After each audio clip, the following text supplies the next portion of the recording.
Alright, we're live. Hello, GNS. Hello, Garrett. Good to see you guys. Hello, hello. Hold on. Gotta adjust the mic a little. There we go. Okay. Hopefully the music isn't too loud. I'm gonna raise up my volume just a little tiny bit. Okay.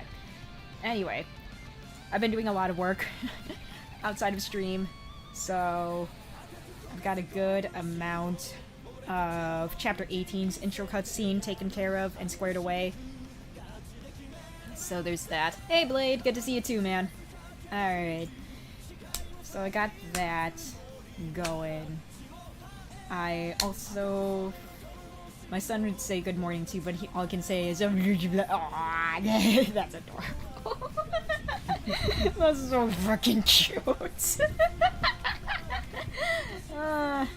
How old is your son, if you don't mind me asking? Because he can't be like no older than 3, just from what I can tell.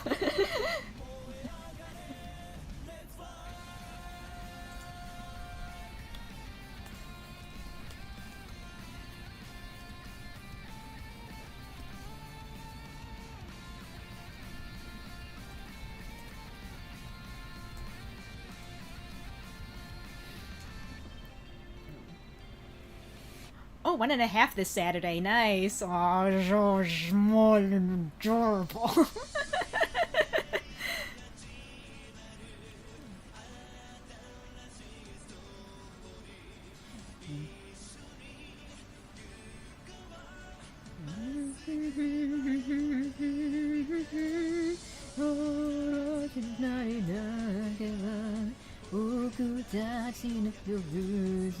Actually, no, wait. I need to... Okay, Chapter 18 cutscene. We need that there. Okay. I need to come up with things. Hold on. Okay. Okay.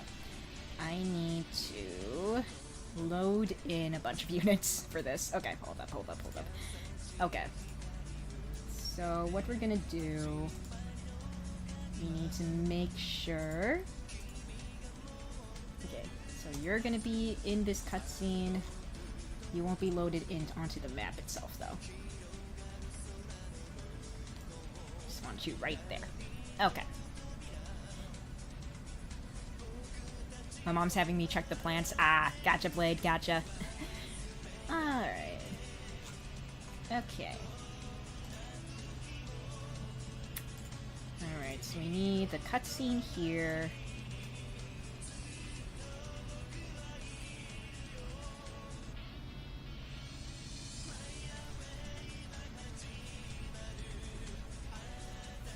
Let's see, how did I do this in Chapter 8? Because that's kind of what I'm basing this whole sequence of... Okay, so I did... Okay, so I changed the tile map, like, right away for that part. Okay. Cool. So we'll do something similar here.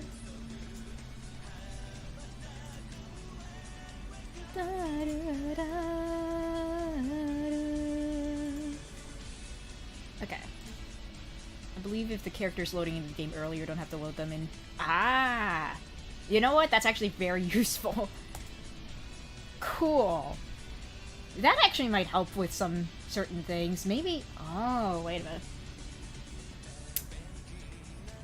Oh. I learned something new. Wait, hold up. Ah, okay.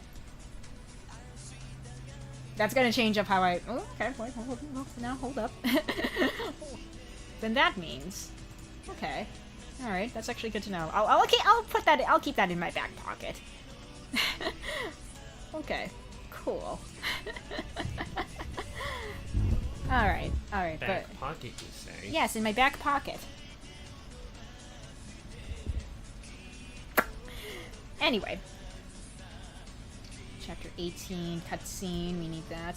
It will show up as red in the event editor, but game-wise they will be still loaded up. Ah, yeah. Okay, good to know, actually. Okay. let's see here. So we're gonna load in the cutscene. And we're gonna have units pop up right there. Okay, so we're gonna have...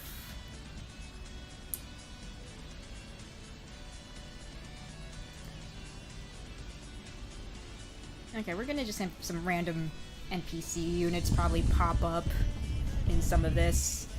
Random NPC units? Yeah, give some flavor, give some life, all that good stuff.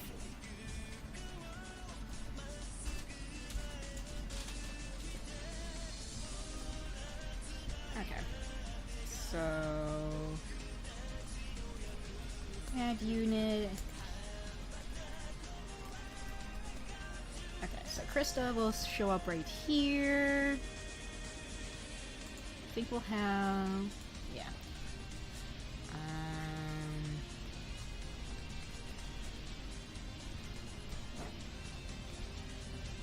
And coming in from the south side.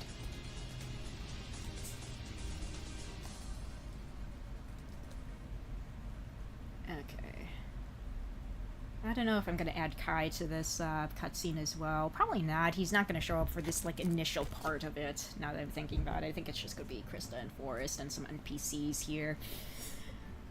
Alright, so I put... okay, so he should show up, like, right here. Yeah. Okay. And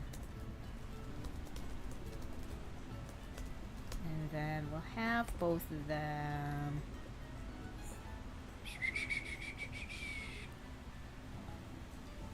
I guess we can make some generics while we're here.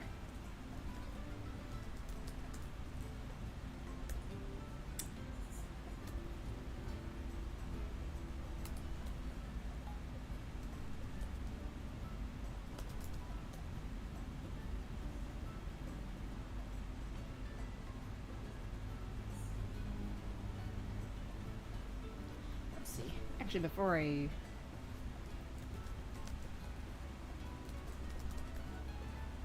this is fine. Let's see here. Let's see, how did I process this? Okay. Okay. I probably want something for the outro for that as well. I should probably keep track of how many... because I know that in, like, as, like, a side objective for this map, you have to let the, green units successfully escape the map unharmed. What was the main inspiration for this project? Ooh, there was a bunch of stuff. I'd say a good amount, like a good handful of some of the mainline Fire Emblem games, of course, in terms of, like, tone and plot stuff. I would say that Three Houses definitely bled in quite a bit, as did Sacred Stones. I won't say how, but they wormed their way in there. As for, like, non-Fire Emblem inspirations... this is gonna sound crazy, but it will make sense once Act 3 rolls in. But Danganronpa V3 and the RPG Maker horror game Omori were big inspirations. Again, it sounds kind of nuts, but it will make sense as to why those two, I would say, were big inspirations for the thing. Yes, my darling? Rice and water question? What is your rice and water question? Is this enough water? Let me look. Yeah, this looks fine. Speaking of rice and water... yeah. Do you want to share that video we watched a few days ago? Oh yeah, there was this one guy who was, like, cooking rice in an air fryer. It wasn't just that. Yeah. He said, don't wash the rice, you want that starch. Yeah, you want that starch in, apparently. I guess. Sure. Why not? Which, even to me, that sounds really weird. I can only imagine... yeah. Like, bro... how much of an alien concept that sounds to you. Yeah, it's just like... gotta wash that starch out when you cook your rice. Anyway. Okay, I need to get this... okay. Gotta get this, okay. Okay. let's set up a level variable. Air fryers are amazing. You know, I never owned an air fryer, to be perfectly honest with you. I heard they're pretty cool to work with, but... Let's see, level variable... we'll call this, escape.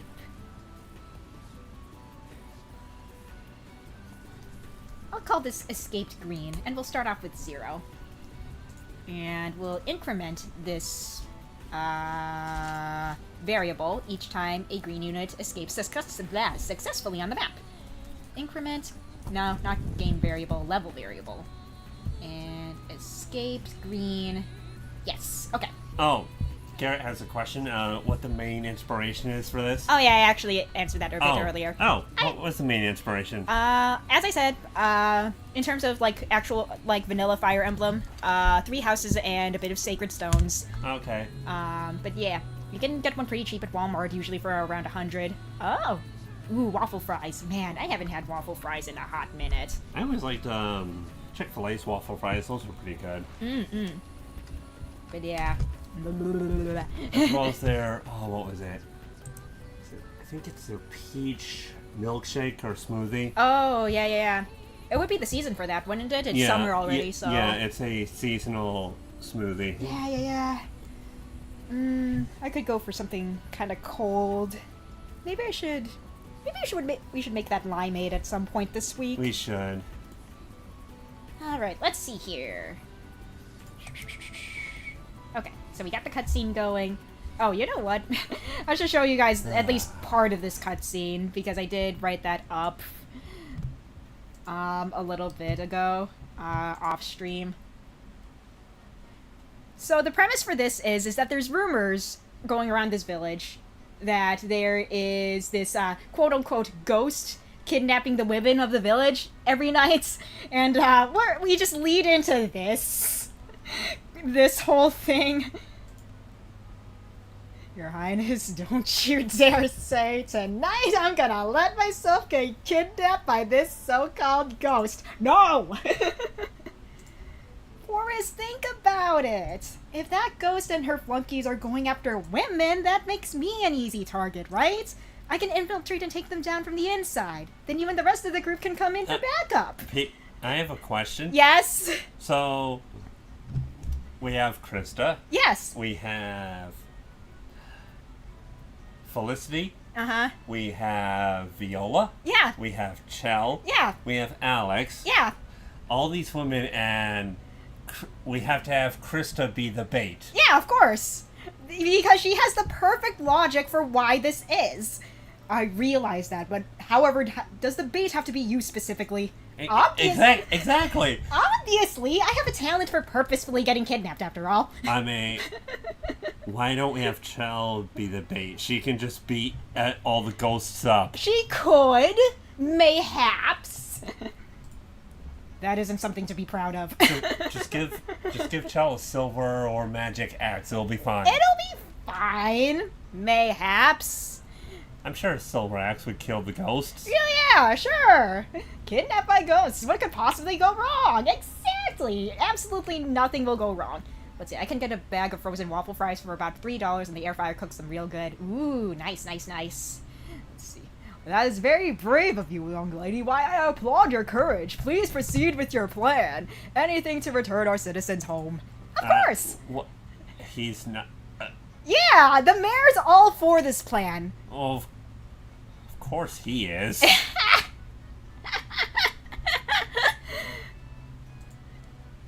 And of course, Forrest still has his doubts, as he should, actually. Yes. Okay, but yeah, I still gotta type out the rest of that cutscene, but yeah, that's what I'm working on right now. I just gotta, get more of that fleshed out and whatever. Get all that good to go. Let's see, where are you? Aha! Okay, let's see. So we're gonna have that. There we go. Okay. We're just gonna have... Okay, so we have our generic NPC out here. Yep. Okay, and we're gonna have... And... Oops. Created units. Hee Actually, hee. I should probably give this guy a name because he is going to be moving around in the cutscenes. I'll just call him Mayor internally here. That way I can keep better track of him for when he has to move around on the screen. We'll put him... Oh, let's just say, like, right over... Maybe right over here. Just for now. And then we can have him move and such. Entry type... We'll just put him immediately on the screen. Are the ghosts booze? No.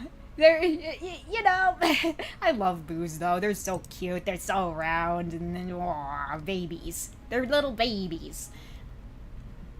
About how many base conversations are you planning for with each chapter?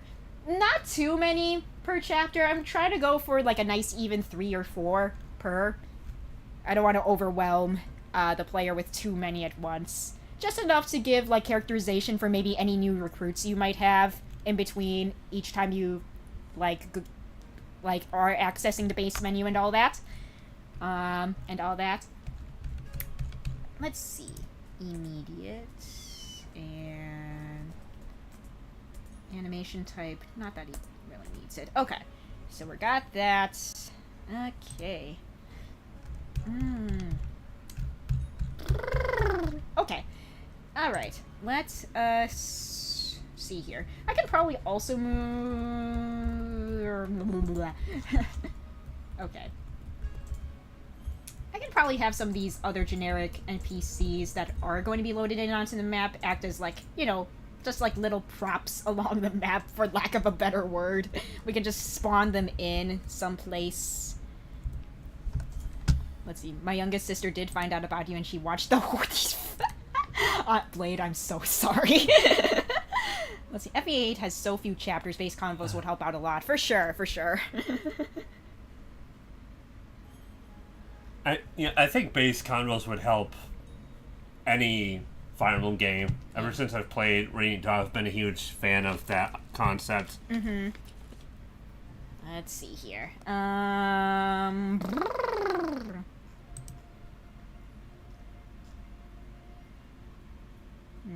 You know, speaking of the base menu and whatever, I kind of want to look for a new background music for when you do access the base menu for my thing, because I'm just using the generic shop theme, and I'm just like, nah, let's try to find something a little different for that part. I'll probably look up something later. Oh, speaking of looking up something later, I forgot I needed some female hero battle animations. I'll grab that from the repository. Maybe on this stream. I've got time. Okay. Now that she does, I have a voice acting request. That can be done later, like after you're done with Act 2. Okay! I'm all for it, Blade. I will hear you out once, you know, all the work for this is done. So, and when PK is able to afford paying people. Yeah. Let's see. Especially I can get rid of a lot of the support bloat. FE3 houses and engage. There's a lot of support convos in at least 3 houses. I have not gotten far enough in engage to really see how many supports people had. And she subscribed. She subscribed too, for reals? Holy shit, that's crazy. Like, what? Huh? Wait! What do you mean? Huh? See, okay, here's the freaking thing. Like, whenever I hear about, like, maybe someone's family member subscribing to me, I'm just like, ah! What do you mean? Ah! Especially if it's someone's, like, younger sibling or younger family member, it's just like, ah! Am I allowed to tell this story, Sam, about, one of your siblings? I mean, I told one of your siblings about my YouTube channel. Do you think I would be allowed to talk about, like, this particular incident? What? I don't know what incident you're referring to. About, how he made a Twitter at some point, and... I don't know, would you feel comfortable if I kind of expanded upon that story or not? Because it might be alright as a cautionary tale. Yeah, it's just like, okay, so, yeah, one of Sam's... I just brought up my YouTube channel to one of Sam's younger siblings because he seemed interested in whatever. And, well, y'all know how I act, right? Y'all know how horny I can get. And it's the same thing on my Twitter to some extent. And, like, let's just say I did not feel comfortable with the fact that he could be seeing me being horny on main, for lack of a better term. So we talked to, you know, my in-laws, like my mother-in-law, about that, and at least he's not following me on Twitter anymore. So that does give me some peace of mind at the very least. So that's he still watches my stuff, apparently, which is fine, I guess. I try to keep the It's fine when you don't think about it. Yeah, it's fine if I don't think about it, because I tend to forget about that fact. So as long as I don't think about it, gives me peace of mind, but, like, man, I won't watch what I say, because it's just, like, that will feel unnatural, you know what I mean? But at the same time, it's just like, oh dear God. So I try not to think about it. Let's see, I did warn her. Yeah, it's a really weird line, you know. But it's just like, for my own peace of mind, I just try not to think about it too hard. Like, it's not my responsibility to censor myself. It should be the person's responsibility to kind of judge whether or not my content is right for them, I feel. So, like, there's that. I don't know. It's weird. It's a weird situation to be in. But anyway, let me go back to figuring out NPC positions on this map. She likes your art for sure. Well, I'm glad about that, at least. I am very happy to hear that. Okay. So we'll add you. I'll add... I curse in front of her all the time. Alright. Okay. Alright.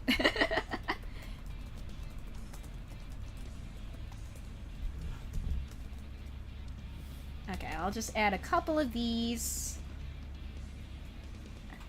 Just a couple of NPCs to sprinkle around.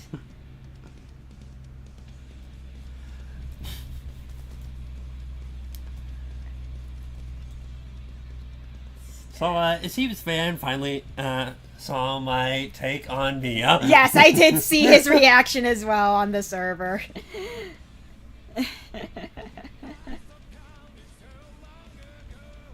Okay, I can probably make a couple of generic... So my guess was more or less correct. Yes. Let's see, I have my headphones on, so it's all good. As you should. Honestly, I should, like, put in a warning in each of my stream descriptions and be like, hey, it's probably best if you put headphones on during any of my streams. I tend to say things out of pocket. Without thinking about what you're saying before you say it. Exactly. So, yeah, headphones are very much highly recommended whenever you watch my stuff. I should probably put that as a warning.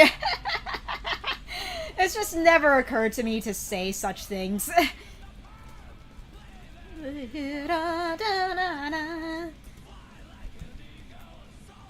I misspelled the word generic. There we go.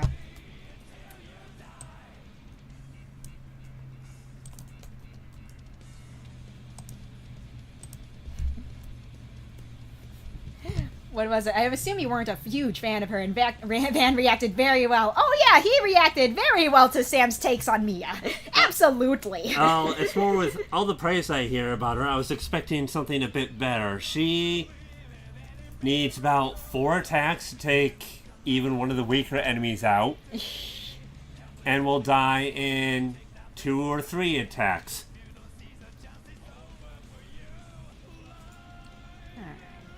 Basically, I'm not very impressed with Mia. And I'm honestly of the opinion that I think she's a little overhyped. Okay. Okay. So we're gonna have... Let's see. Also, my youngest sister, if you are watching this, announce yourself. Mia and Path of Radiance. Radiant Donchi's not too bad. Although she does need a better weapon versus having to rely on a crit. Even with a crit, she fails to kill the warriors, if I remember correctly. So yeah, she honestly she should have had a better weapon than what she had got. Because I think it's the Wodeo too, not even the Killing Edge, which is the better killing sword, if I remember correctly. Sword stuck in Path of Radiance. Yeah. That sucks. That doesn't help her case at all. Yeah, Ike is doing the same job, and he is able to one-round a lot of enemies. Mia and PR is not as good. Slim weapons and no range swords than POR. Ooh, that sucks. Oof. Yeah, again, does not help her case at all. Okay, so we're gonna move Krista a little closer. Maybe just like, kind of somewhere in the middle here. We'll move her right there. There's nothing wrong with favoring the Myrmidon either. There are many people that consider the Myrmidon or Swordmaster a favorite class. But with the praise that I've heard of her, I was expecting a bit more potential than what I'm seeing currently. See, Forest will move right next to her. Where right there. Oh, there's the thing I'm looking for. Let's see. Ike might be the best sword user in that game. Can't really confirm. He probably is. I wouldn't be surprised if he was. An argument most likely could be made for Zihark and or Stefan. Okay. All right. I can see that for sure. There's also Makalov. Ah, yeah. Okay.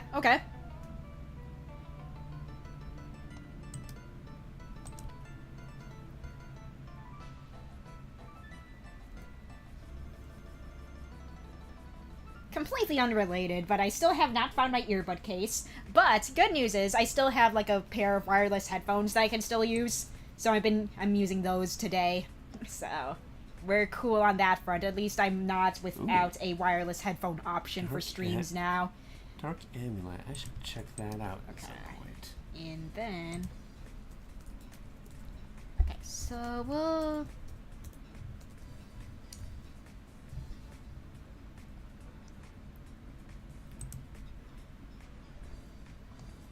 Man, while this song is playing, I gotta say, Pokemon music never misses.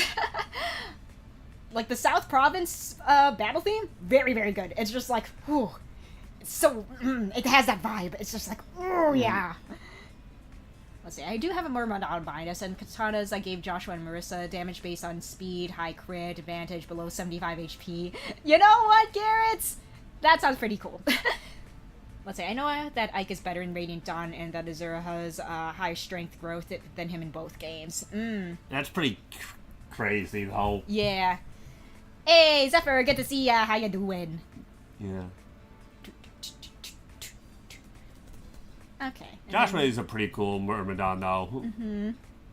Okay. We'll have Mr. Old Man Mare come, like, spawn in off-screen here, and then we can have him pop in during this cutscene here.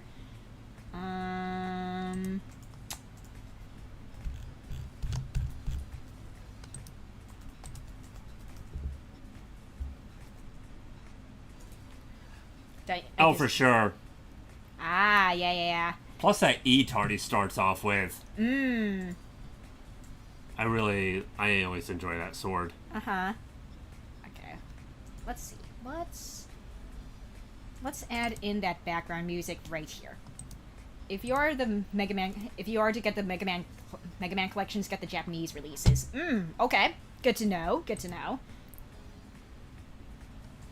Because I know that the American releases of Mega Man had some difficulty level changes, if I remember correctly. Like they added an easy mode for some of the earlier entries in the series. I mean, with how hard I've heard the games are, maybe that was warranted. You know, I really hate to say it, but yeah, for someone like me, I do need that sort of easy mode for Mega Man.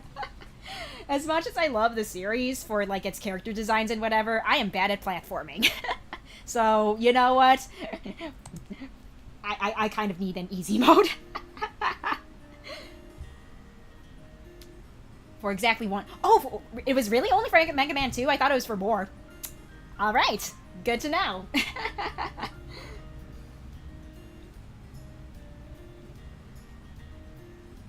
See, that's the thing. I'm more familiar with Mega Man 2. Because again, as I've stated in a stream before offhand, I did have a big crush on Bubble Man. We will not elaborate on that fact. Anyway. Early Mega Man games suffer from the NES difficulty curse. Oh, true, though.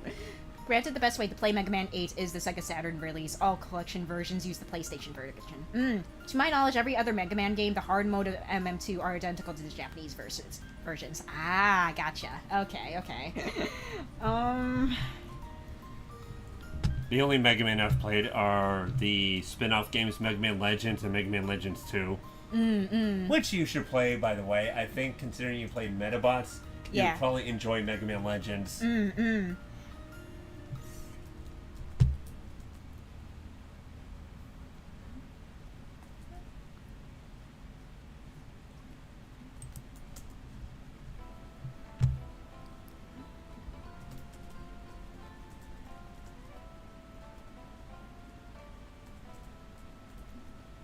Yeah, Metabots is so good. Like, I was looking into Metabots a little bit. It looks pretty fun. I don't think it's something I personally would play, but it looks like a lot of fun. Yeah, I was looking more into the series the other day, and they stopped making more games after their 3DS releases, which kind of sucks. I wish they kind of continued with more. Maybe you can find a translation patch for some of the others. Yeah. Like,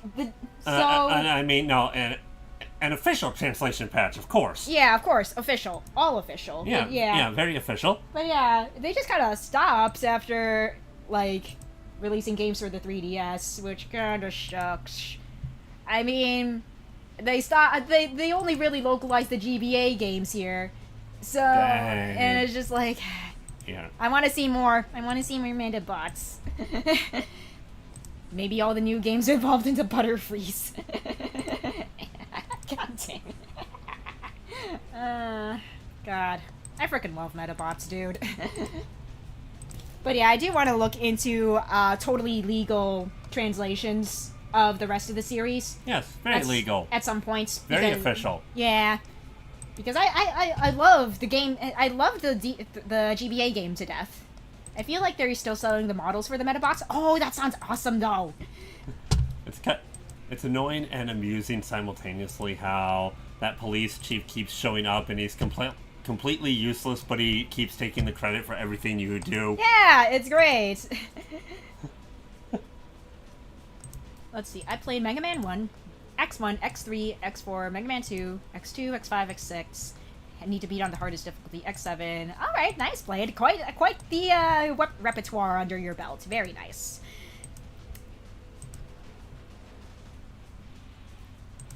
Let's see. My experience with the Mega Man series, just as a whole, including spin-offs and whatever, can be summed up as Mega Man fan is excited to play a Mega Man game for the first time in her life. But it's a bit of an exaggeration, but, like, yeah, it does feel that way, because I think my really big introduction to the Mega Man franchise was through the Mega Man Battle Network anime. And then it just kind of branched off from there.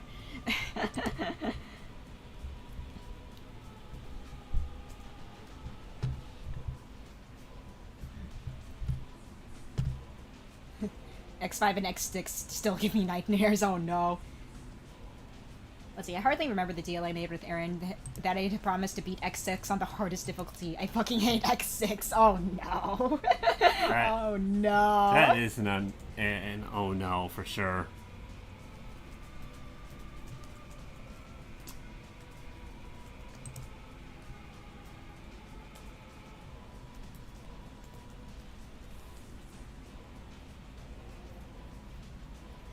Worst game I ever played. That bad, huh? Ooh, yeesh.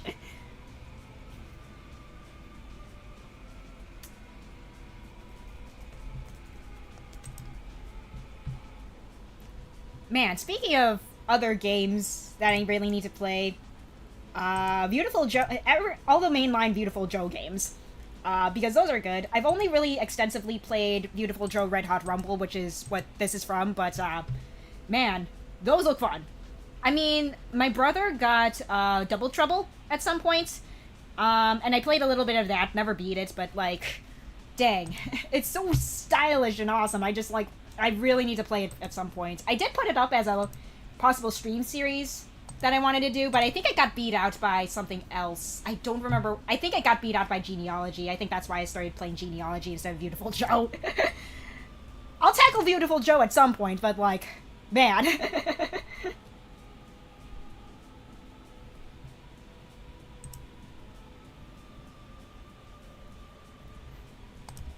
Let's see, as bad as X6 may be, X7 was leagues worse. Mega Man 2 is by far the easiest Mega Man game in the entire Meta franchise by a wide margin. Seriously? What? I think I'm just bad at platforming then. What the hell? That's nuts. Oh my gosh. I need to get good, I guess. Oh my god. Probably. What the fuck?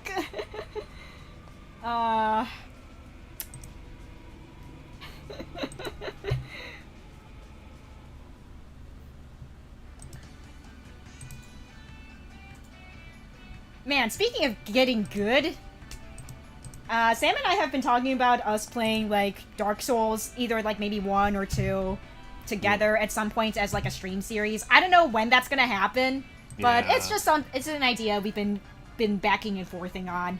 Just trying to figure out the logistics of how we would do it and whatever. Let's see. X and X7 is really good. His charge shot tears through everything. Nice, nice.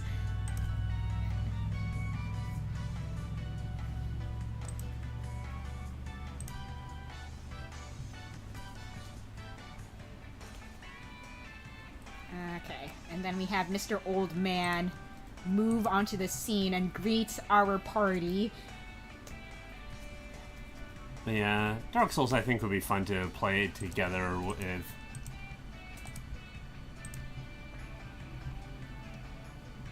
Yeah, when it comes to Dark Souls, I'm most familiar with how 2 is structured, just because I played that a lot with my ex-boyfriend and his friends during my early years of college. Primarily 2 and 3, wasn't it? Yeah, because 3 was like a new release when I was going through college. So we played a lot of 2 in preparation of getting 3. I think we almost beat 2 together, actually. Ironically, from what I've heard, I think 2 is sort of its own thing. Mm-hmm. And then 3, I think, goes back to the universe established in 1. Ah, interesting. Okay. I could be mistaken on that. I'm not the most well-versed in Dark Souls lore. Mm-hmm. Let's see. X7 isn't good. I'm just saying X6 is worse. X6 and X7 are very well liked. It's just that X7 is liked more. Interesting, interesting. Okay.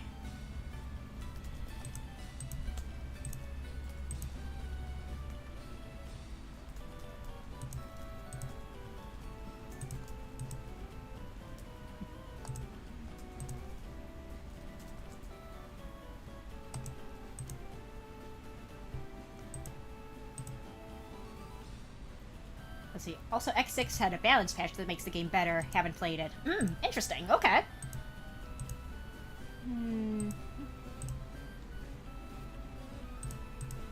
Oh yeah, babe, I know you're cooking rice, but what are you going to be cooking the rice with? I was going to cook up some ground beef to add to it. Maybe a little bit of onion. Let's see. Everyone else I've seen talk about X7 calls it a sin against humanity and one of the worst games ever, Mega Man or otherwise. That's crazy. That bad, huh? Yeesh.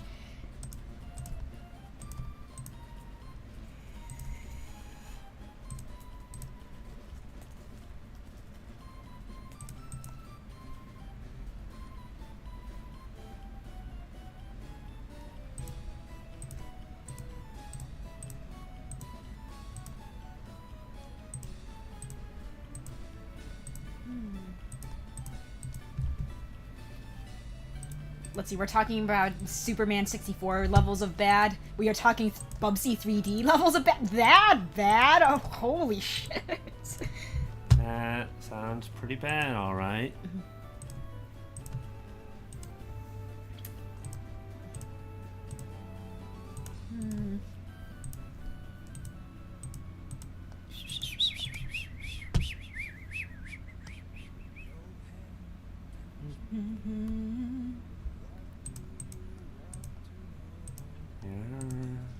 You eat that up.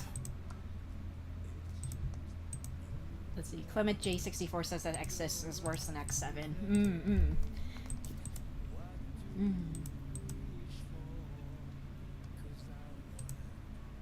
Yeah.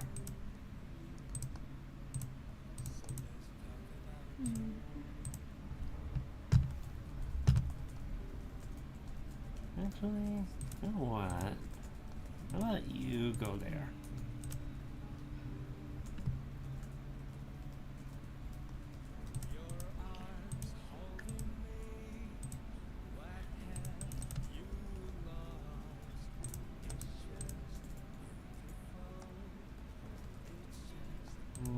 Okay.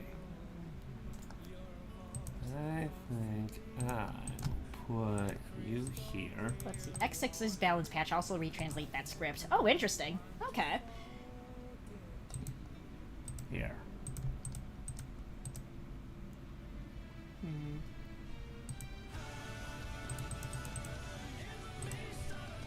I think once I'm done with Act 2 and all that, or at least get a good amount of work done where I can confidently hand it off to Sam for playtesting, I'll probably put a break on work streams and kind of chill. I say this because the credits theme for Guilty Gear Strive is playing, and I'm just like, man, I want to play some Guilty Gear again, or at least any other fighting game.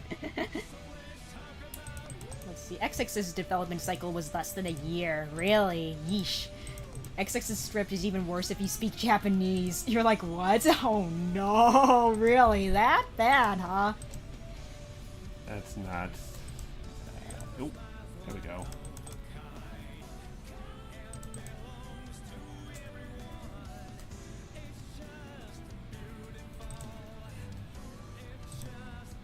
Oink.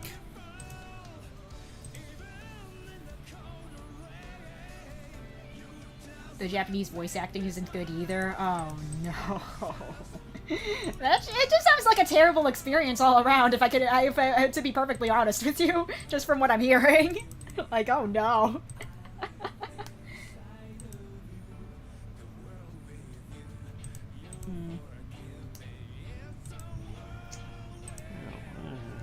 Okay, put you here.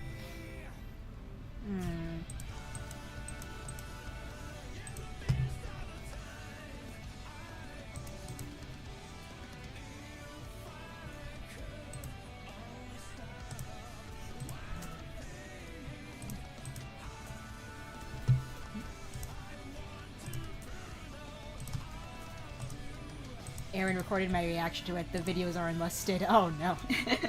Oh boy.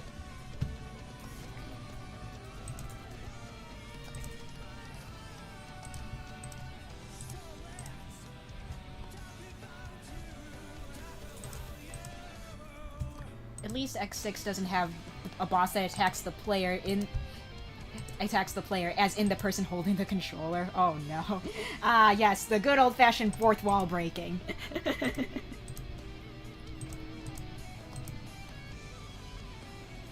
You can't beat X4's English dub. What am I fighting for? God damn it.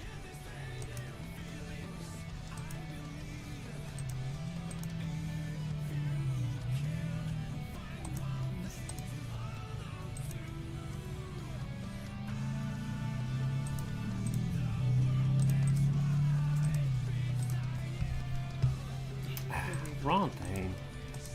Darn it.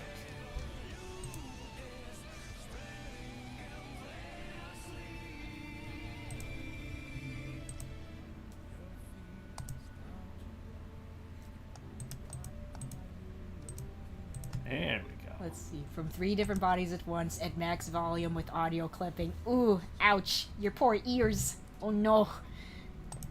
That sounds pretty bad, honestly. Mm-hmm. He legitimately is trying to blow out your eardrums. Oh no, that sounds terrible. Here. Got that one.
Let's see. XX has at least has some good music and some nice pixel art. Let's see. Ruth Jarman's acting is good, but she had no idea she was voicing two characters. X4 and Mega Man 8 were recorded at the same time.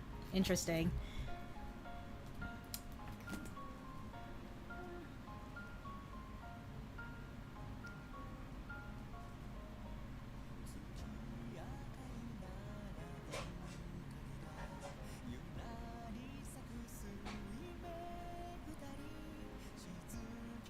She voiced Mega Man and X. Oh, okay, gotcha. Interesting. Alright, alright.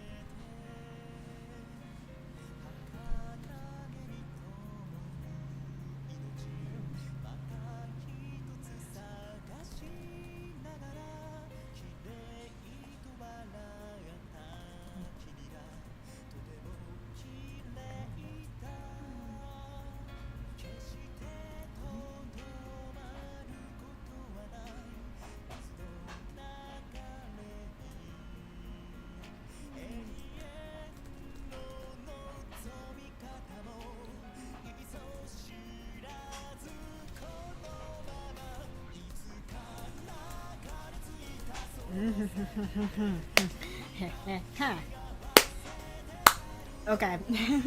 I'm not sure if it's visible enough on screen to see what I'm typing, but I'm just like typing out this one line from Krista, and I'm just like, oh, looking back on this, it's just like, oh, it seems like an offhand comment from her saying, yeah, there's no such things as ghosts.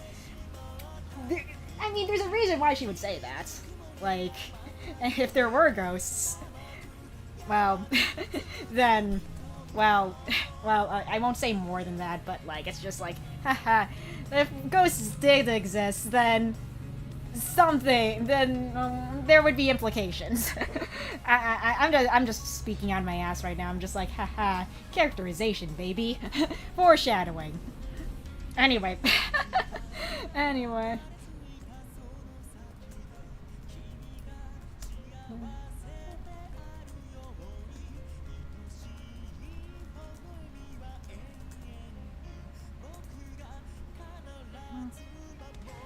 Let's see. Granted, X6's pre-rendered background and enemies look ugly, but the pixel art is nice. Zero specifically.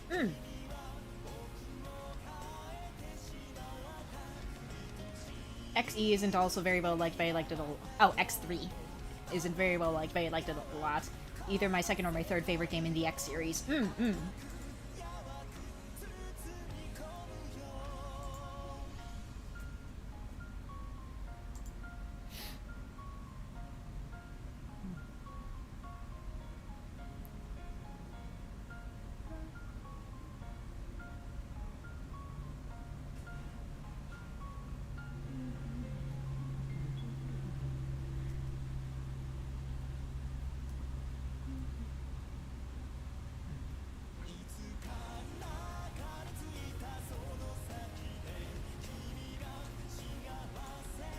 Not a huge fan of X2 though, which is well liked.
Sam's cooking up stuff.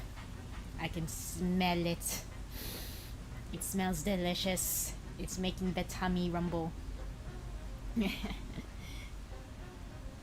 I know that Sam has to go to work at around 4-ish for like for a little bit. I'll probably still be streaming.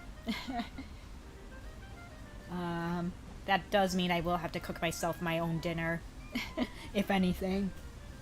But whatever. Because I do plan on this being a longer work stream day today, since I just have a lot of stuff to do.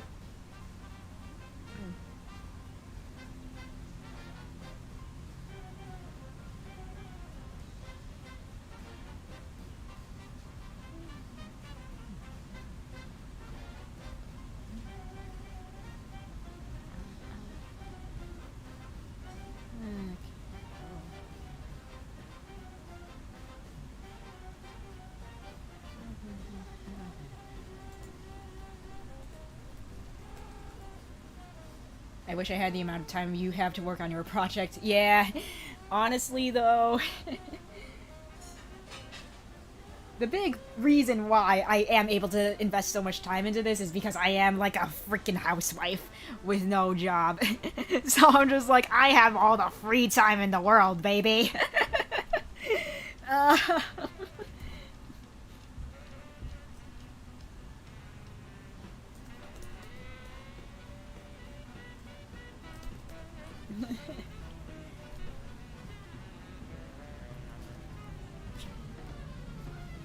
But I do, like, make bits of money here and there through commissions and through my Etsy shop and whatever. So I'm helping out financially here and there. Speaking of which, I did get another order of buttons from my Etsy shop, so I'm really happy about that. I probably won't have time to mail it out today, but I probably will tomorrow.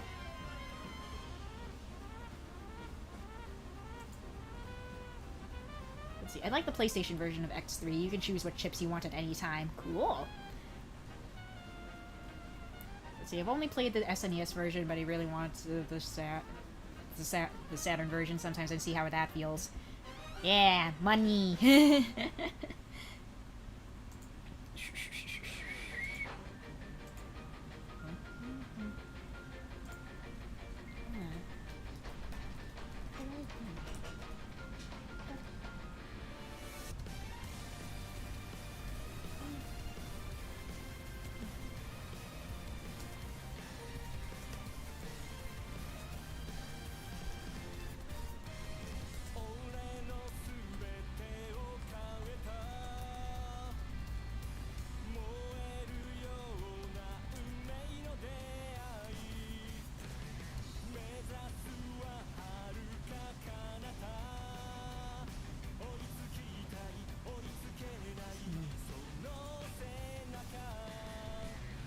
Let's see, I work from my home in between that and Sun. I only have maybe 2-ish hours a day to work on FV8R. Understandable.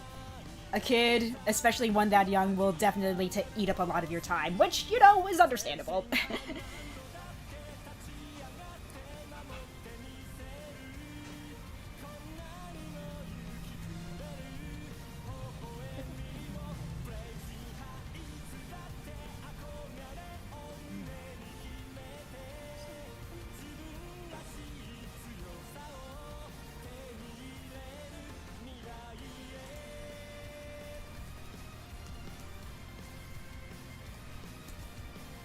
The Japanese cover of X3 and the European versions of the PlayStation and ZX Standard use the same cover is so cool. I'll have to look those up later.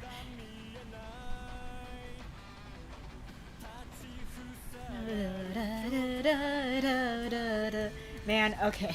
I put a lot of music from King of Fighters for Girls on my freaking work background music playlist, and it just makes me miss this silly little mobile game. Like, man, the best characterization of the King of Fighters game, of the King of Fighters characters, and it was in a mobile otome game.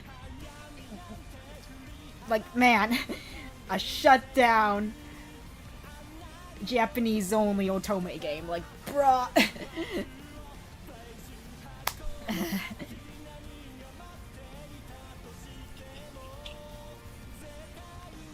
And it was pretty well loved too, if the Japanese fan base is anything to go by. Like, female King of Fighters fans freaking loved this game. It's just a shame that it did not make a lot of money.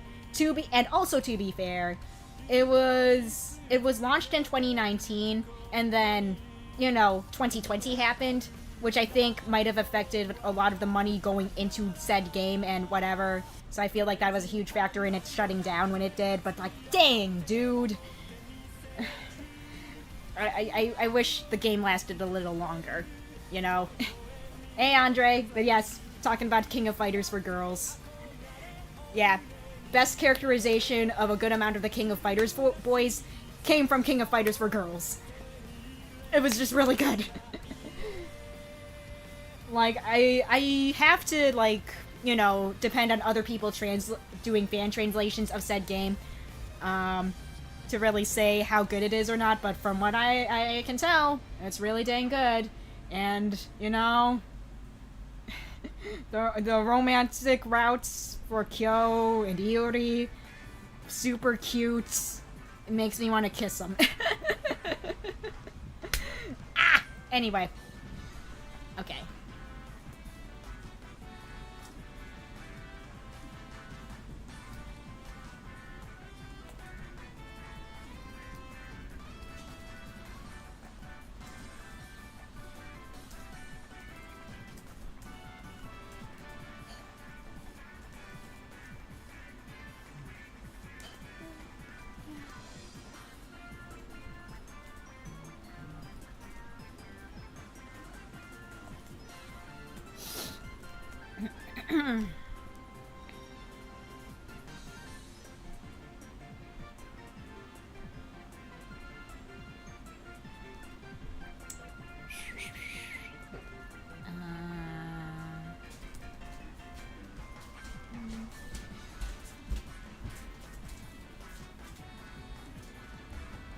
Let's see. Thank you, darling.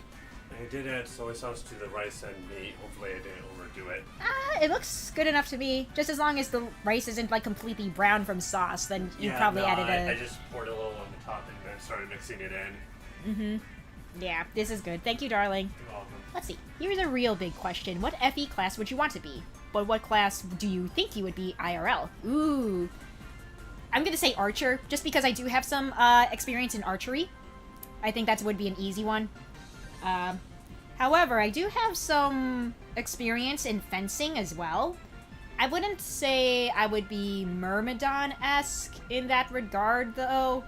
Or even Mercenary, just with how those are depicted.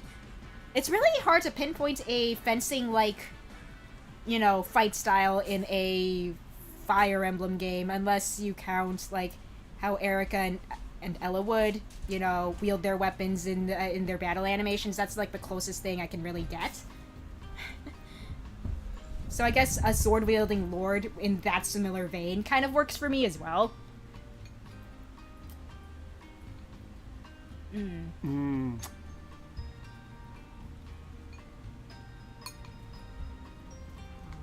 For me, Hero and Berserker, I think, are my favorite infantry classes. Mm-hmm. Although, an argument could also be made for Cavalier-esque or Wyvern. Let's see, I'd be an Armor Knight. Nice, GNS. Nice. Surrounded by archer girls. God damn it, Sam. What? An army of archer girls. With Rebecca as the second in command.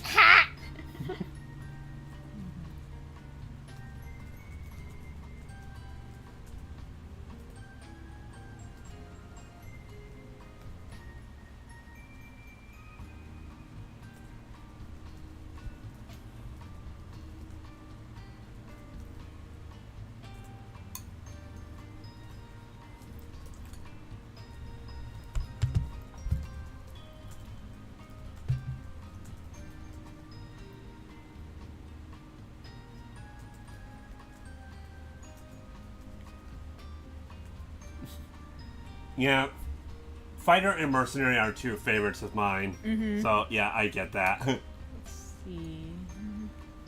IRL, I would be either armor or fighter with my big Nordic build. Ooh, nice.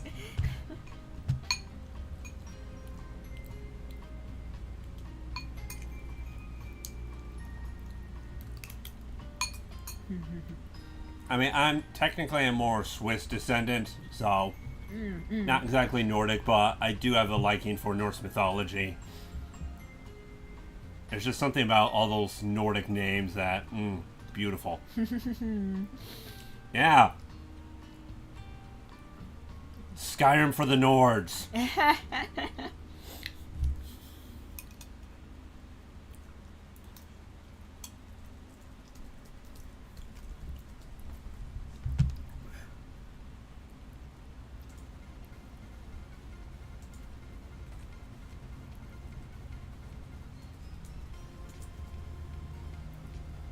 Kind of. I don't think Switzerland quite falls into the Scandinavian countries, though. And actually, from what I can tell, the first settlers of Switzerland were actually Celts, or one of the Celtic tribes. No, Swiss as in Switzerland, not Swedish. Swede, though, yes, does fall into that category, from what I can understand.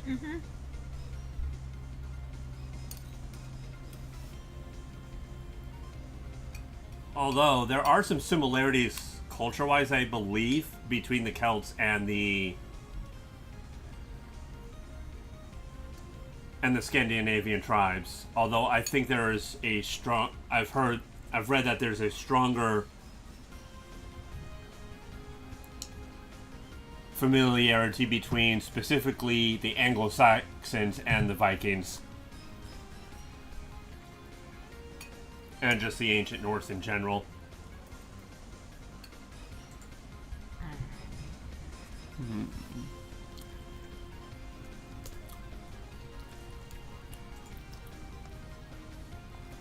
Let's see what I want. Alright, let's see if this first part of the cutscene works. Norse is just fun to say. Yeah. It is, yeah. Alright, let's just test out this first part of the cutscene, and then we'll see how things go. I'm gonna go ahead and pause the music for a sec while I check this out. Hopefully this goes well. Let's see, do you feel like Hikaru Midorikawa's Marth is too deep in Hero/Ultimate?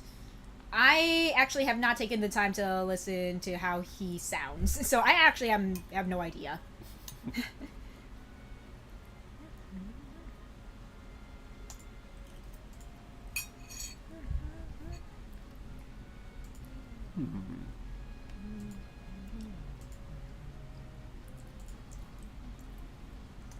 Okay.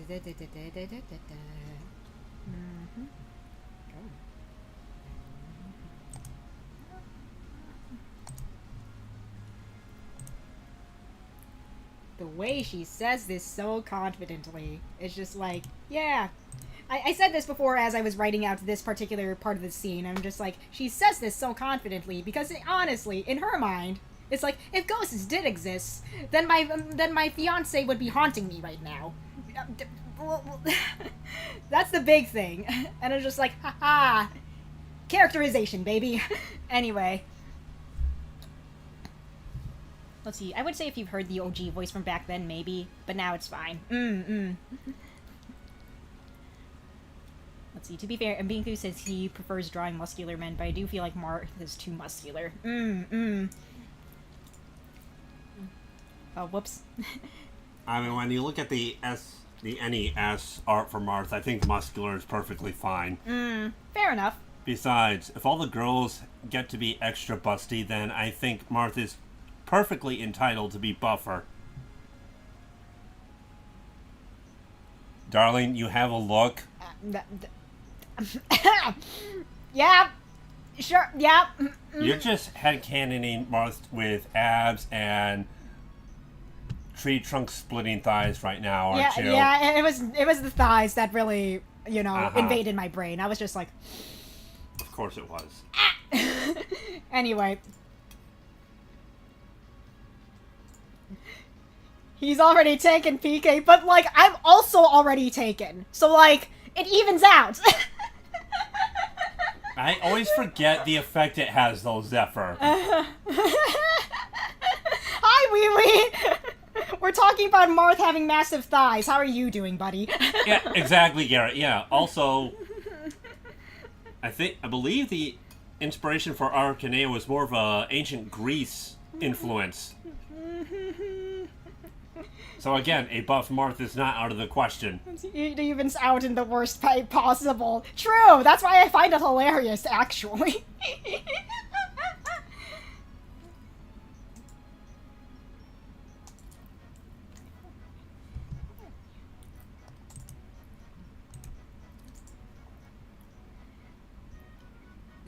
Back when Marth was Mars. Yeah, exactly. Yeah. Let them all go, but Mars!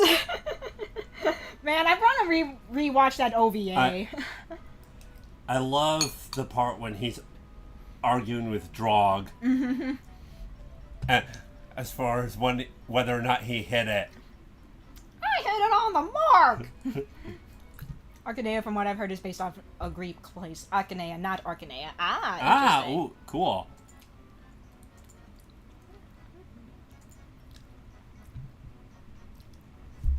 I think it would be nice, though, for them to commit to a ancient Greece aesthetic a little bit more. Mm-hmm. Because most of the characters, you don't really get that outside of the naming convention. Sure, sure. FE should get another anime series. Honestly, though, at this point, it really freaking should. Yeah. Just with the, how popular it's getting in nowadays. My vote's for Young Joel. That would be cool, Although Sacred Stones would be a pretty solid choice, too. Ooh. I could see Sacred Stones being a good one. Yeah, yeah. Oh, okay.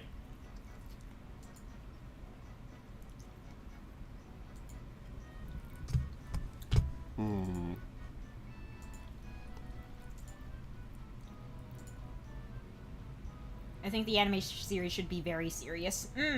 Fair enough, fair enough. If it's Young Joel, yes. Yeah. Sacred Stones anime would actually help it out a lot. Yeah. I think Sacred Stones, though, could be fairly serious and a little on the dark side. Mm-hmm. Just with everything that's going on. Alright, so we got all that, and that's all good. And then if we continue... Sacred Stones, I think, had the potential to be a fairly dark game. Mm-hmm.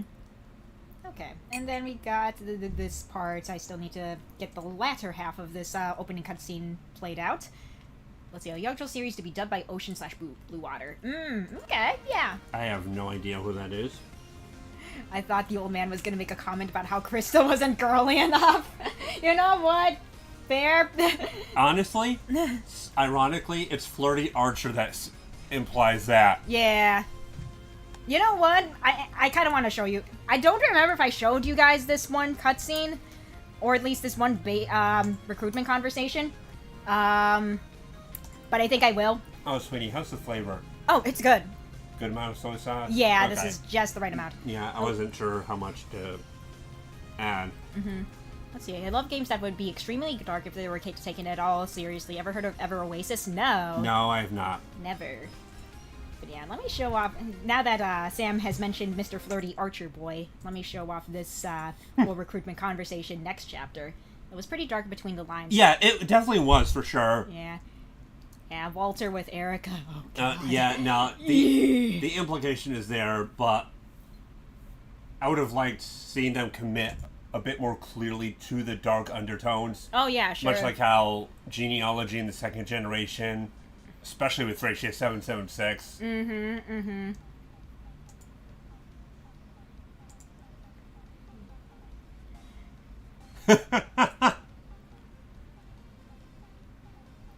Oh boy.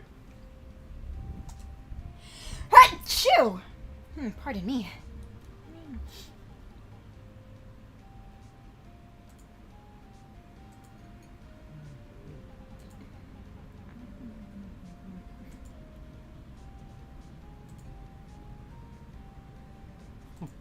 This is even more hilarious in the context of how he was envisioning Krista prior. Yes, and I still need to draw that CG out. I might actually do that on stream today, maybe, if I feel like it. Yeah.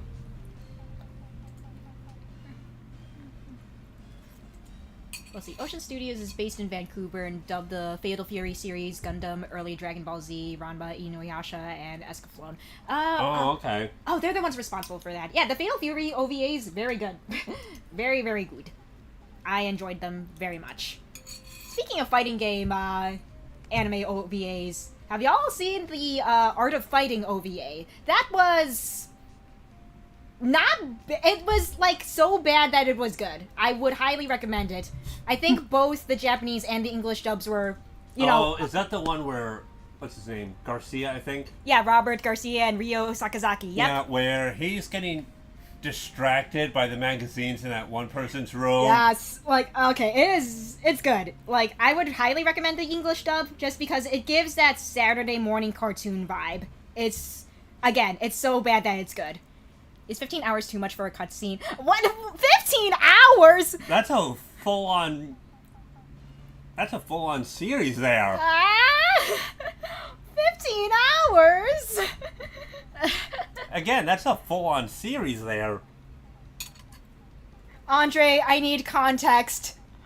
What cutscene would last for 15 whole hours?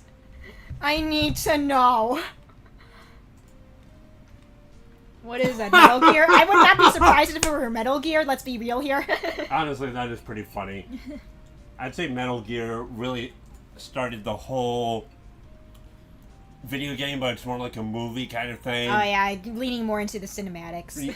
When Just asking, okay, cool, but that is really long. What? Can you, like, save? I hope you could save in the middle of this theoretical cutscene. That would help.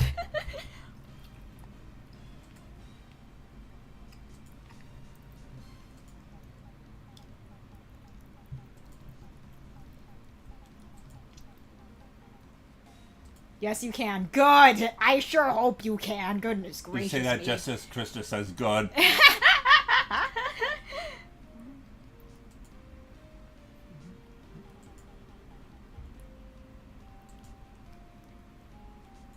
Let's see, Blue Water is Ocean's So, budget just studio. curiosity question. Yes, my darling. Is being captured by the Median princess Flirty Archer's wet dream? I mean, you know, if she was more in line with how he imagined her to look, then maybe. Oh. You know? Okay. But, you know, since reality is a cruel mistress. Yeah. Yeah. This is even more funny when you go into the C support. You know what? I will show off at least the C support, and possibly also the B support as well, because both are good. The A support kind of leans into being a little spoilery, not too much though. Okay. But I am willing to show off the C and B support between the two. I am, like, so very close to giving those two a possible S support. Maybe even A+. I feel like A+ would be very appropriate. A+ I think could work. Yeah. S... It's It's very questionable questionable because yeah. of just who Flirty Archer is. Yeah, very true. Very a Flirty Archer. Yeah. So what was his inspiration? Because I think the only Flirty Archer I can think of really is Virion in the series. Mm-hmm. I gotta ask, is Krista's lack of girliness mentioned much? Not surprisingly, as of right now, not really. There's only, like, Masashi here is the only one who really calls her out on, like, how ungirly she is. It kind of gets a bit explored in some flashbacks I have planned out, but beyond that, yeah. With those flashbacks, you can piece together that a big part of why she's not as girly is the love of her life is presumed dead. Yeah. Presumably. Yes. Presumably. Because she is a lot more girly and feminine in... like, a lot of the flashbacks. Yes. Yeah. I mean, her hair was longer, for one thing. Yeah. She took her studies more seriously. Yeah, there's that too. Like, yeah, trauma does that to a person, you know? Not saying that as a blanket statement, but, you know, trauma really does things to the brain. I mean, look at Dimitri. True. He had a traumatic experience, and he's kind of messed up. Yeah. Let's see, I have a lot more appreciation of the supports after having to work on them. Yeah, honestly, though, I freaking love supports and base convos. I just like anything that can give you a nugget of characterization. Most likely, we actually. Mm-hmm.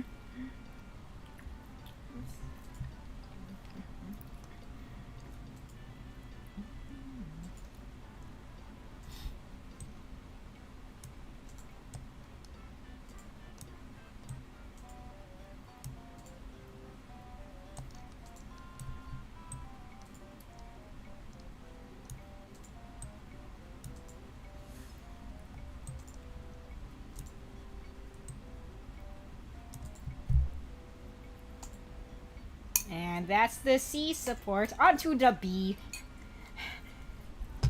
Oh no. Oh, this is funny. This is good. This is hilarious. I love this so much. Yes, multiple somethings actually. It's about all the gifts from you that were outside my chambers. Oh, is that all? Did you not like them? Look, I will admit, this is very flattering. But dear Medea, I can just feel Forrest staring daggers at you from across the room. I'm saying this because I'm honestly fearing for your life. You actually care about me? I never said that. I just don't want Forrest to commit murder. So just cool it with the gifts, alright? I don't want to lose a valuable member of the army because he's being stupid. Oh, Marin. She said I was valuable! Nastasha, you're in now! Like, oh, my dude, grief. my bro, you are far from being in. You are, like, miles away from the door, my good sir. Yeah. It also doesn't help that, she had someone she was very much attached to. I highly doubt she's ready to get into another relationship just yet. Yeah, no. Forrest is already a murderer. I mean, let's discount the amount of bandits he's killed to, you know, save Krista multiple times. We can never forget about that. I would consider that something of a different case entirely, personally. Let's see, do you have any multi-items? Are you trying to keep it more closer to... I'm trying to keep it at least somewhat closer to vanilla GBA. I don't want to overcomplicate things too much on my end. Historical clothing is pretty cool, for sure. Yeah. Alright. But anyway, back to what I was doing here. Okay, so we're gonna go ahead and... Also, capes. Yes! They wore capes back in the day. Yeah, capes are just so fashionable. It makes you so refined and graceful. It's not just that, Garrett, but also it was all in self-defense for himself or someone else. Exactly.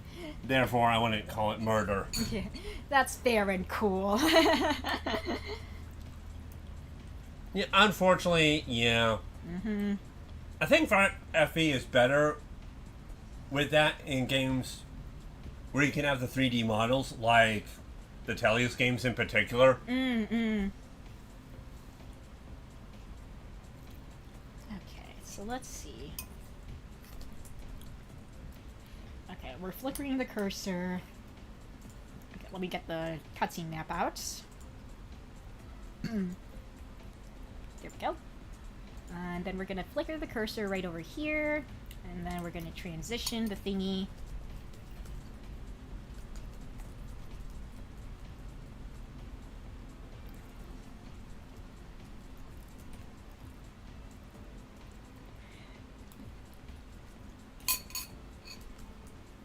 Okay. I do have an idea of how I want this to play out. A Yogdril anime would go harder than Stone, especially if it was animated using cells for that 90s look. Honestly, though. Yeah. Yes. Mm-hmm. Makes me wish that traditional animation was still more of a thing, because honestly... Yeah, it really did, Garrett. I love the weapon designs in Tellius, and the jacket Edward gets when he promotes is pretty cool. Let's see. Oh, I love the cloth armor look that you have for the generic fighters. Technically, Nolan has it too, but it doesn't stand out as much because his is colored to stand out a bit more. Wonder who can play a flirty boy realm. That me and Aaron definitely play into the egotistical part of that. I see. I also liked how even people who had the same promotion, everyone had a unique look. For example, Leonardo's sniper look is different from Shinon or Rolf, etc. I misspelled That would be so ideal, Blade.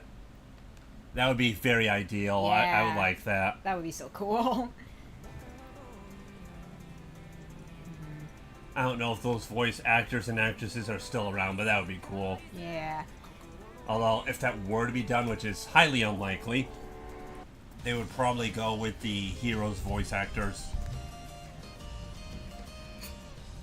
Yeah, Tellius anime, especially if it was faithful to the source material and tapped into the underlying themes you have going on, would be great.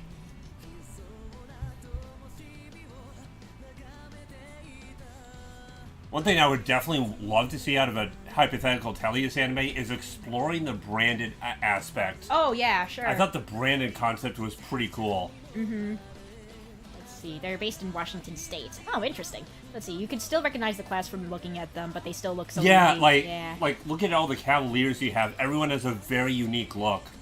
Let's see. It's sad they replaced Mia's VA with No Notice. She was iconic. Oh, yeah, I remember hearing about that. Yeah. I did not know that. I don't remember if there was any speculation as to why that happened, but yeah, it kind of sucks that it did happen. Alright, more off tangent because background music changed again. I'm just thinking about what I want to do for this year's FEE3 trailer. I have, like, some songs in mind for background music for the trailer, but... Do the beach thing. Yeah, I still need to draw the characters in swimsuits for possibly the thumbnail. Oh, the thumbnail?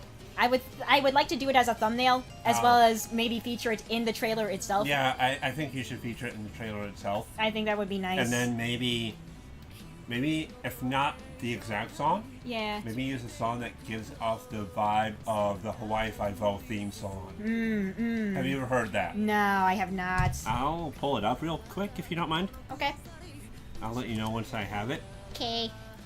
Let's see. I don't mean necessarily the exact same thing, but maybe something that gives a similar vibe. Alright.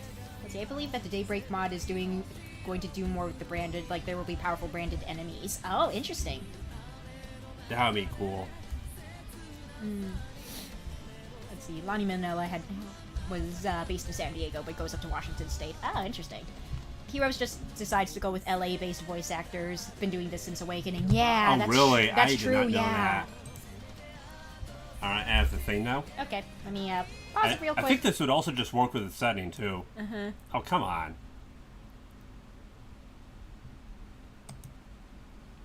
Yeah, this is...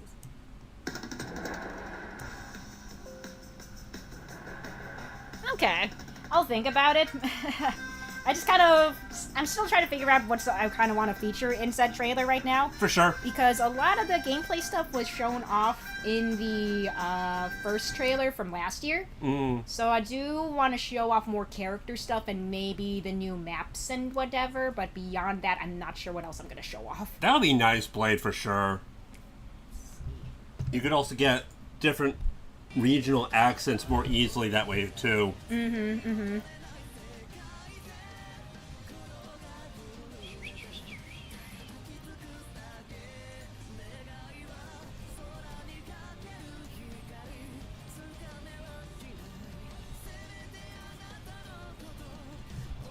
But considering where it's focusing on Marinus, something that maybe borrows or has a similar sound or theme or vibe to the Hawaii Five-0 theme song might be pretty fitting.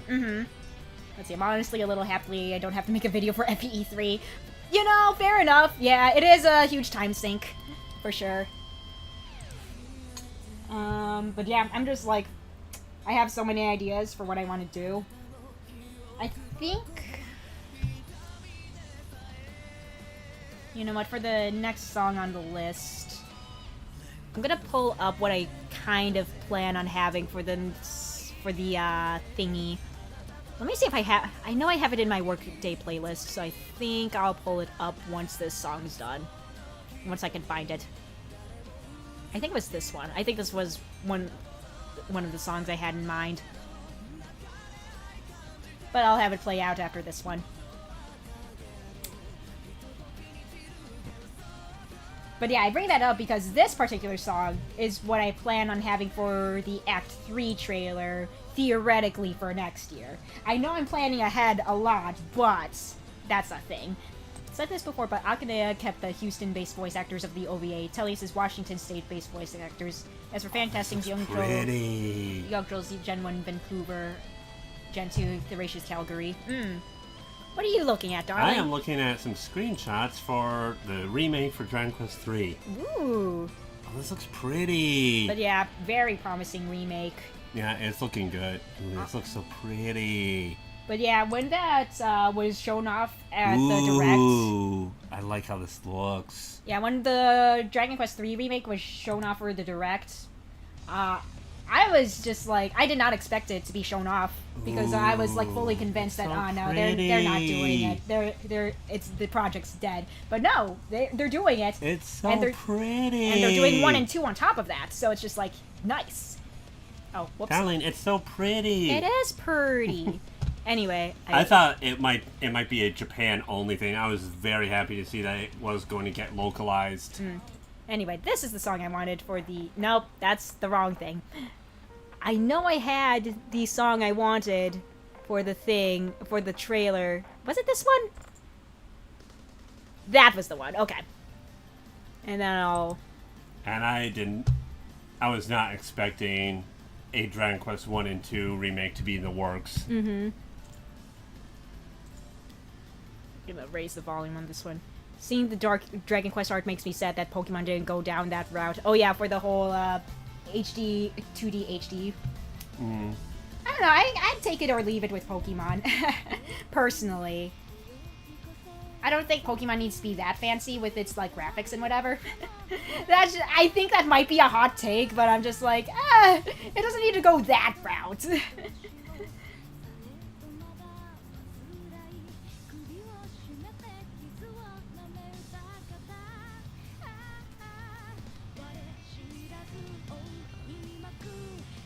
Let's see, what location would be good for the actors for a lead? I don't know, honestly. It's really hard to say. I'm not that well versed. For a lead, it really depends, because I think someone like Wrath and Lynn should sound different. My personal preference would be get some voice actors from Kansas. It's not the graphics I care about. I want quality animations. Honestly, though, GNS, for sure, I completely agree. I've said this before, probably off stream, but like Pokemon Stadium's animations, very good. It gave all the Pokemon a lot of character. I wish they would go back to that a little bit, at least a smidgen, you know, kind of lean into that direction. I know you have a lot of Pokemon to animate now because we have like over 1,000 of them now, but like at the same time, we could just have a little crumb of that, you know?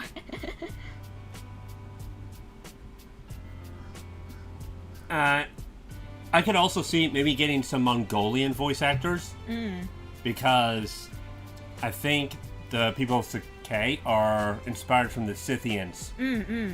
Who inhabited the steppe prior to the Mongolians. But the Mongolians do inhabit the steppe, and yeah. Okay, there we go.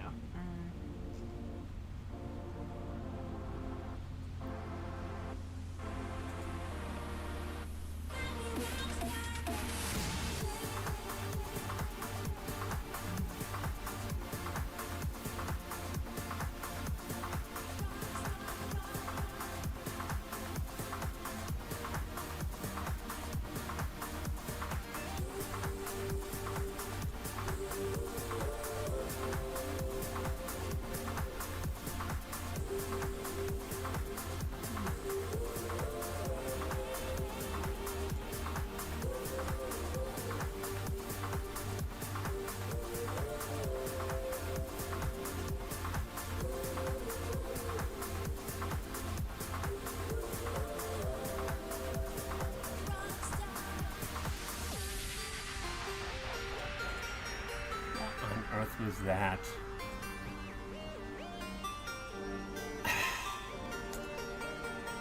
Sweetie, it's the abomination. Blink and you'll miss it. Oh, it's Toad School! I love him! He's just a real silly little man. I freaking love him. Oh my word. Monster Hunter. Ah, nice. Wait, yeah. But yeah, Sam's scrolling through Twitter for a little bit right now. Let's see here.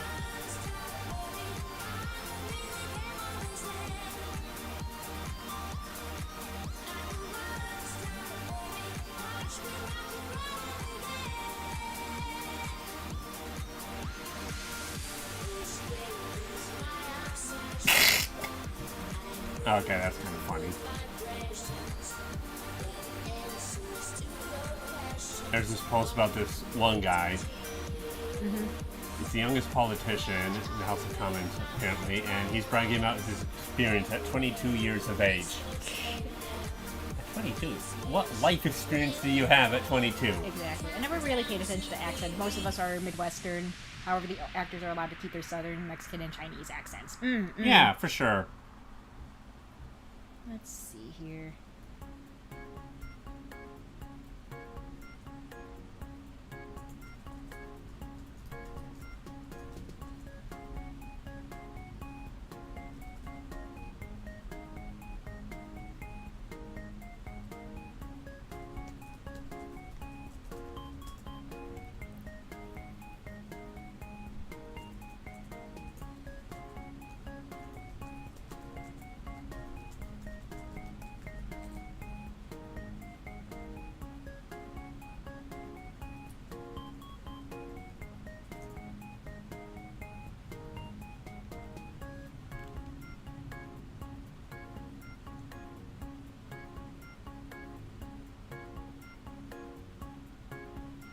Oh, that is cool.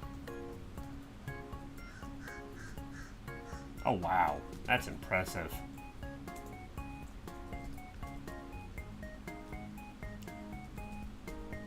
Surfing looks like so much fun. Might be a little tricky to get the hang of, especially if you don't have good balance, but... Wait, what's a good idea? I don't know. What were you talking about earlier? I do not remember. I don't know. I'm not paying attention. Okay.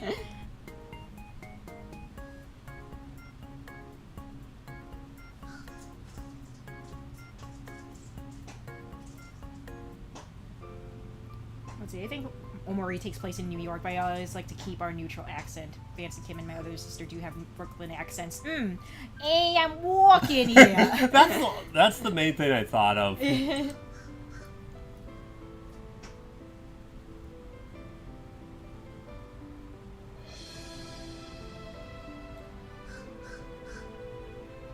Isn't there a time earlier in the year there was this woodpecker pecking at our house? Yes, there was.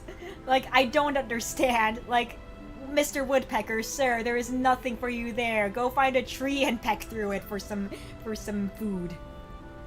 Let's see. Today I'm finally gonna get all the personal weapons done for all the units. Then I can start playtesting again. Finally. Nice. Nice. Very nice. That sounds exciting. Yeah.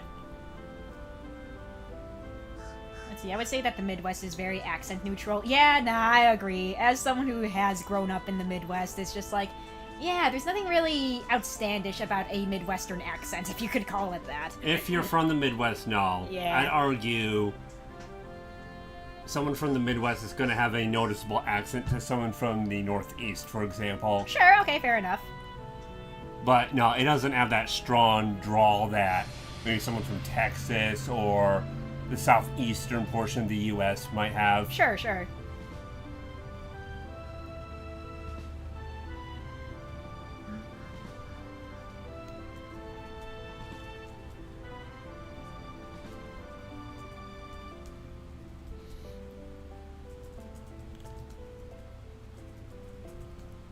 Let's see, same. Though my wife says I do, but it's just that I don't pronounce my T's that much. Fair enough, fair enough.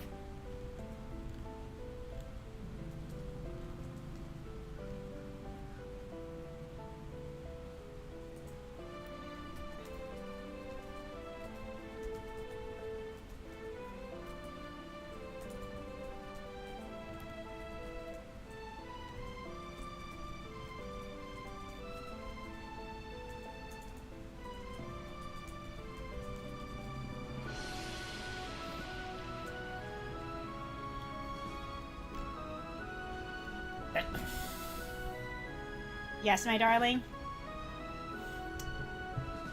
Well, I just found something you could appreciate. Oh yeah, Morrigan and Spider-Man. Very, very wholesome pairing, by the way. Very wholesome. I'm sorry, what? Don't... Are we talking about the same Morgan? Yes! And honestly, wholesome.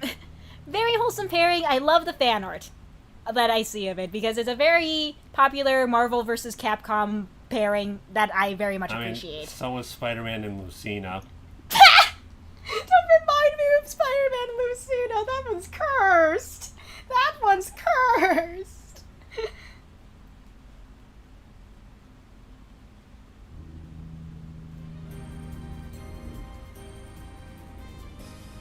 Oh, Garrick is great. Yeah. I like Garrick, for sure. Garcia. I love Mulder, best healer.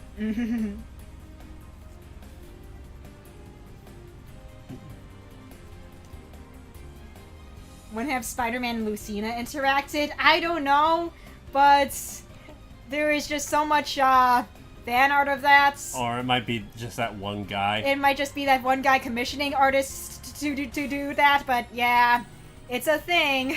I don't know why it became a thing. I think it was just because of this one guy who just really liked the pairing for some reason.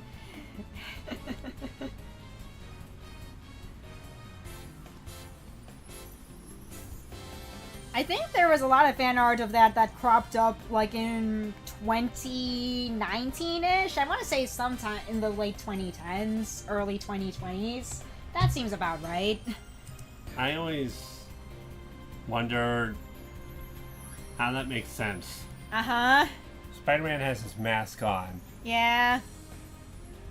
See, Garrick is great. I did mess with his promotion tree and need to update it. He has Mage Knight as one of the promotion choices and swapping that out for something else so he can get Blade Master. Ooh, okay. Nice.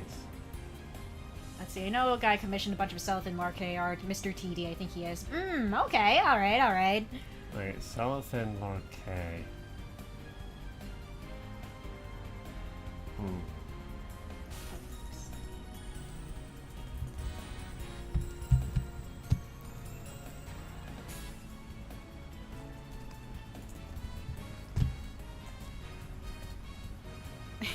An okay ship? Alright.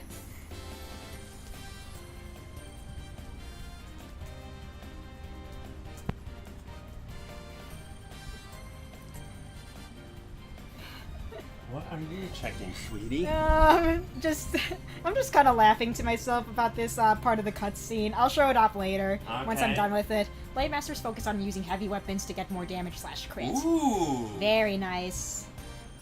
So, kind of like a sword master, but emphasis on the blade weapons. I like it. Yeah. That's a cool idea, actually. I like it.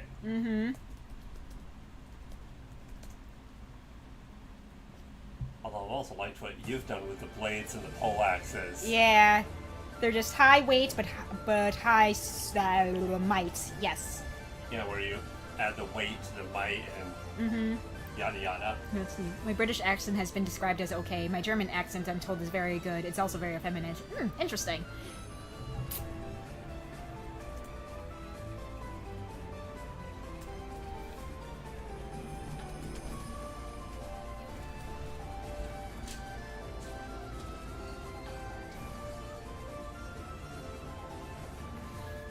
You just need to mention tea every 3 sentences and you're good. Yeah, just a spot of tea and all that. Let's see, the battle animations for them are way cool too. Blades have been reworked to be more like engage and hit real hard. Also effective damage against frozen enemies. Oh, okay.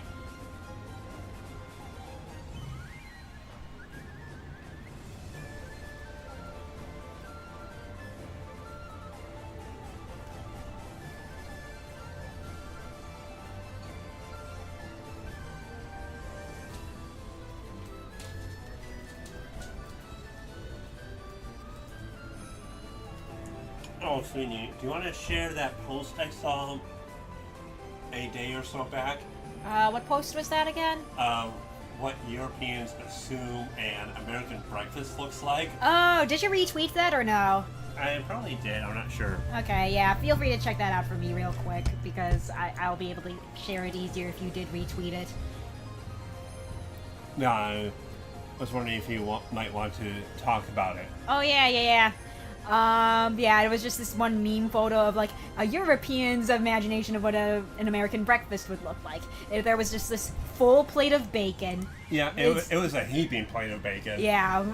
And then just bacon. There was nothing on it but bacon. Yeah, just bacon, and then maybe a side of eggs. I think there was some orange juice and coffee. And there then was a mug of coffee with guns on it. Yes. And then there was just a full-on handgun, like, right next to the plate of bacon. And I think there was, like, a reply comment saying, like, something along the lines of, nah, the breakfast gun goes on the left side of the plate, or something like that.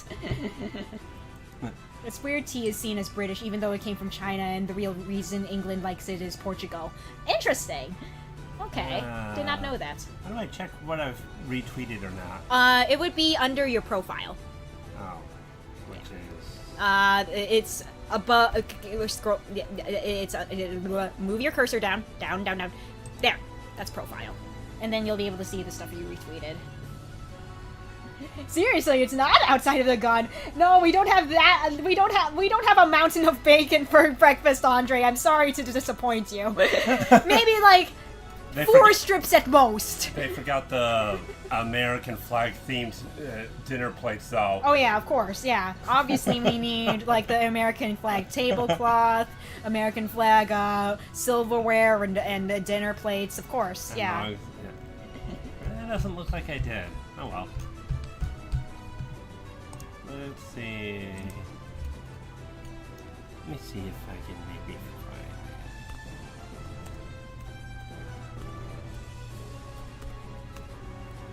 Let's see.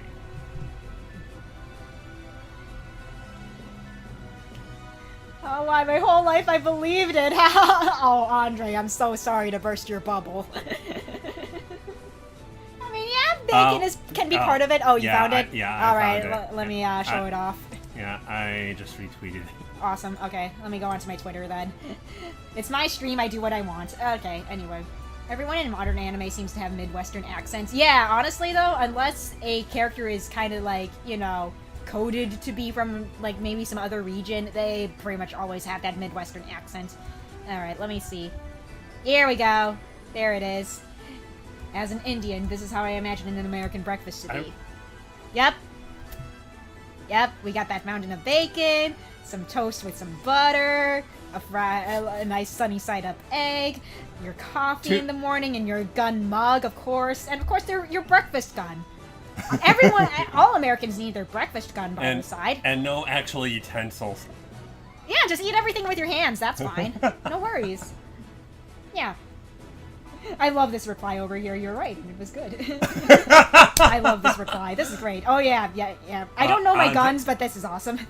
Okay, I love your just over-the-top disbelief. Yeah, but seriously, it's not... No, I'm sorry, Andre. Again, I hate to burst your bubble, but no. It tends to be smaller. The serving size of the bacon tends to be way smaller than that. Yeah.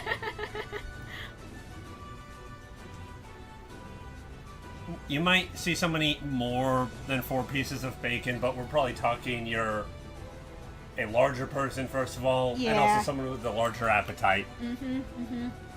Oh. It's real disbelief. I thought you were being over the top about it.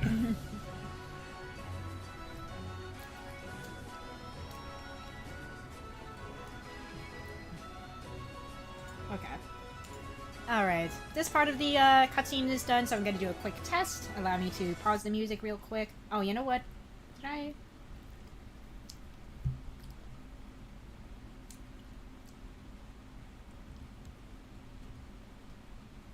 Alright, this is gonna...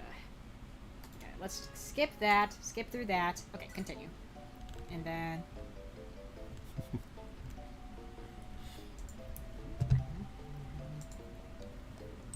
Oh, I need to change the background music. I forgot to do that. I'm surprised there's no pancakes in there. Yeah, I was kind of surprised like too. Like a mountain of pancakes with syrup. Yeah. Yeah, pancakes is also like a staple when it comes to like American breakfasts. I am also very surprised. I mean, I think other places also serve pancakes because don't you have Isn't... Aren't there Filipino breakfasts that involve pancakes or some variation of it? I'd say that Filipino breakfasts have rice and fish most Egg? of the time. What about egg? Egg, sometimes, I think. Okay. Yeah. From what I heard, bar fights in Brazil and in a gunshot or chairs getting smashed. Oh, no.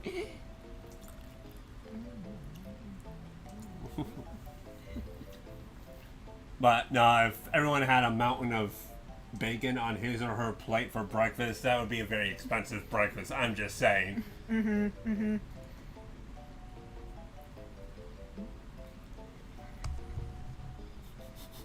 Alright.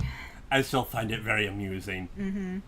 Here in Brazil, in most dubs of foreign animation or live action has either the Caracoca accent, the Paulus accent, or the minor accent. Accents from the north or northeast are heard.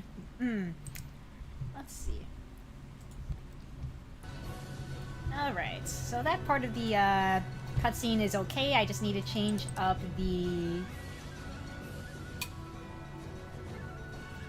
background music for it. So let's make sure... I don't know, I feel like I need to get a new piece of music for the background music for this one, I think. I think the closest I've seen to that being a breakfast for someone is that joke video of the guy showing how you make a real BLT. Where it was a BLT, but you took everything else out except the bacon and just keep replacing everything with more bacon. Oh boy.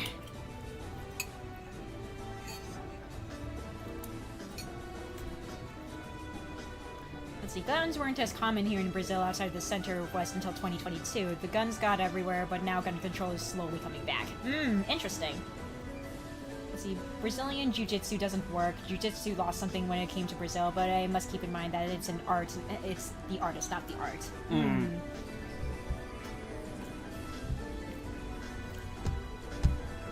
I've always heard good things about Brazilian Jiu-Jitsu in terms of just as a martial, as a form of self-defense.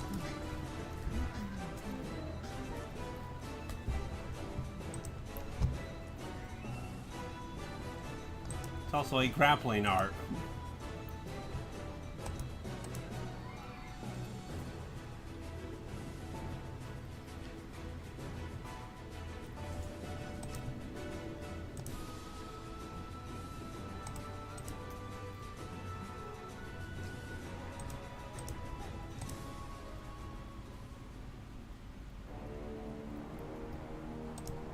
Okay, let me just...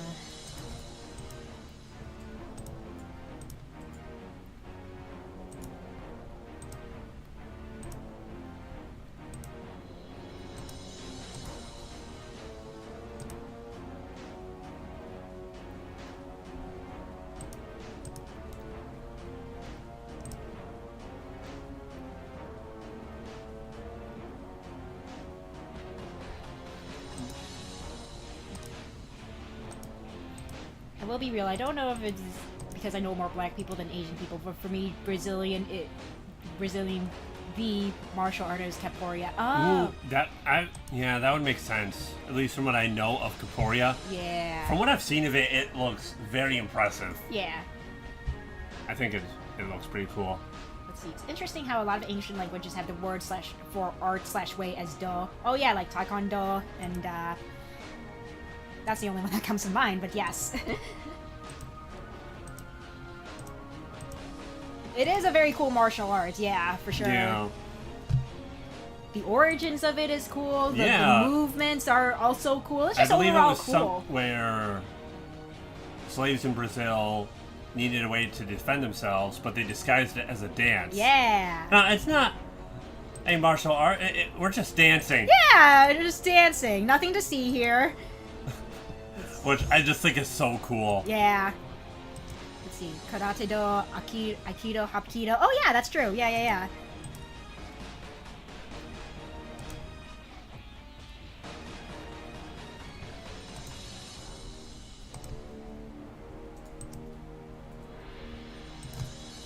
Okay, so we got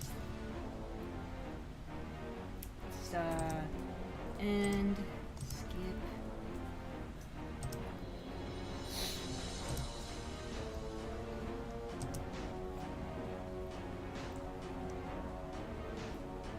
real-life dodge tanking and giving people head trauma. Oh boy! I can imagine. Yeah.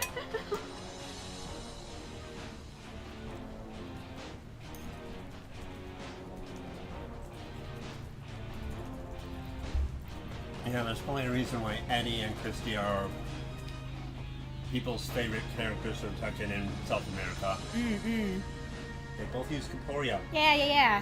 I think they were actually featured on the cover of, I think it was Tekken 5.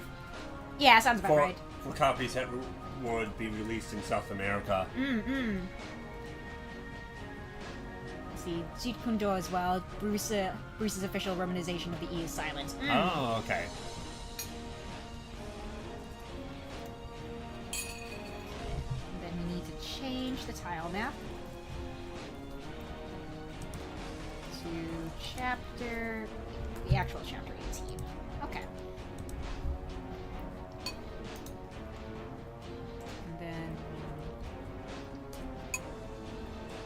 And then we also have this.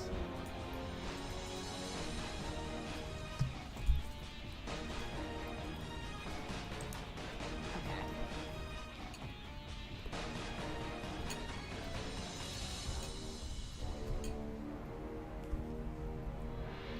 Okay.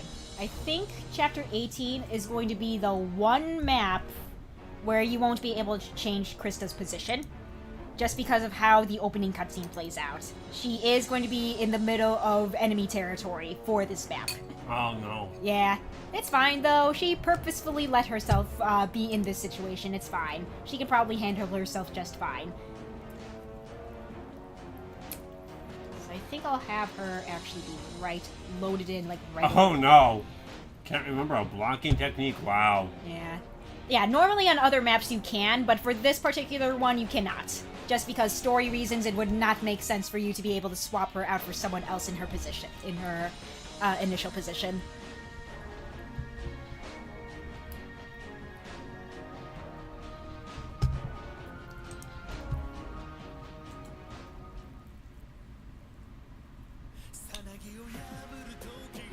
Just dodge, it's simple. You know what, fair enough.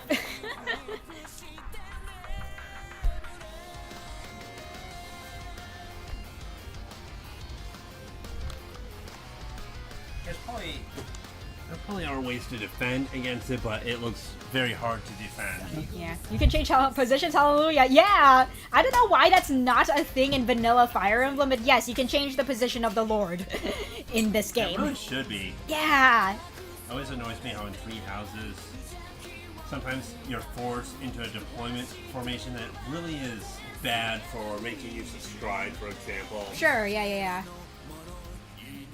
Yeah, this chapter in particular is going to be probably the one exception where you can't change Krista's position.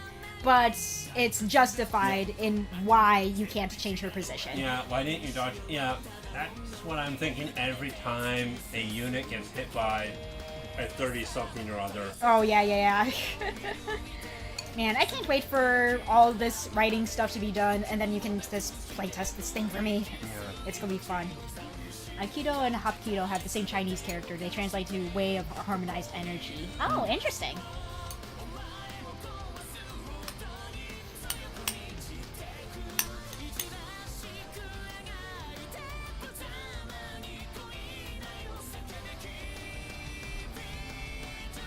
I always feel bad that UFC and MMA fighters are very unpopular in China.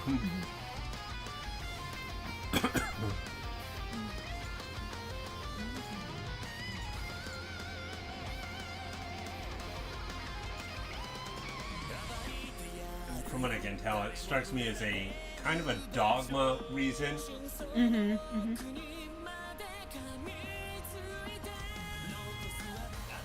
Getting closer to beating FE7 Lexel gives you our playthrough. Oh, awesome! Nice. Good to hear, Garrett. Thank you. How's that been, actually, FE7 Lex?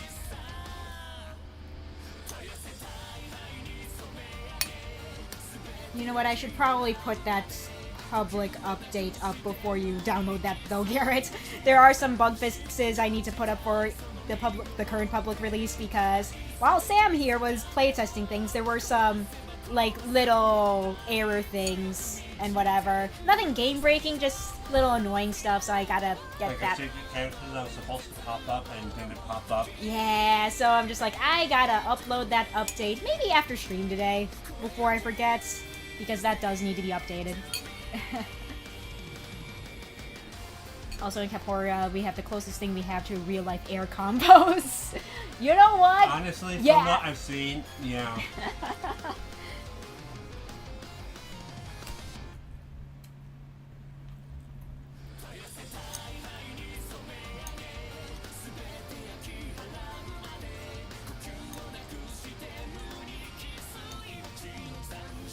I realize how much force it would be needed though to punch someone into mid-air. So much force. You know how you can do that in games like Tekken and the like? Oh, yeah. It would take so much force to do that in reality.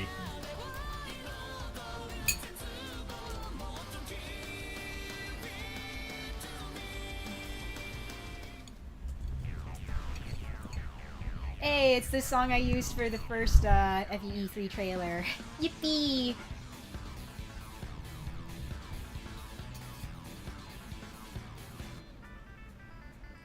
Let's see, FE7 Lux has been a lot of fun.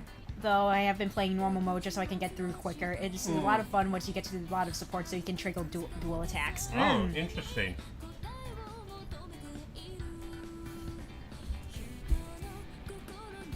Promotion is a lot of fun since I want to pick all 3 promotion options. I see. Please tell me they removed the force tutorial tips. I think they might have, yeah, or at least made it so that you can, you know, toggle that on and off, I think. Because that's always why I pick hard mode normally. Just so I can skip all that. Yeah.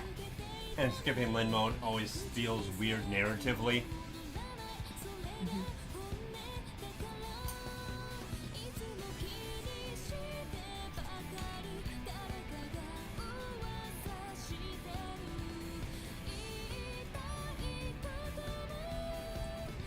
Yeah, because then you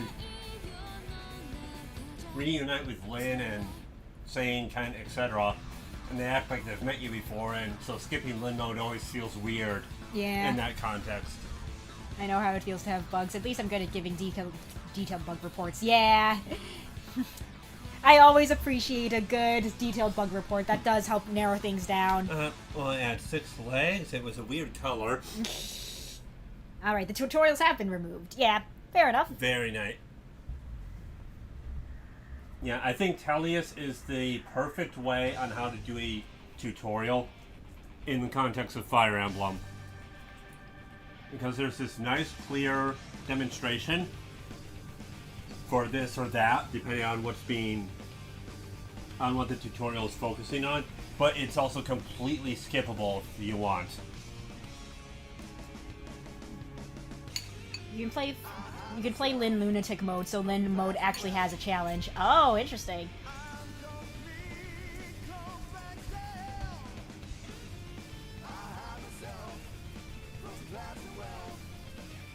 Yeah, sometimes I think they didn't balance FE7 properly.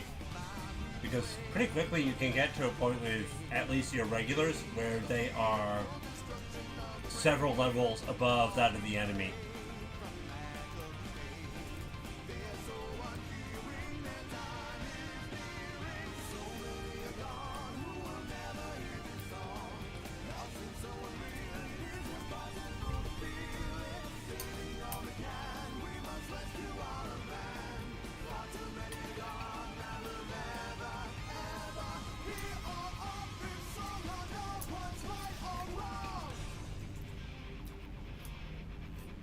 As I stated like 2 centuries ago, I've been seeing what to give Holy Blood in a theoretical FE4 remake. I've been thinking about giving them physical characteristics to each of them.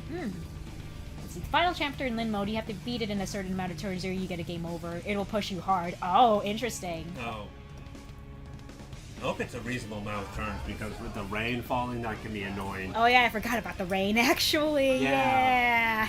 That's a thing. So you mean I can't break my weapons on Lugrin and get a lot of experience? Yeah, I guess no level grinding allowed on that last map. Yeah, I did that once. Uh-huh. I don't know if I and Yeah, no, that sounds like a terrible time, actually. very time consuming for one thing. Yeah. I could see maybe doing it, maybe to get, say, Wrath a bit higher leveled. Maybe for Lucius a little bit.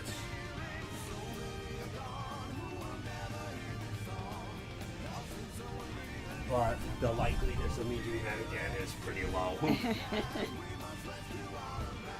I've come to appreciate moving through maps quickly too much. Yes, yes, you have.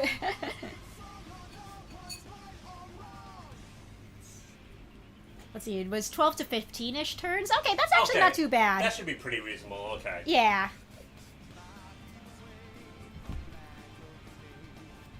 Depending on how tough the enemies are, but yeah, that should be pretty reasonable, even with the rain mechanic. I like the concept, but it's very annoying to deal with. I think the area that always confused me is, why is Florina slowed down? Ah. Mm-hmm. I get it with the infantry and your mounts. Yeah. But why is Florina slowed down? Mm-mm. I also think Wrath should have been pretty much unaffected Okay, yeah. due to coming from the plains. Sure.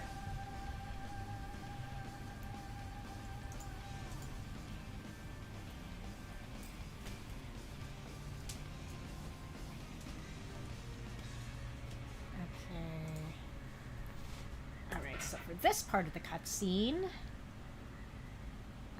let's see. I do need an enemy unit to be kinda out and about for this particular part.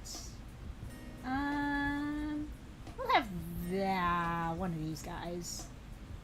I'll have this particular unit. Let's see, because rain makes flying harder, though it shouldn't be as much as grounded units. Okay. I mean, that's fair enough. I mean, maybe. The biggest challenge is the boss, but you have Wallace to help out. Yeah, Wallace can tank. Yeah.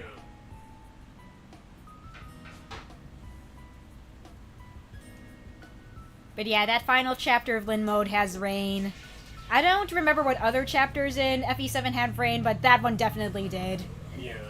Let's see. The one where you are on Elliewood mode, where you're going up against Eric. Oh, yeah, that one had rain too, yeah. And then there's that map with the snow. Yes. Oh, yeah, snow was also a thing, yeah, which basically did the same thing.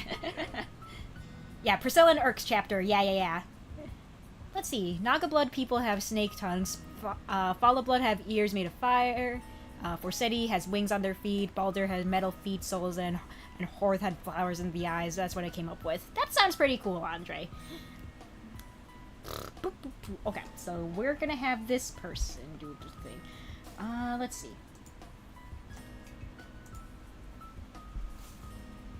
Okay, let's see what we can do here. Yes, what can you do? Oh. How's your rice and stuff? Yeah, it's good. Thank you for prepping lunch, darling. Mm-hmm. Let's see, any ideas for the other bloodlines? I can't really think of anything at the moment.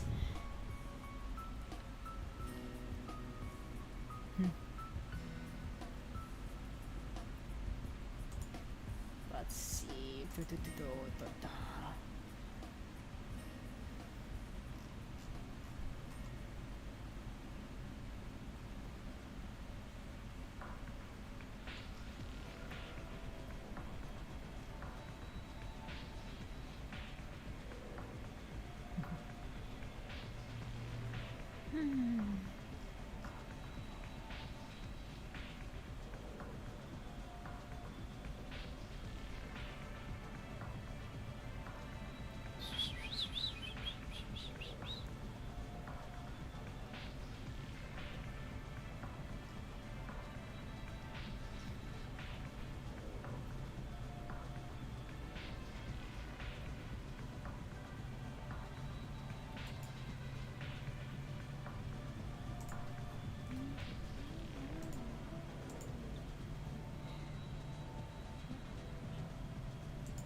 Then I can't make a wheat God damn it, Andre.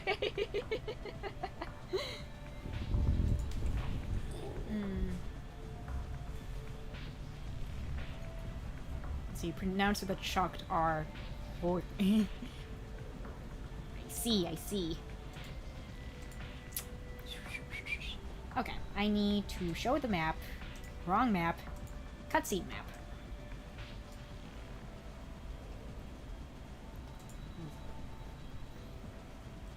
Okay, so add units. Okay, we're gonna have Mr. Purple units over here pop up on this side. You know what we were talking about earlier? What?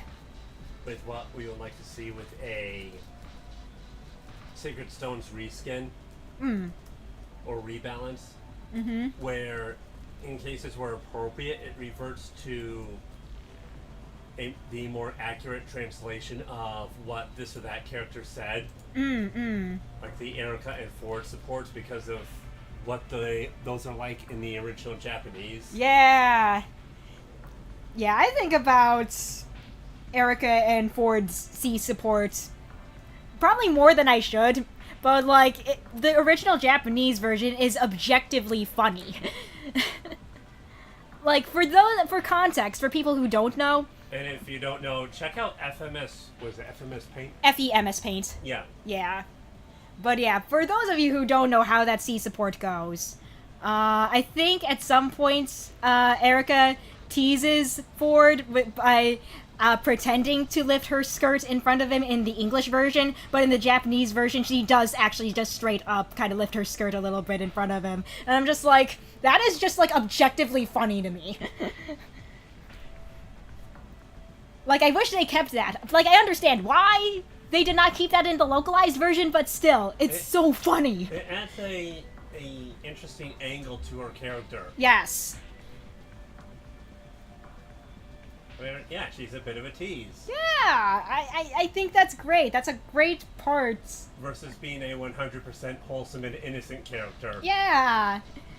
Which is honestly done rather frequently. We like our princesses a little spicy. Let's see, I would like the option to have a more pure translation someday. That would be awesome if you could add that in, Garrett. That would be cool. Sacred Stones had to keep its E rating. I know, and it sucks. They had to take out, I think it was Garcia and Garrick's support because it referenced drinking, I think. Oh, come on. Yeah. I mean, JRPGs do that all the time. Yeah, so I was just like, man, that also sucks. So why did the Ephraim and Erica support stay? I don't know. Let's see, FE7 did have a lot of translation issues as well. I am not as well versed in, unfortunately, despite FE7 being my favorite game in the series of all time. Yeah. Let's see, Fates had a T rating, so a lot of the changes were less justified. Yeah.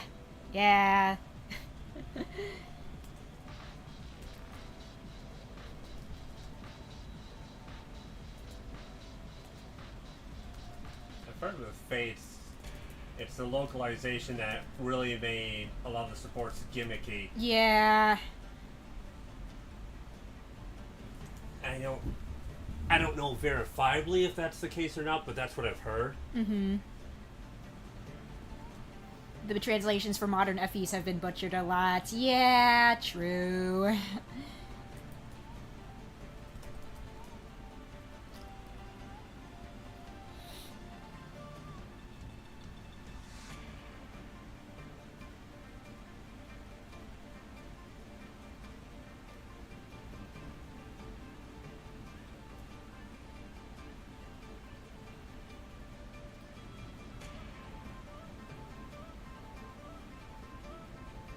Let's see, Nurgle is ranting about Eric's dad in the Japanese version, however, it's mistranslated to him talking about Elbert. Interesting. Very interesting.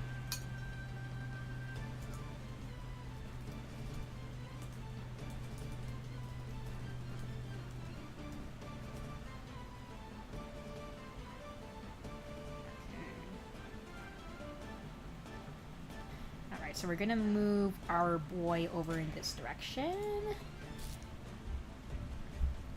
And his last word is translated as quintessence rather than Aenir. Yeah, I know about that mistranslation. Wait, what? Nurgle's last lines, you know, it's translated to him saying quintessence rather than, like, his wife's name for that last part. It really should have been him referencing his wife. Yeah, it makes more sense.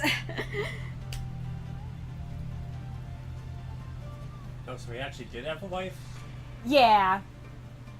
That's too bad that got cut out. Mm-hmm. Let's see. Granted, I think Soleil's support with Corrin should have been changed. I only have a baseline knowledge of how that support went. Who? Laszlo's daughter in Fates. Oh, her. Yeah. It has been so long since I've played Fates. Mm-hmm. And I don't see that changing anytime soon. Yeah, no, I figured not. Placement.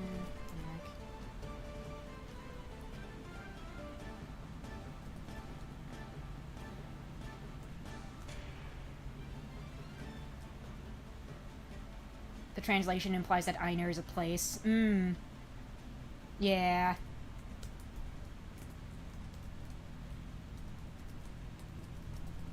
Okay, and then we move Krista over to this position.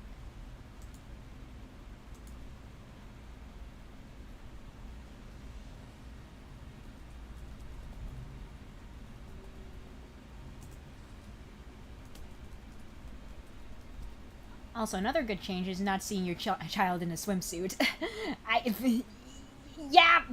What?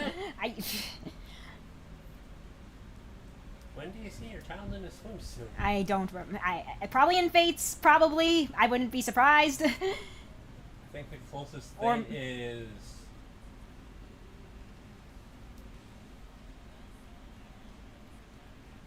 maybe possibly seeing your son or daughter in the... was it the sauna or whatever?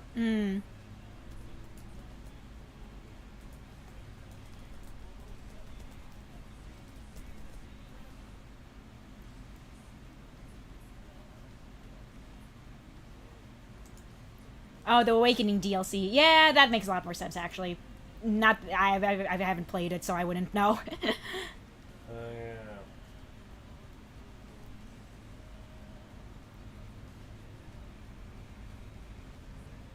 Let's see, I feel like Engage's translation is more offensive. Again, Anna and Jean should be changed.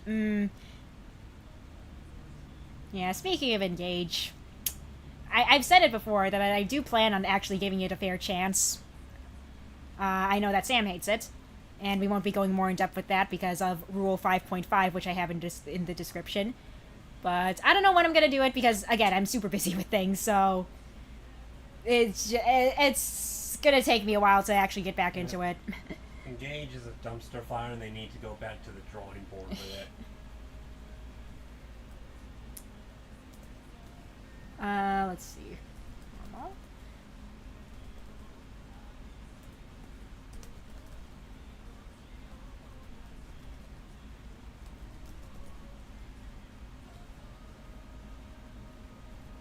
I think the only good thing I can say about it is objectively the voice acting's pretty good and the music's okay.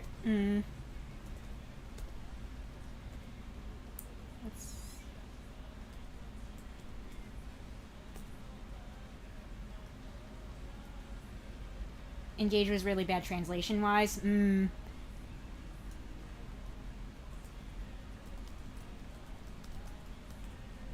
and then we have Forest get added here. Don't like Engage's voice acting. Let's see. Hot take. FEN never had truly good and loyal localizations outside of 3 houses and Path of Radiance. No other, including Radiant Dawn, had a good localization. That's very true. Yeah, it does seem that there were some changes made translation-wise that really didn't need to be changed, and in a lot of cases either harms it or pulls it down in some shape or form. Let's see, playing it in 4K and 60 FPS is really nice on my totally legal copy. I see, Garrett, I see. Let's see. Entry time. Let's see. Radiant Dawn's translation for why the Black Knight escaped was good. Mm.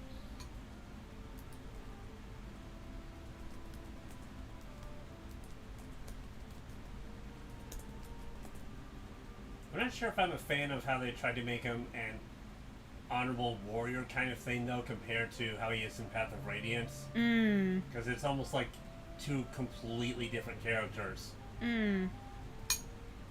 Black Knight was straight up going to kill Ike and Mist just to make Grill tell where the medallion was.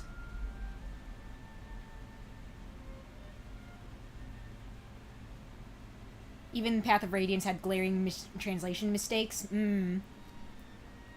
That reminds me, there was this one blog that I found that kind of went into at least some of the differences between the Japanese script and the English script. I have to find them again because I do not remember their URL for the life of me.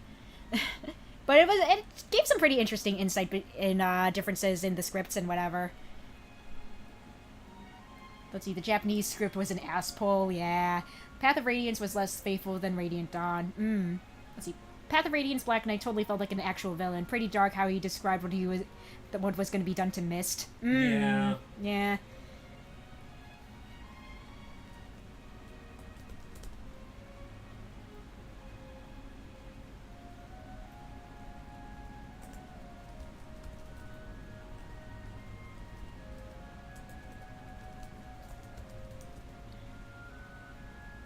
Let's see, Radiant Dawn has many points which were way better than the original, but also only uses the basic script, not the extended one, so many things are lacking.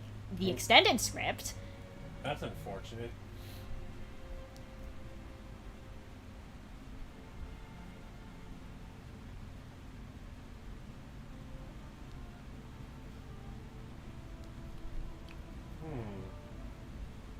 Yes, darling? I'm just thinking that there's kind of a track record where the archer hates the main character. Ainz, Shinon, and Takumi.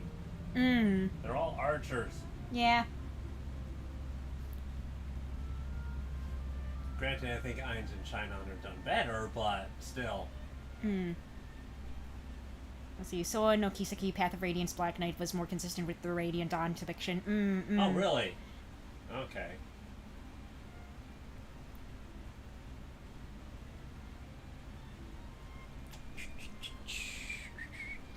Alright, just about done with this opening oh, whoops.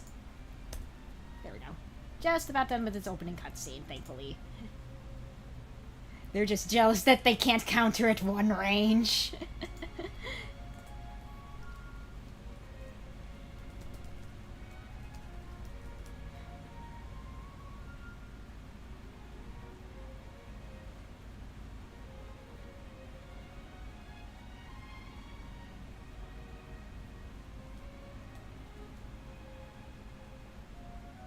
Let's see, the game has two scripts, one for the higher difficulties and one for the easier. The one for the easier had more hand-holding and had a lot of exposition and also leave a lot of plot out.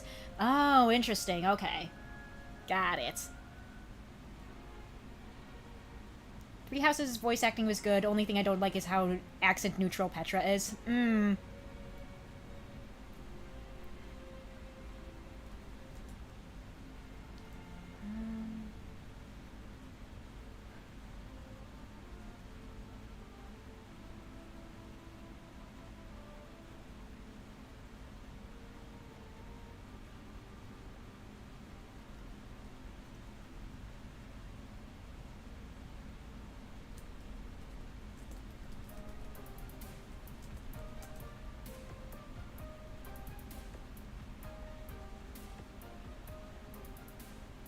Oh yeah, I added the BGM I used for that one Speed Paints shorts to the work playlist. Speaking of which, I don't know when the next Speed Paint's gonna be. It's gonna be basically when the next time I work on another portrait, which won't be for a while. I think I'm gonna start doing more portrait stuff after I'm done writing out cutscenes, because I feel like the whole cutscene stuff is gonna take most of my time. Because after I get that done, I'll be able to hand it off to Sam for playtesting, and then I can focus on other things while he's doing playtesting stuff. I thought you were talking about the Mario Galaxy 2 one. Oh, no. For the other one. For the portrait stuff. Let's see, the translation is a mesh of the two with some really good additions.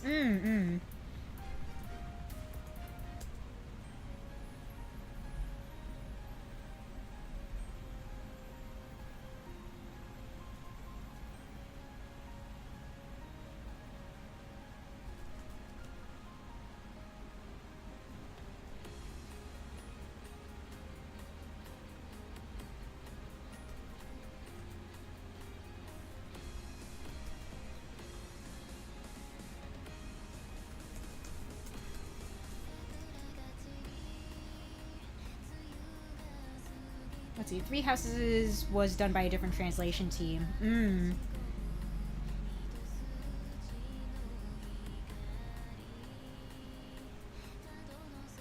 really like the combat arts that Three Houses refined upon. It was a really cool mechanic. Yeah. I just wish that you weren't limited to just 3 combat arts equipable at any given time. Oh, yeah. Not counting class-specific ones, I mean. Uh-huh.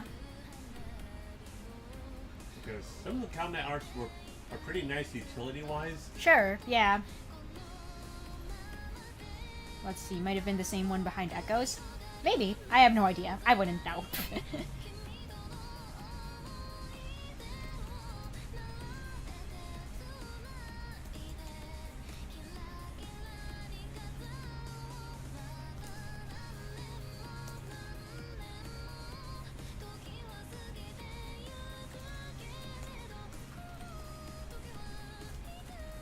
Excuse me.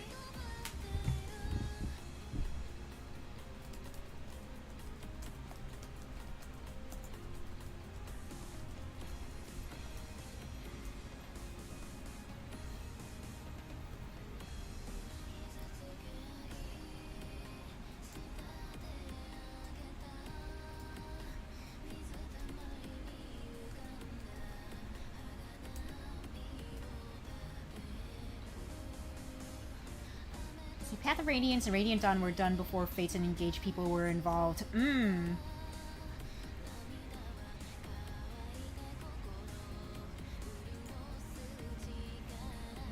Yeah, because I think that Nintendo Treehouse was involved with the translation for Fates and possibly also Engage, maybe? I'm actually not 100% sure. That figures.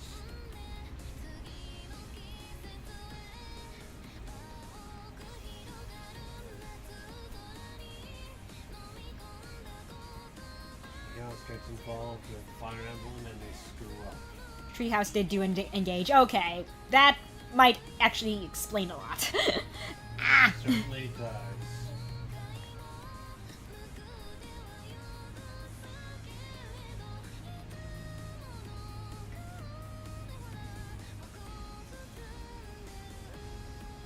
Okay, let's see.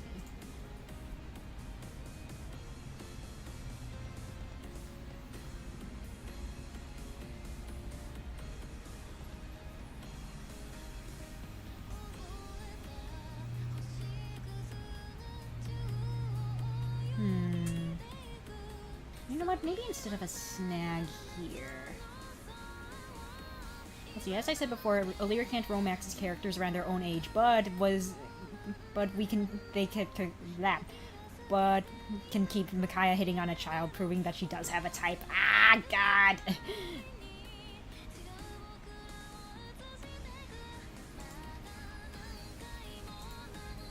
Okay. Let's see. I think. Actually,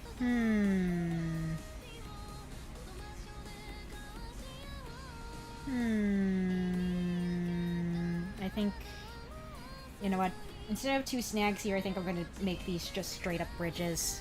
I think that's, yeah, let's make those 2 straight up, a couple of bridges. Actually, I might just have them, for aesthetics wise, I'll just have them be fallen snags. I think that'll make more sense for this part. Alright, let's edit that. Okay, so we'll remove both of these. And we will just make both of these So we'll just have 3 snags to work with. And then both of these can just be fallen snags. Yeah, we can just have...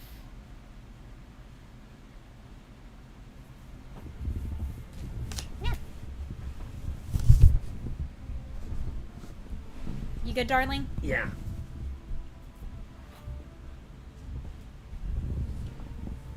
What are you working on? Working on fixing up this one map. Or more like changing it a little bit. For more how I envisioned it before. Alright. Think. Why put a snag in a place that's completely useless? Blazing Sword does that. Do that. Do that.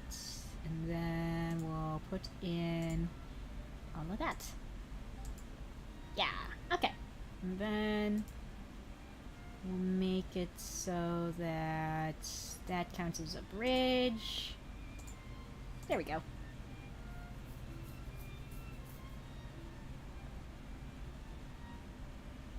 Okay. Cool.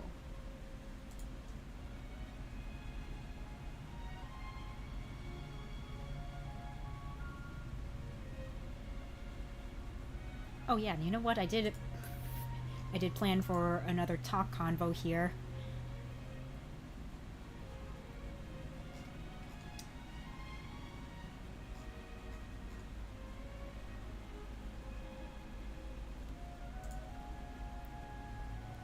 Let's see, would you rather have Alear romance characters of their own age, or have Micaiah be a pedophile? I would rather have Alear romance character of their own age, honestly. That would just make... Or at least comparable age. Yes.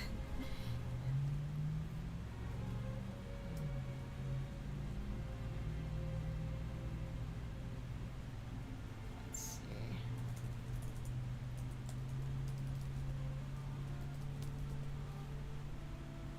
Alright.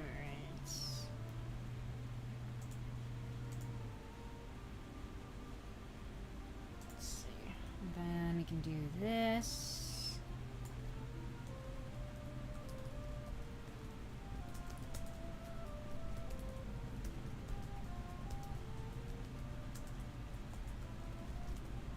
Let's see, what remake are you predicting to come out next? It's a toss-up between FE4 and possibly FE7. I just think it makes the most sense that FE4 would come next because they've already done the first 3 games already. So FE7 really just needs a port, honestly. Yeah. Considering that they did release FE7 for Nintendo Switch Online, I feel like FE4 is more likely. Did they do FE4 for the Japanese version of Nintendo Switch Online? I don't remember. I want to say they did. But still, I feel like a remake is kind of, you know, on the horizon. I know it's kind of become a meme at this point for FE-tubers to just say, yeah, this next direct is gonna show off the FE4 remake. And hot take, I'm sorry because I'm friends with some of these people, but I'm kind of getting tired of it, personally. But, like, I understand, but at the same time, guys, it's not happening this soon. I'm sorry. Let's see. I believe they did release FE4 for the Japan service. That's what I thought, yeah. And I'm pretty sure they also did the Thracia as well, didn't they? Or maybe I'm mistaken. Let's see. I don't think, like, Lynn's Japanese voice too high-pitched.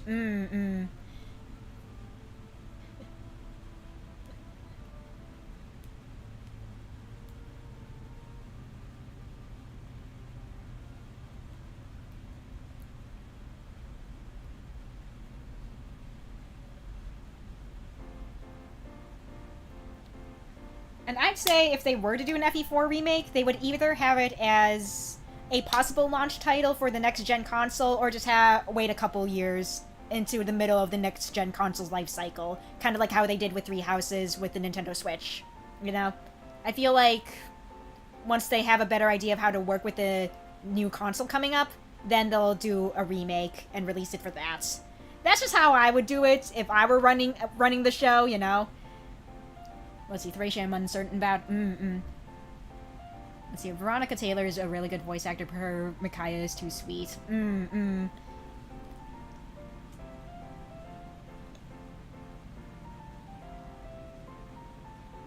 Because, yeah, I feel like, just depending on the next gen console's success, I feel like releasing it in the middle of its, releasing a theoretical FE4 remake in the middle of its cycle, it just seems like a good business decision, in my opinion. Which is why Three Houses was so successful, because it was released in the Switch's heyday, you know? She's flanderized in Heroes like everyone else. Yeah, that's just how it be. That's what a gacha does to a motherfucker. For, like, an established franchises, I mean, you know.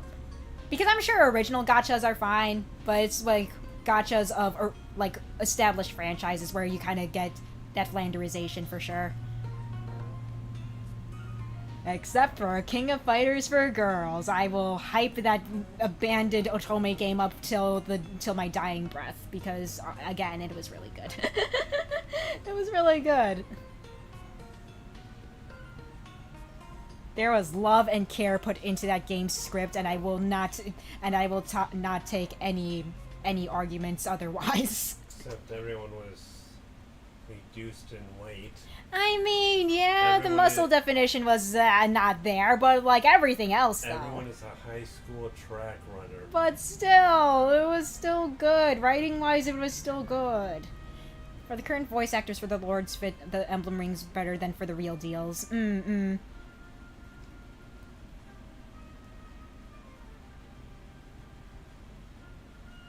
Alright, let's see.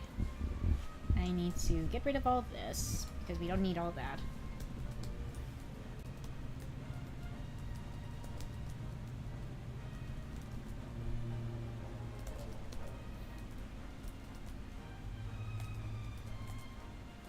I don't know why they did that. I mean, have you seen how the average guy on a romance book cover looks? Let's see, Yuri Lowenthal was really good in Ultimate, though. Yeah. Like, I expect no less for Mr. Lowenthal. He's just good in general. And yeah, I feel like his voice fits for Marth well enough anyway, so...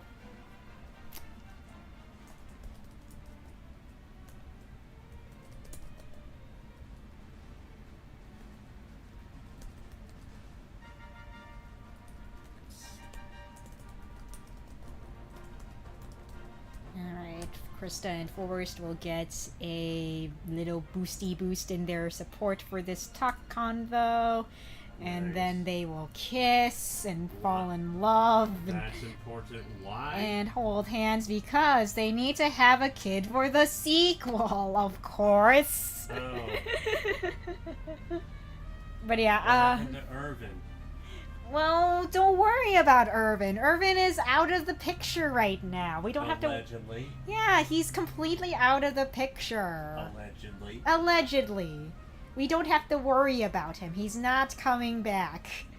Krista needs to find someone else. I'll trust that when I see a corpse. You know what? Fair enough. Let's see, I also like Spike Spencer's Marth. You know what? Yeah, I completely agree as well. I think Spike Spencer and Yuri Lowenthal do voice Marth really well. I think both voices fit, surprisingly enough, even though they have such, you know, different types of voices. I think both fit Marth really well.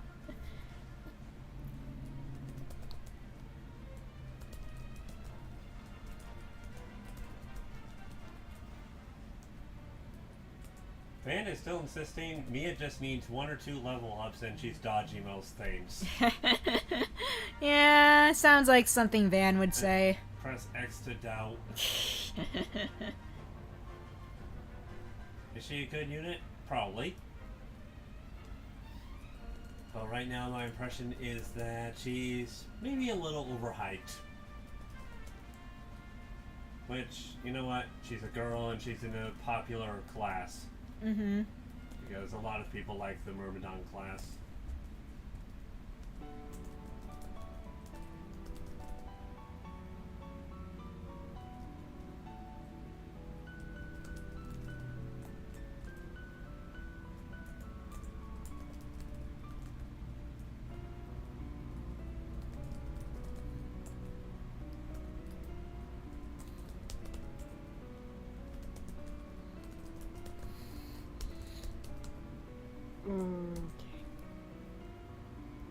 Let's see, I think that despite his leadership, I would describe Marth as reserved.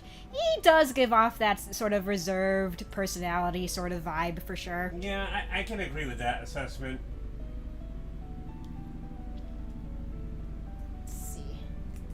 But you know what? When you're the leader of an army, and you have a fiancé, maybe you should be a little bit reserved.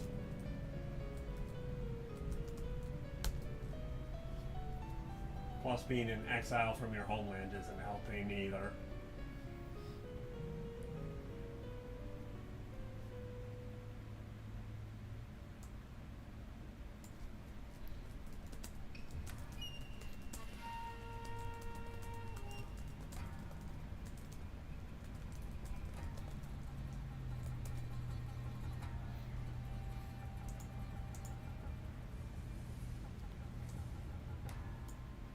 He's also very idealistic. Very true. Very true. And it comes with the age.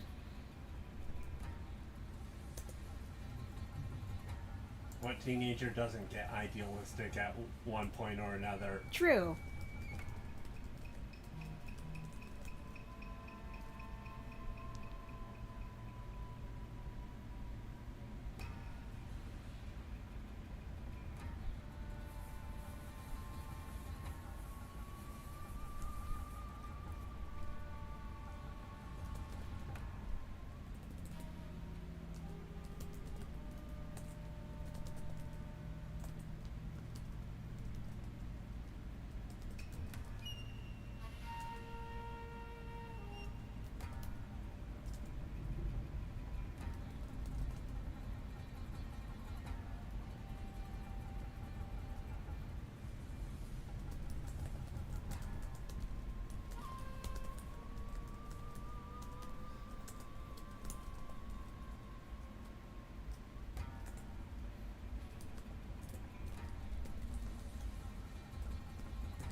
Let's see, as for Lynn, despite Lonnie Minella being my favorite voice actor, I feel her Lynn voice is too royal. She is adorable, but she lives in most of her life as a tribal girl.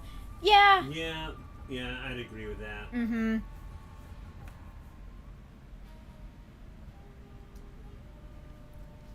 It's more of this Little Lord Fauntleroy situation.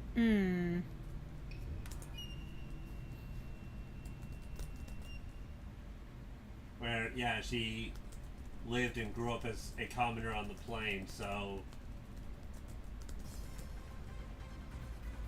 she's very much foreign to what's going to be expected of her as a noble, responsibilities, etc.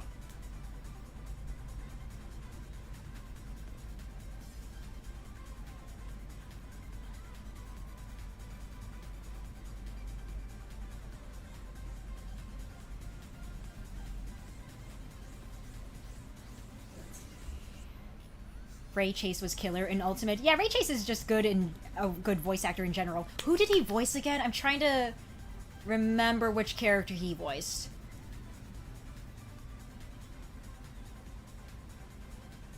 Was it Roy? I want to say it was Roy. Okay, that's what I thought. Yeah. Yeah, he did really good as Roy.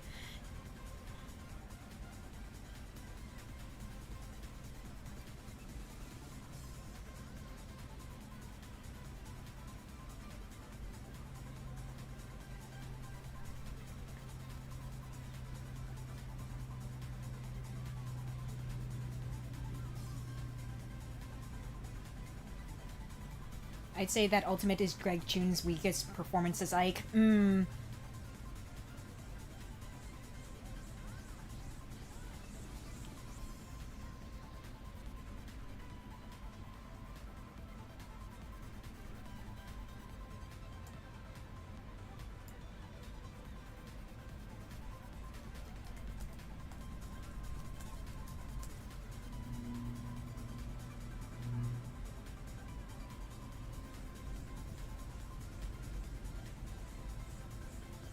Let's see, nothing in Smash ever really reached the heights of Great Ether after Brawl. And hello, Taryn. it stands out so much more because everyone else is so good. Yeah, you know, fair enough, Blade, fair enough.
Let's see, sorry I've been slow on talking, been focusing hard on the project. That's okay, Garrett, no worries.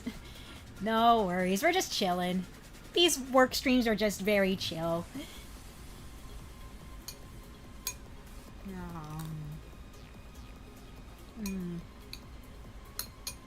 Let's see, as I said before, Sakura Tan, Shida's voice actor in the OVA, and Sakura Kinomoto does not fit Shida.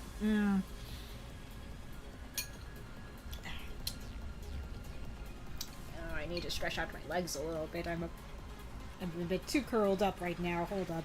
Ooh, good. There we go, there we go, there we go. Ooh, okay.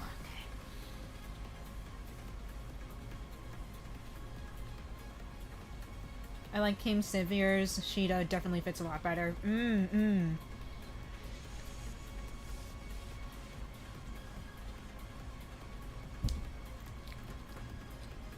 so glad I discovered folders for LT. I have so many skills and weapons to go through. Honestly, though, folders for, like, the skills and items, very useful for organization. I don't know how I was able to survive without all that organizations.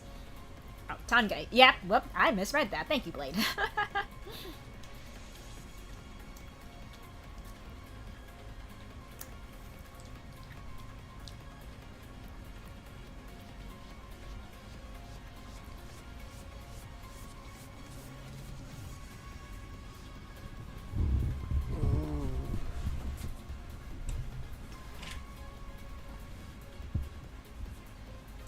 Alright, let's see how this plays out. I just need to make sure that these speech bubbles work. Oh, wait a minute. Nope. I don't have any background music for this because it's just going to take on the map's background music. Shirami Lee also does a good job.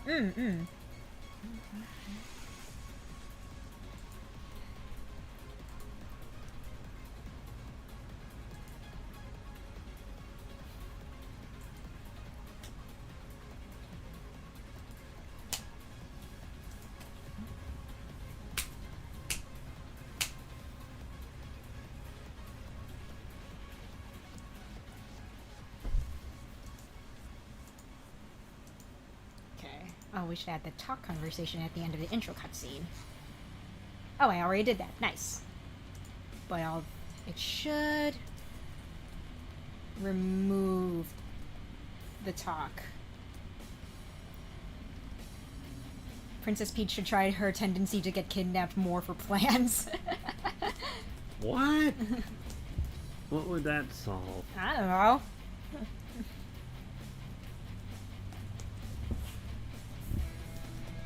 There we go.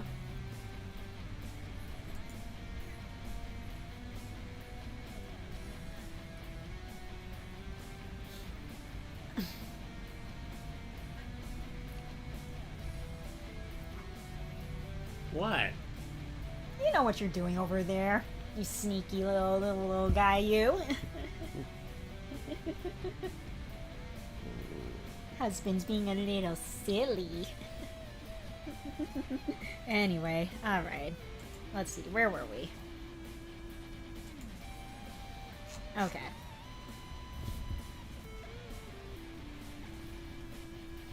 Okay, so we remove Forrest's portrait and then we have him move off screen. Show map. Okay, so this is going to be the last bit where we use the cutscene. We just need Forrest to start moving.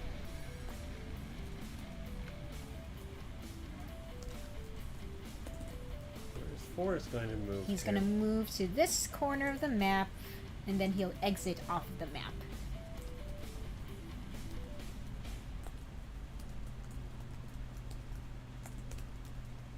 I remember seeing this fan comic where it was Donkey Kong against the Pokemon trainer. Uh-huh. Pokemon trainer sent Squirtle out against Donkey Kong. Uh-huh. Donkey Kong gives Squirtle a little head pat. Aw, that's adorable. And then punches the Pokemon trainer himself.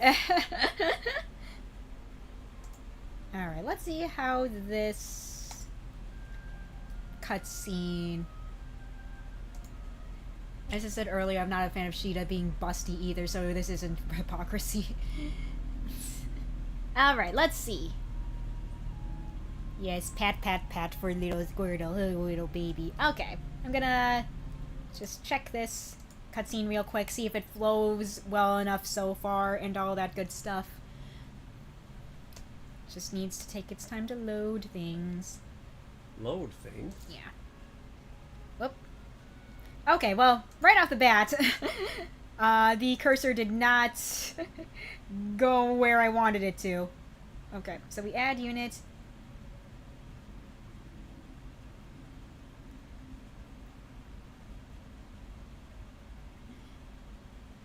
Okay, let's see. Units. Oh, did we not load in Forest? We did not. Okay, let's... Just for the sake of making sure that he is loaded and ready to go. I think I accidentally took him out while I was doing that. Okay, there we go. Okay, let's try that again. I mean, he'll be properly loaded in, so... Like, when we're actually in-game and whatever, but... just for the sake of, you know, testing it from this current point, it should, you know... I should load him in, like, right now. Okay, there we go. Much better. Alright.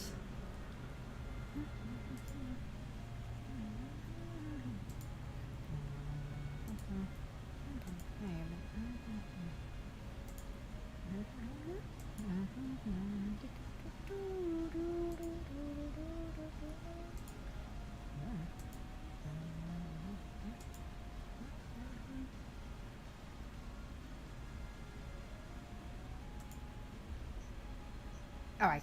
I forgot to take care of this extra space I put in. I'll do that in a bit.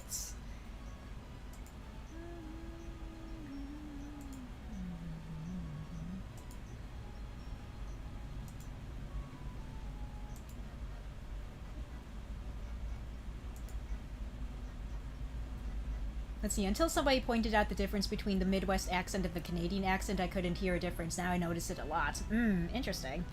What is the difference, if you don't mind saying? Canadian always sounds American to me. Yeah, honestly, though?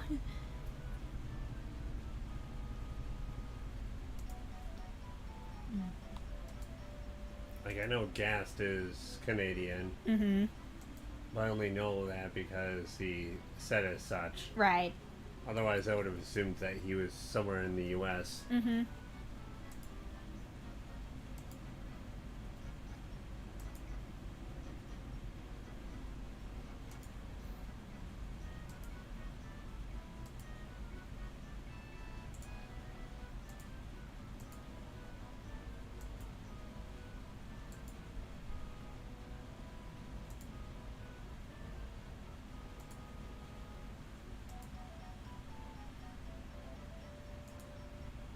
Okay, so we got that.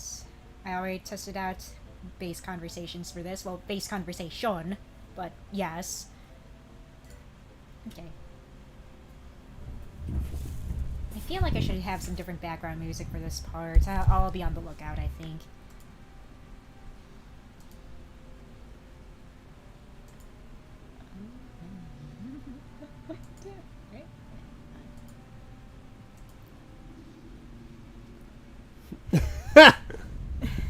Yeah, she really is.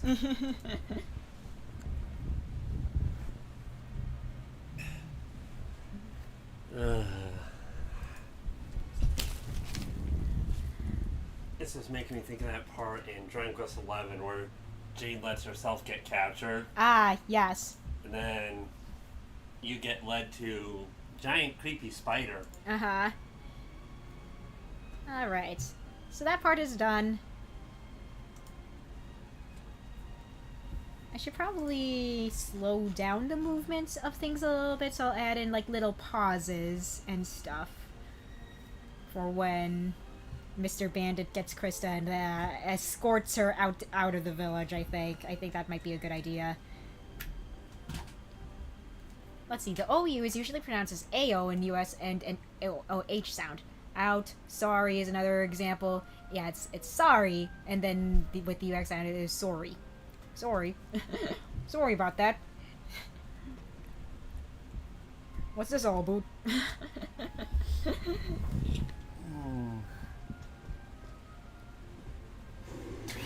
Whoop.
Let's see, granted, not even Canadians notice the differences. Interesting. Yeah, they sound so similar, so I'm not too surprised, honestly. Ah. This is where you are. Found something, darling? Well,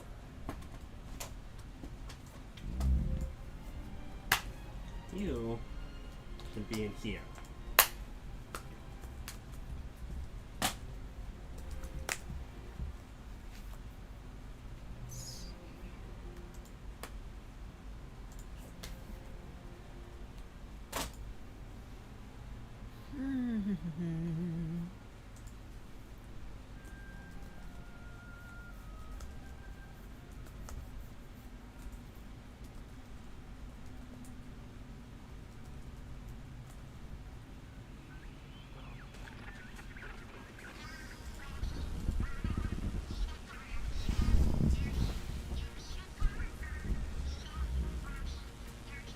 Let's see. Although Quebec or Canadian accents are more noticeable, they pronounce the R as sound as you are. Oh, okay. Oh yeah, babe. What time were you gonna go to work? Probably about 3:30. Okay. Just thought I'd ask. Maybe a little closer to 3:40. All right. Sounds good.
Let's see, giving characters a Canadian accent, it gives them more character distinction. I was thinking about giving Sheeta one. Oh, okay, interesting.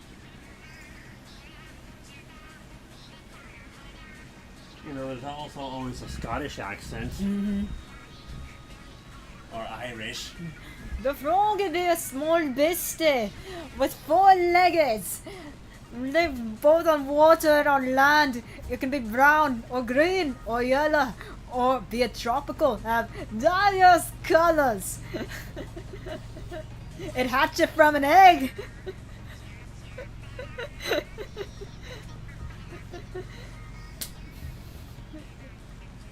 For sure, but Scottish accents are easy to fuck up. Oh, absolutely. I'm sure, yeah.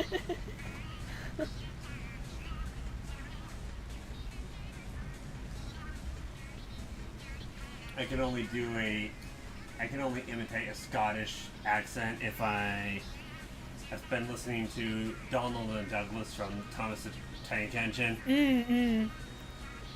Where they actually have a Scottish accent. Yes, yes. Because on some episodes they do not.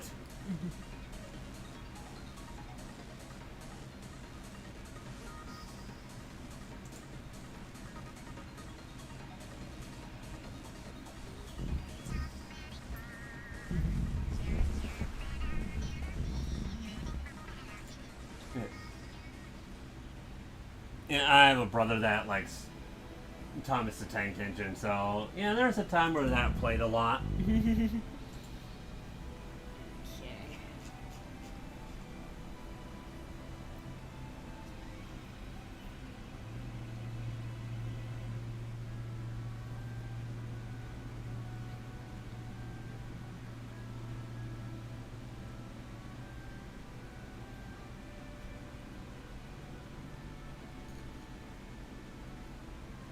Yeah, sometimes depending on who.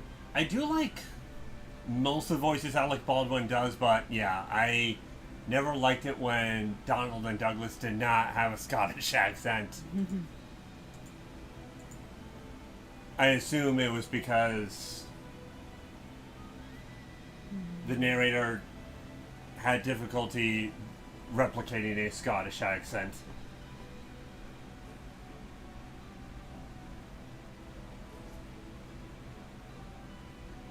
Yeah.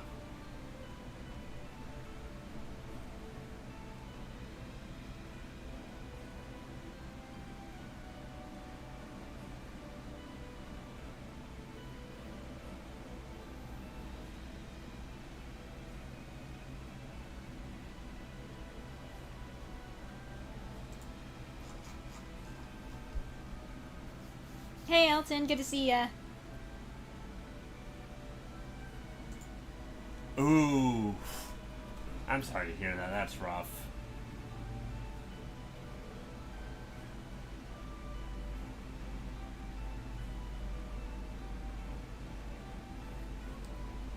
I might have to make another Yeah, I'm gonna have to make another freaking cutscene map, Oh, apparently. No. I'm getting a little too creative for my own good. I need to make another one. That's what happens sometimes. Alright, let's add in another new tile map, shall we? Goodness gracious me. Alright. Okay, let's see. We'll use this tile map. What time? I'm gonna use this one.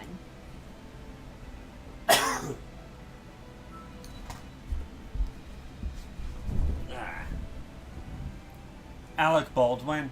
He was the narrator for some of the Thomas the Tank Engine movies.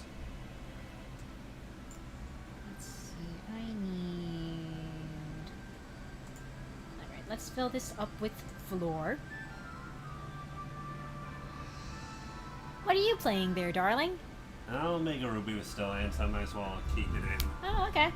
Nice. Oh wait, whoops. Some engines we should have American... Some engines which should have American accents, but don't. Rosie. Okay. So I'm working on some maps for my game right now.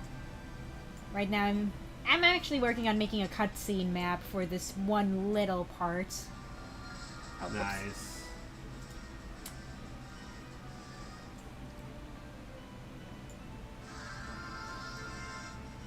Yeah. But yeah, I'm hoping that a good majority of this will be done soon, so that way I can hand this off to Sam for playtesting purposes. Yeah. Because we are getting there. We're getting to a point where it is going to be ready for... That Act 2 is going to be ready for playtesting. But I want Sam to kind of touch it first before I send it off to anyone else.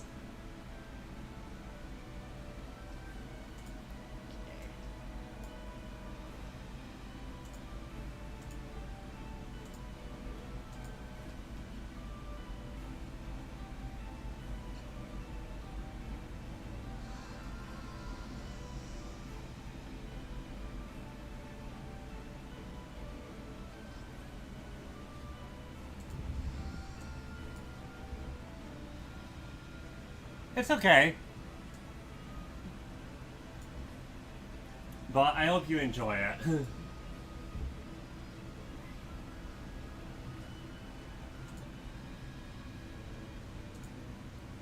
and then we have all these doors here. All these tiny prison cells. Or maybe we just make them smaller. Do I want them to be cramped and small? I don't need to make them that small. Or maybe I do. Hold on. Maybe if I kind of made them this small. And then maybe make that an empty void.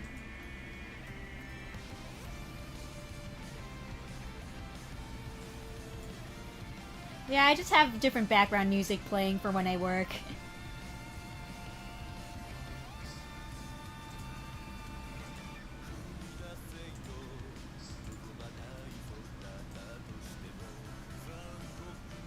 But yeah, for the songs that are playing, it usually says what, like, where it came from or what artist worked on it or whatever. Yep.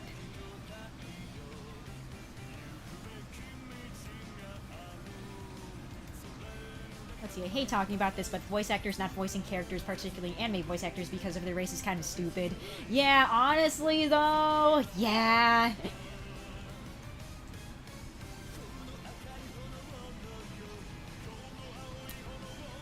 Yeah, Lost in Thoughts All Alone is very good, Elton. I do like it personally, it's good.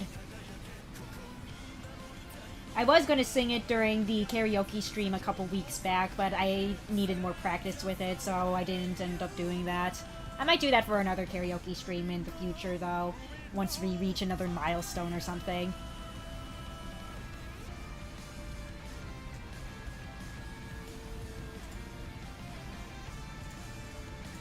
Okay, we're gonna do that.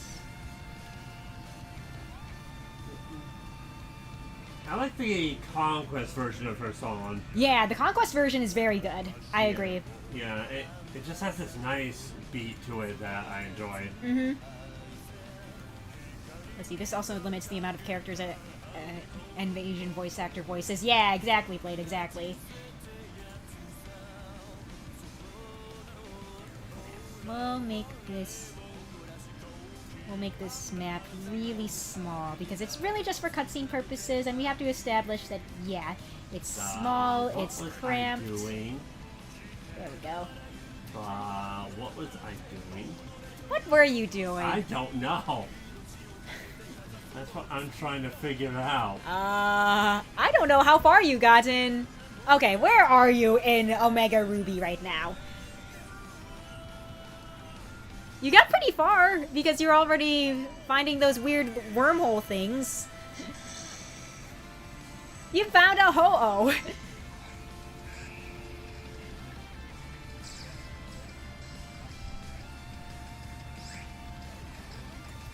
Alright, we're gonna do that. We're gonna have a stairway be right over here.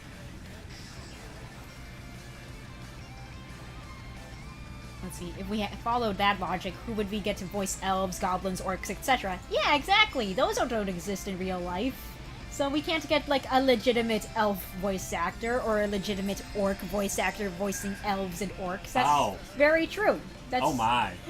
What did you find? Oh, you're a Swampert. Swampert is big and buff. Yeah, you mega evolved your Swampert. Let's see, I don't mind Killer Bean forever because the voices are extremely cartoonish. Yeah. Yeah, I think I mentioned this before, but I only have, like, a surface level knowledge of what Killer Bean is. It's a very interesting project, I would say. I mean, obviously the guy really wanted to make this a thing and put a lot of passion and work into his own original work and whatever, so I think that's pretty neat. Sorry, PK, you can only voice Filipino characters. Dang it. Oh no. Whatever shall I do? Actually, no. In all seriousness, no. That's a huge problem because let's be freaking real here. like there are like no major productions that have explicitly Filipino characters. Let's be freaking real here. Let's put this into perspective, shall we? Unfortunately. Like, for real though, if we follow that logic, yeah, that really shrinks the pool for a lot of people in the voice acting industry if we strictly go by race. Let's be freaking real here. Like, we jest, we joke, but there is a kernel of truth in the jests and japes and jokes. A harsh reality, let's say. Do some people seriously think that that's how it should work? There are some people who would legitimately have that take, yes. Why on earth? I don't know. You're fucked, in other words. I'd be too, Native American. Ah, dang, that really sucks also for you, Blade. Dang. Let's see. If I choose the Nor route or Hoshido route, I chose Nor. I'm sorry for Sakura. Only for her. She's a little Bernadetta, and I like her, but Elise is my favorite character. Alright, nice Between the two healers, I always did like Elise better.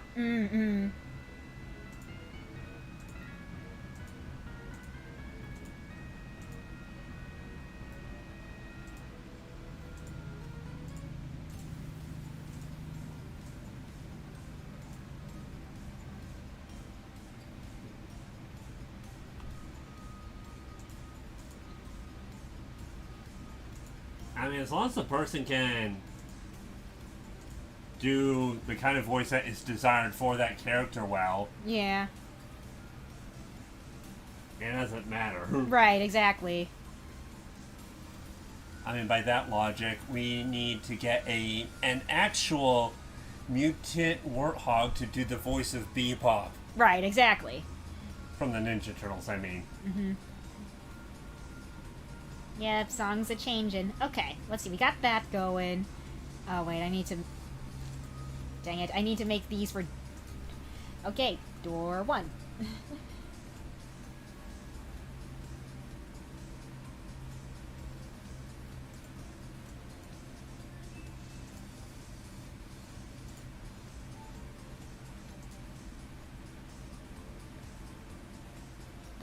They just have a fitting voice. That's all that should matter. Exactly, yeah, Blade. that's what I'm saying.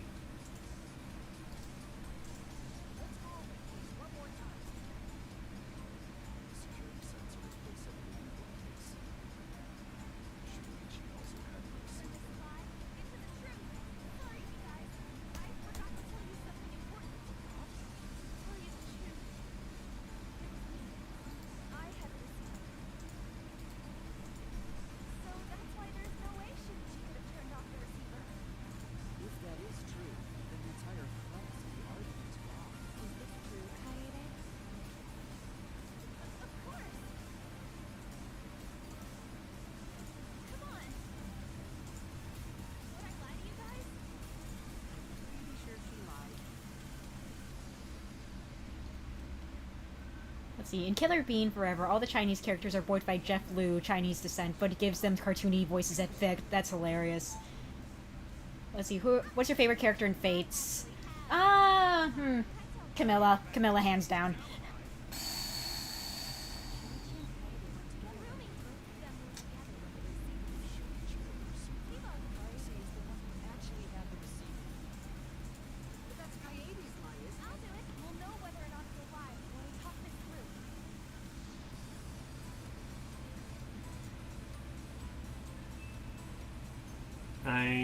Fairness, she's a promoted Wyvern Rider and she can use magic. Mm-hmm.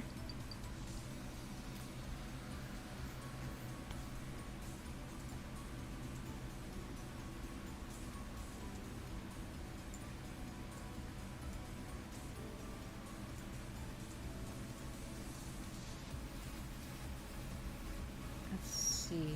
Then this is all floor. Yep. Okay. And then this should also be floor. It might be Keaton, honestly, if I was to really narrow it down. I like Charlotte, but a lot of that might be because she's the only female berserker. Haruka's kind of interesting. Silas is also pretty cool.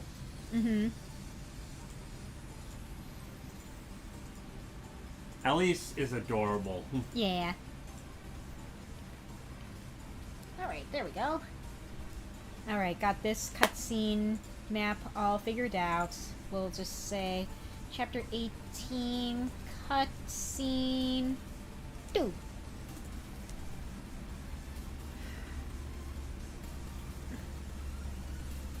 I did not...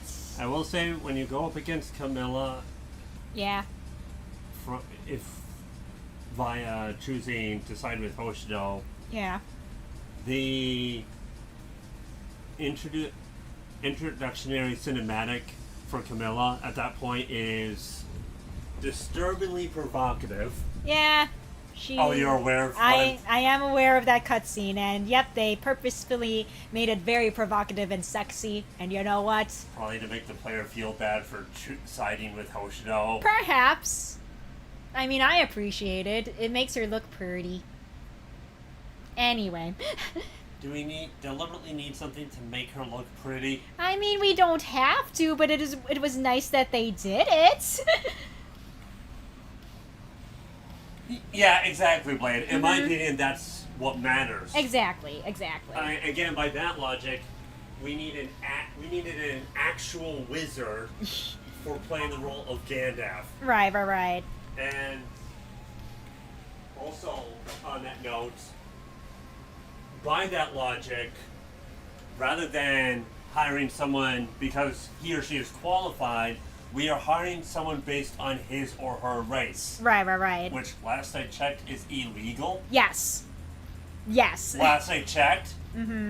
So, yeah, like, if you follow that line of logic, you go to some disturbing locations. Of course, PK likes Camilla. Well, hold on. I allow me to defend myself a little here. Yes, the fan servicey portions of her character are a factor, but only one part. I think she's also a good character if you kind of look at her supports. I feel like there's some depth there. Supports that don't involve Corrin, yes. Yes. Like, the support with Kaze is pretty good. Yeah. Let's see, the support with Benny I think is great. Benny's a pretty cool character. Yeah, very good. I like her support with Niles as well. I thought that was also pretty neat. Oh, that one is hilarious. Niles is calling Camilla out. Where he makes some comment, you'd probably take home a lost wet puppy. Yes, exactly. And Camilla's like, who would just leave a puppy out in the rain? Yeah, my top two favorite characters having a good support with each other, I'm all for it. Let's see, that's fair, she has good supports. Exactly! Yes! I also like the Niles and Azura support. Oh, I never actually looked at that one. It's pretty good. A little too much.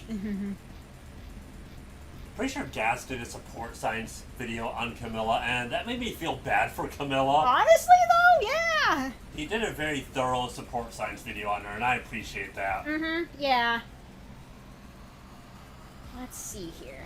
Okay. Honestly, it's a bit sad. Yeah. Oh, whoops. Wrong map. Wrong map. I did not mean to use that map. Where's my chapter 18? There it is. Dang it, I gotta reposition everyone. I did not mean to do that. Dang it. Ryoma's okay. I don't know. I'm not the biggest fan of Ryoma personally. I think even ignoring the whole interdimensional pocket that the children are put into, Ryoma is still objectively a bad dad. Whereas Xander's a pretty good dad to his son. Oh, what was it? Siegbert, I think, or something like that. Yeah, Siegbert. Alright. I'm gonna try to remember where I put all of these units. I kind of remember where I put some of them at the very least. Okay. This guy can go there. You can go over here. I think I was initially going to go with Hoshido, the whole, blood thicker than water kind of idea. Takumi ticked me off. Fair enough. Honestly, he's just acting like a obstinate child. The rest of the family has agreed on something, and he's being stubborn and obstinate about it. Right.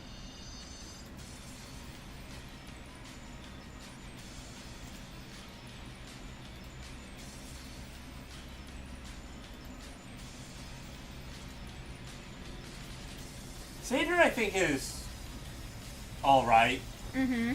But if one doesn't care for maybe, say, the serious, responsible knight kind of character, Yeah. he could be annoying for that reason. Oh yeah, for sure.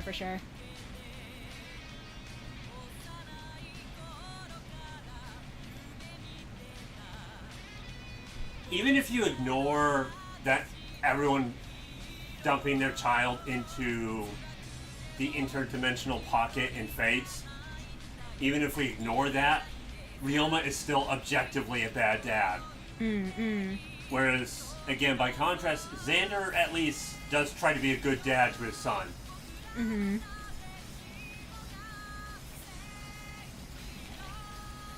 Ooh, I like that, Garrett. Let's see, he has a lance that gives him resolve. Resolve is amazing. I love it. Okay. What does resolve do again? So it boosts the skill and speed of the user when HP gets to a certain threshold. Okay. Actually, it's because of that skill that in Radiant Dawn, Toronio has that to begin with, which is very fitting. But if you slap a Paragon on him, there's a certain map in Part 3. By the end of that map, he should be ready to promote. Because once Resolve kicks in, he's just killing everything. Yeah, it's okay. I mean, if you're finding it interesting and or liking it, I'm not. Yeah. Let's see here. I do think the game had potential, and a lot of it was sadly missed.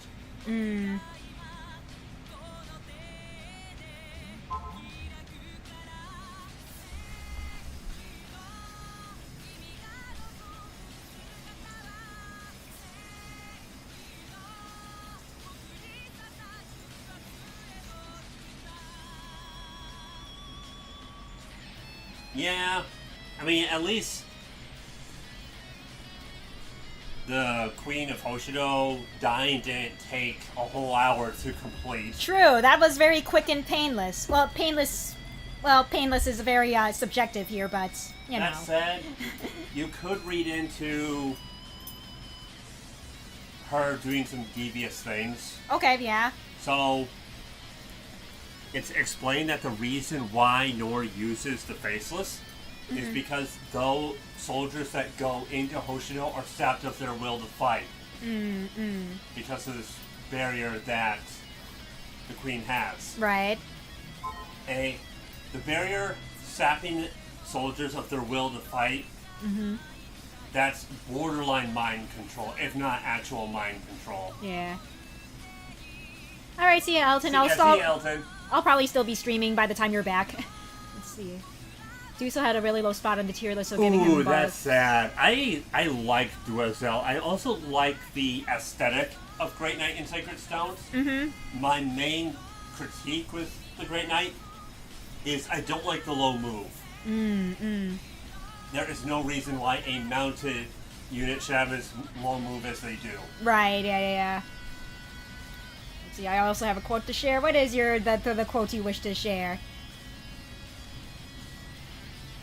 Yeah, Elise is adorable. She's a very, very good choice, Elton. Mm-hmm. Let's see, Ryoma is a terrible person in character. I want to see an adaptation where they play into his villainy. Blood is thicker than water was made by undeserving relatives, King Arthur. Oh boy! Wait, did King Arthur actually say that? It's been a hot minute since I've read King Arthur.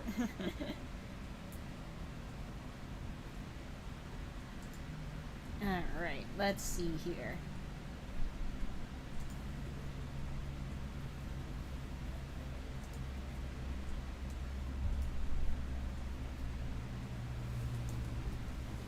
Okay.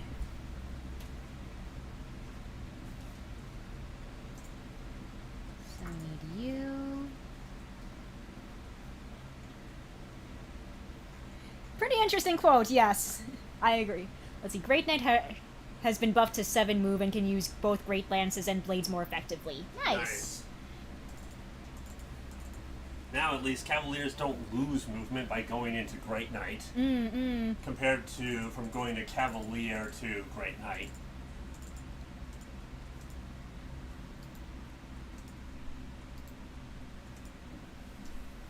I'm also not a fan of where they count as an armor unit. But I think that's because I played Genealogy of the Holy War, and Great Knight was effectively an Axe Cavalier equivalent of Paladin.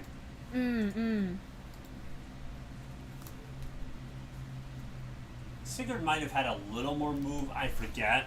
Uh-huh. Yeah, Great Knight looked awesome in Genealogy. Oh, yeah. Despite how old it is. Right, yeah, for sure. Not a good enough raider to make Ryoma into a villain. It's a delicate sort of balance to strike. I think writing a good villain can be very tricky to do.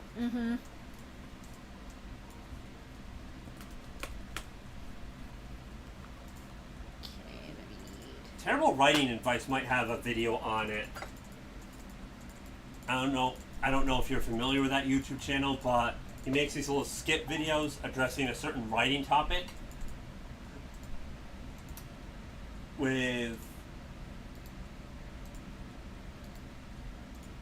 Basically, he is giving these bad recommendations, but it's done in a way where you know that this is how you don't do a thing. Yes. And he always seems to squeeze in the love triangle trope into every video. Yes. Because all good stories need a love triangle. Of course. But then if you go into the description, he gives some actual advice and thoughts on what he actually thinks on the topic.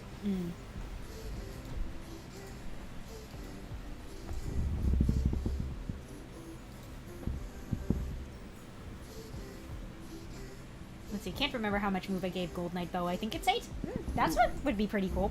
Yeah. I also didn't like it how... Okay, again, they...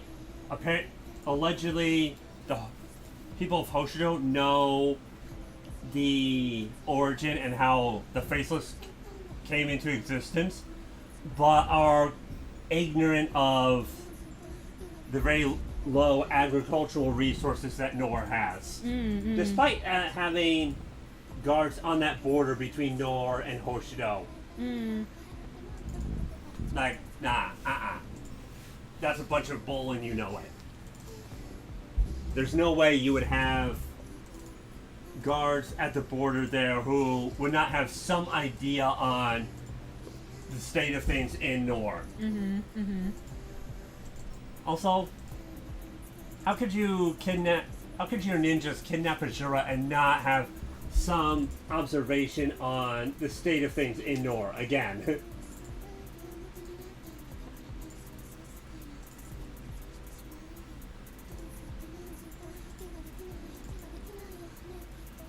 Alright, checked. They do have 8. Nice, nice.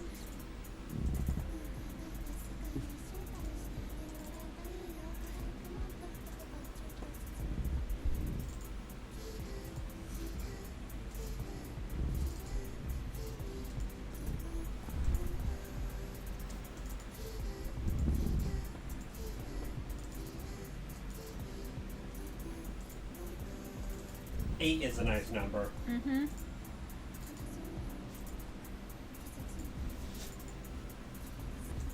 Also, it's kind of interesting that Shura had his entire clan wiped out and decided to move to Nor. Mm. And you could also say that the royal family of Hoshido is honestly being rather irresponsible and not doing their due diligence. Uh-huh.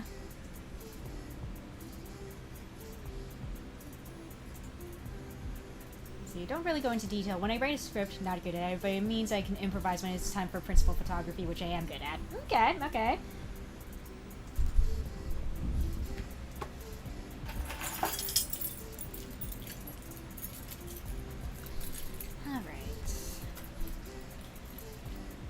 Again, Fates had potential for sure. Yeah. But I think it was poorly done or handled. Yeah. I think also that there is a reluctance on the part of those involved to portray Hoshido in anything resembling a negative light.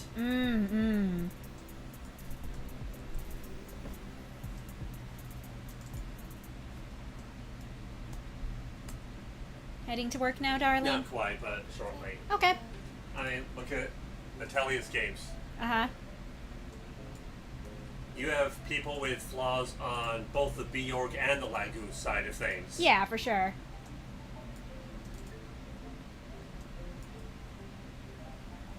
Leith is just straight up antagonistic towards Ike. Mm-hmm. Maybe for understandable reasons, but she's still being straight up antagonistic. Right, right. Shinon is not the only one that's racist. Right. Oh, do you want to share what FMS Paint said about Shinon? I don't remember. Where he complains about everything. Yeah. Yeah, Shinon's just a little bitch, and that's why we love him, question mark? He complains about the weather, I think it sets the stage, though, nicely for... Yeah, of course it would be Shinon that would leave. Yeah, for sure. Yeah. So, it sets the stage nicely. Yeah.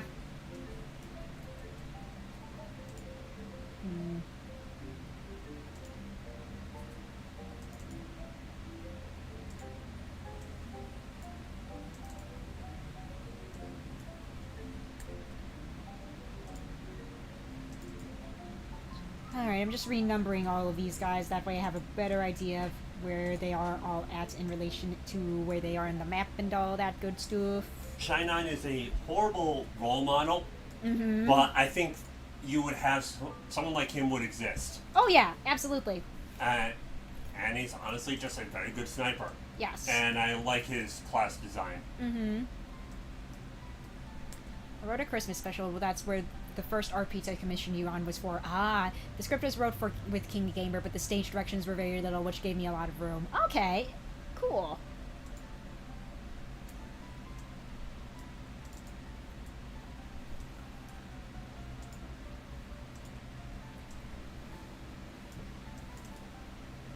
Kind of like that character in The Wheel of Time, Sen Bui, if you remember.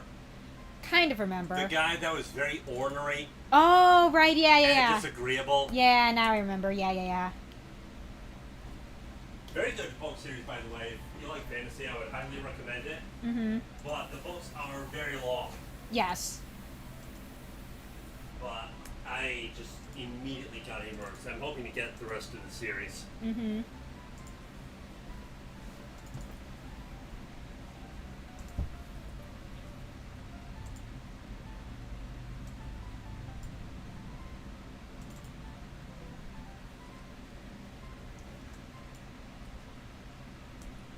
So, from the little that you've played of Fates, what's your biggest criticism of it? It's really hard to say since I don't think I got far enough to Okay. really get a good feel for it. I think for me, it would be the world map and the geography not making any sense. So Korn is sent to quell the rebellion in the Ice Tribe. Yeah. He ends up having to go through this swamp to get there. Right, yeah. How does that make sense unless you're just doing this massive detour? With, again, like, that never made any sense to me. I guess there always has to be a bit of improv with me. Early production didn't even have a script. Dang.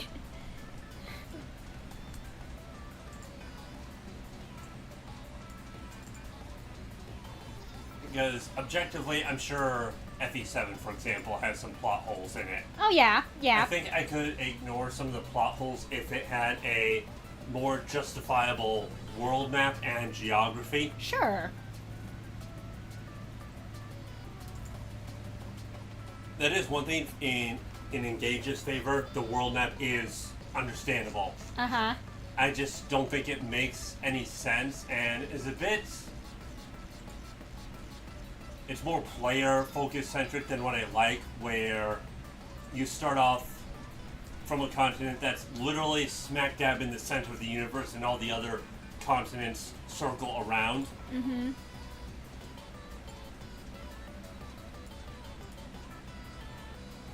not sure how to put it, but it strikes me as a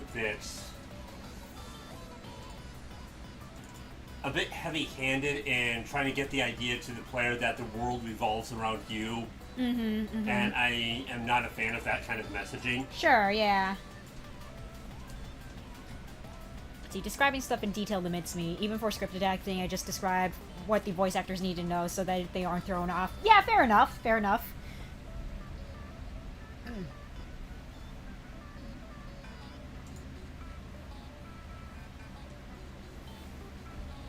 Oh yeah, how's your thing going? Going pretty good. Chapter 18's intro cutscene has a lot more parts to it than I initially planned, but that's how we work around here sometimes. Sometimes that's how it be. Yeah. I do hope you can do that whole swimsuit thing. Yeah, I think was just how... That would be a lot of fun to do. Yeah, with how fast I'm getting through, like, script stuff, I should be able to have some time left over to do a bunch of extra stuff and whatever. Yeah, I would like to draw out all those CGs for the stuff in-game first, though. Like that one... Yeah, that one CG with the flirty Archer and Krista. And then that one base conversation in Chapter 15 also needs its CG drawn out. Who do you want to send an updated version of the game to? Because I know there's some people you wanted to send the game to. Yeah, I know that I wanted to send one to Adam. I know I wanted to send one to Chaz. I was also considering Speedy Hawk as well, since Chaz did make Speedy Hawk aware of the thing, so I'm just like, might as well send it to him too, since he was made aware of it in some capacity. Huh. Bizmix. Oh yeah, Bizmix. I don't know him as well as the others, though. That's fair. That is fair. So I would feel a little awkward about that. That's very fair. Yeah. Oh, he has just an excellent skin. He does, yeah. Let's see, Aaron still teases me about dating role. That was when I was around 11 to 16 as Age Up Role for its Gmod stuff. Oh boy. Alright, let's see. Let's organize y'all into groups here. I think some of these guys can be divided up into these different forts and whatever. We don't need, like, everyone here to... you know what? Mr. Archer Boy... Nah, I think... I would have liked if Radiant Dawn could have had a sequel. Oh yeah, Well, Radiant... that could have expanded on the concept of the branded, the nation that we became aware of, the Mari, Uh-huh. that the wolf-like roots are from. Uh-huh. And the dialogue that Nayla says to, I think it's Signesia, actually. Mm-hmm. It sounds like the wolf-like moves and the branded, you know, are working in cooperation with each other there. Uh-huh. And not really any striving with each other. Mm-hmm. Let's see, the Christmas special was written in 2020, didn't start the principal photography until 2023. Oh, okay, interesting. Let's see here. Okay, let's define our groups here. Because we don't want all these bandits showing up from the same fort. I feel like I should spread these out a little. So at least this big chunk right here, I feel like will pop out from the first one. Something I found out. Uh-huh. Going the B route. Yeah. Actually, kinder to tie. It seems it's easier to level tie up a bit that way. Yeah, I mean, with the first map and the B route being a defend map, it's going to be a lot easier for pretty much anyone in your army to catch up. And there's an angle where you have a lot of swords and axe guys. Yeah. So yeah, a big angle with Route B is that it's kind of like an early way of any units that need to catch up a little to catch up, because it does have that extra map in the beginning as well. Yeah. It's kind of fallen off by now, but I'm not sure because that first map in Act 2 is also pretty good for giving some stragglers some extra levels. Mm-hmm.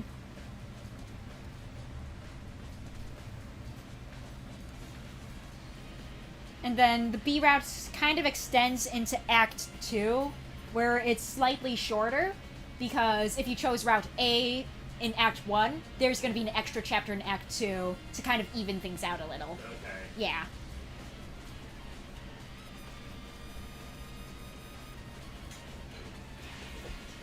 And of course, I already told you that anyone you didn't find in Route A in Act 1 will show up as promoted units in Route B.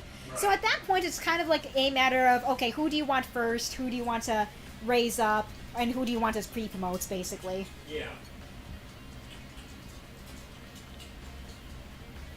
Let's see. We're older than we are in CBM, but not as we currently are. We ultimately decided that productions take place the year writing. Oh, okay. Yeah, nice. Let's see. Got multi-routes? Yeah. I didn't want to go too crazy with the routes, though. It's just a Route A and a Route B. It doesn't really branch out in Part 3.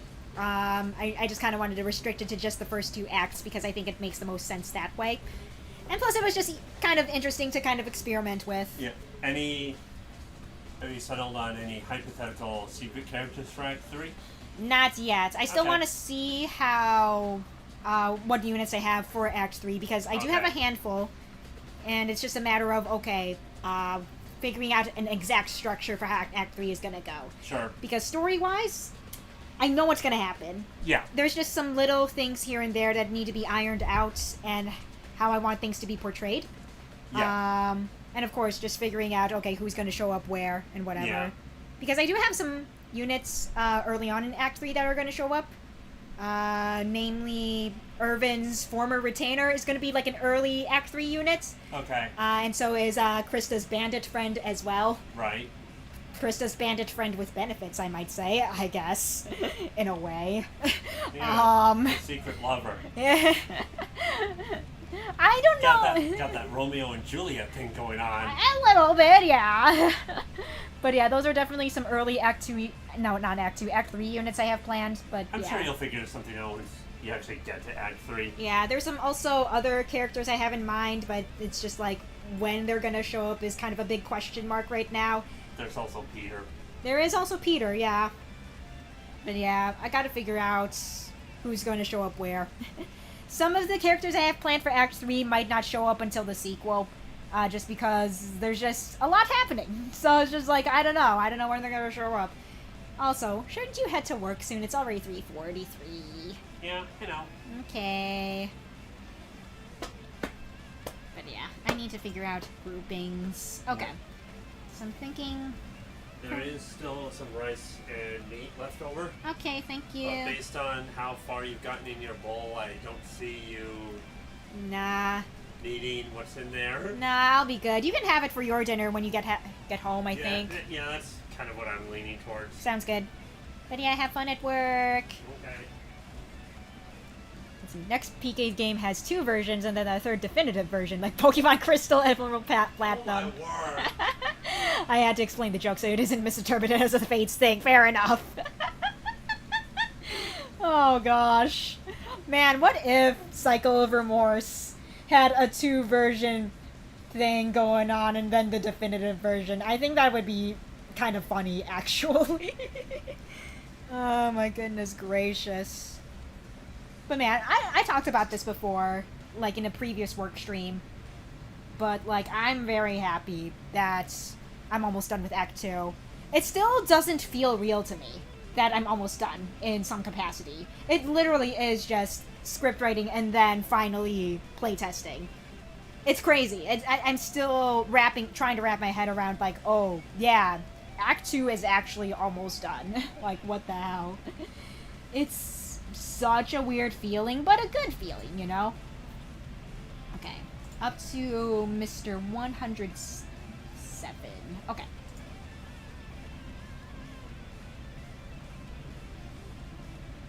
Okay. Let's kind of redo who we're adding here.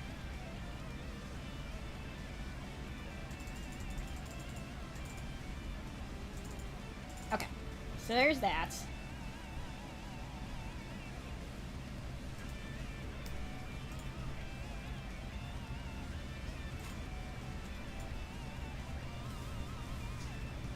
Okay, and then the enemies that are going to show up and pop up from that fort, I think will be this whole chunk over here. I think that would make the most sense. I had a big ass that went away when I used to explain the joke, but I came back upon seeing your reaction.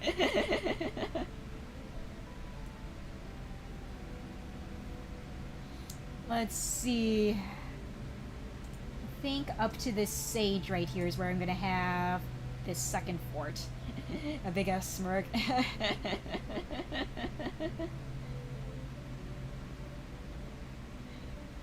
Okay. 114. Okay. Mr. 114. Okay, so up to...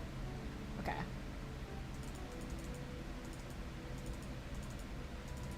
Okay, there we go. And then all of you are gonna show up from this fort.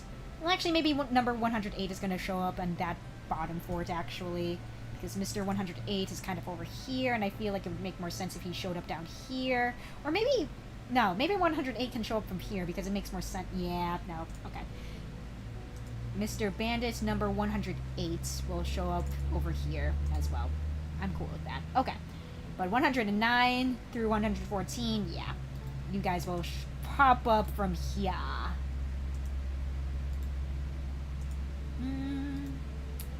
Okay. It looks like... I know that there was like a thunderstorm earlier today, and the clouds are starting to roll in again, so... I'm not saying that the internet will blip out in the middle of stream, but on the off chance it does, you'll know why. Let's see, are Crystal, Emerald, and Platinum the best versions? Honestly, objectively, yeah. Cold take, but yeah, they kind of are, though. Alright, I think the rest of Bandit group over here will pop up from this last fort down here. So let's go ahead and do that. So number 114 onwards will show up in that last fort. Which, admittedly, was not that very many, but that's fine. We work with that. We put them right there. Okay. Okay. In terms of units that will show up in this area... Yeah, we'll have this top half show up with that, so up to number 122. Okay.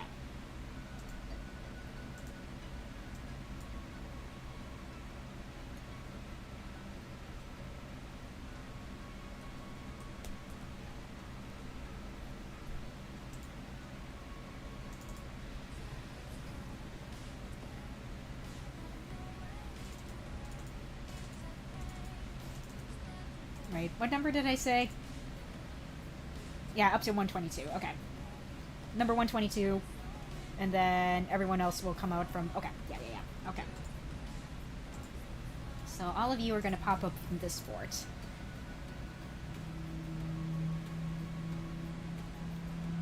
Glad it wouldn't be a everyone lives except for 3 people because Asshole. Irvin comes back to life. Well, bold of you to assume he died in the first place. And that's all I'll say about that. I mean, okay, I'm playing a little coy here. I'm being a little purposefully ambiguous just because Irvin's life or death, his whole situation very spoilery. So we will continue to be coy about it. Just until we get to that point. Man, I can't wait. I keep saying this, but like, I legitimately can't wait until I start working on Act 3, because that's where I pull out all the stops and actually go ham on what I want to do in LT Maker. He might be alive? I mean, maybe. We haven't seen a corpse, technically. We just have Krista's word to go by, you know what I mean? So far. Like, yeah, she says he's dead, but is he, though? We don't know. Like, Blade, I do understand that you have read the spoiler thing, considering that whole situation, but... However... I'll leave it at that. I will be purposefully ambiguous about this whole situation, because there's a lot more to it that I have not said in the Discord server, in the spoiler channel, because I have notes, I have things I want to explore with this. Man, Act 3 is gonna be a trip. I only read the first tag. Fair enough, but yeah. There's stuff going on. I have a vague idea of how I want Irvin's whole situation to kind of unfold and play out. I can't say much here, because again, spoilery. Irvin is just a walking spoiler. At least his whole circumstances are very spoilery, but it's just like, whew. I hope there's an art stream for swimsuits. It technically would be a work stream. It technically would be. Honestly, I might, depending on how far I get this week off stream, the Friday work stream might end up being the CG art stream, honestly. Let's see, had to fix Deucel's blade, but it now works properly. It provokes enemies to attack him when he is above 50 max HP and adds to his defense. Ooh, very nice. Cool. Cool shit. Okay. So we're going to move all of these guys to this bottom fort, and then they're going to spawn from that bottom fort.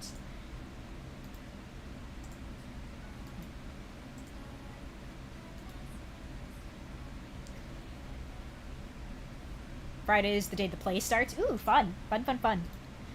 Okay. Cool. Alright. So that's all taken care of. Okay.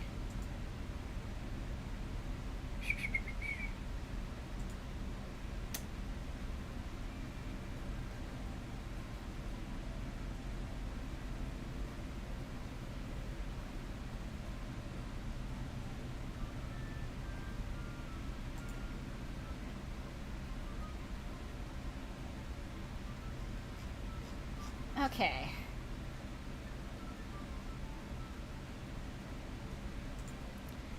Gonna take a quick shower, we'll be in stream though. Okay, sounds good, Blade. Alright, let's see what we got here.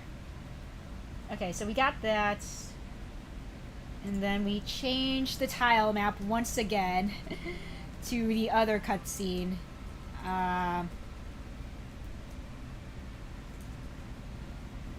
Chapter 18, cutscene number 2 this time.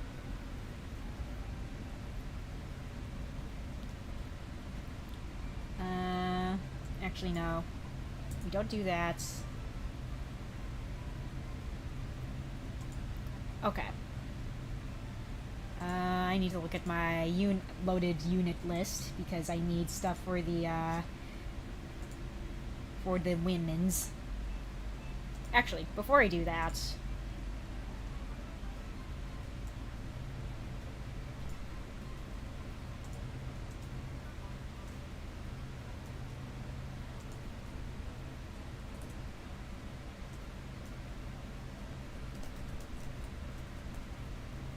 I'm gonna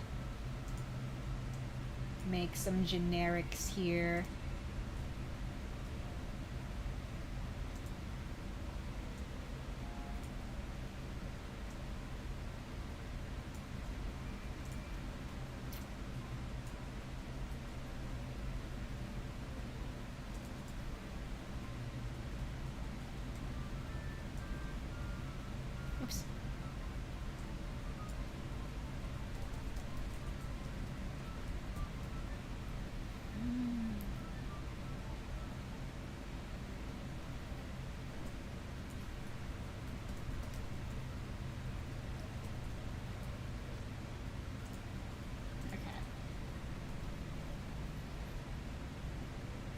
Alright.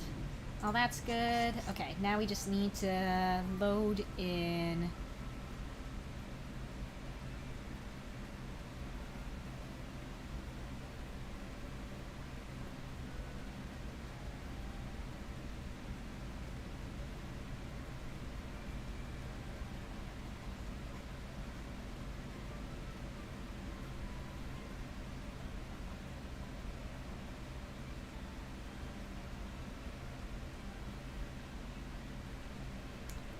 Just Nolan Cyrene left. Gonna try to get finished tonight. I'm so close. Alright, keep pushing, Garrett. You got this.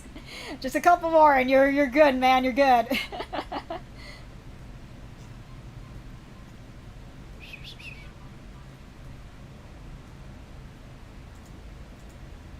I don't know how long I'm gonna stream today.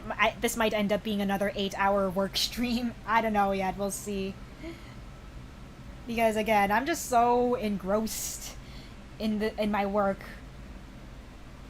Yeah, it's almost there. I would like to get this intro cutscene done today, at the very least. If I can get both the intro and outro cutscenes done for this chapter, I would be very happy. But let's just get this intro cutscene done, because wow, again, this is taking a lot more work than I thought I would put in. Alright. Okay. Okay, so we're gonna have some guys... Okay. You know what? Hold up. Alright, I need the cutscene map. I need the second cutscene map out. Oh boy. Okay, so we need all these. Okay.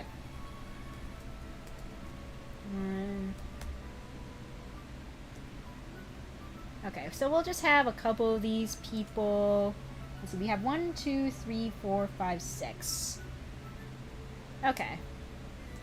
I could probably, like, put 2 NPCs per prison cell, I guess. I guess. We can do that.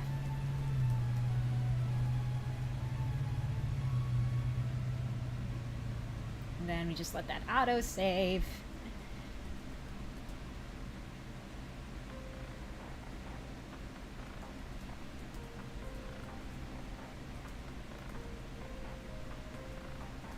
And then we'll put you... Okay. Now, wait. I want to make sure... Yeah, we'll put you right there.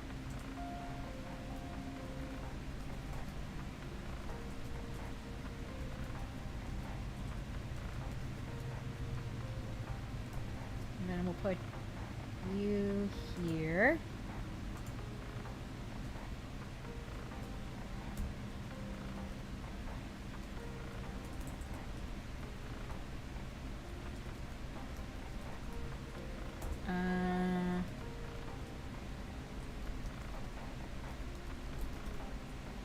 Let's see, we'll put you over here.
Oh, wait a minute. All of this should be right here. I put that in the wrong spot. All of that should be right in there. And then we can...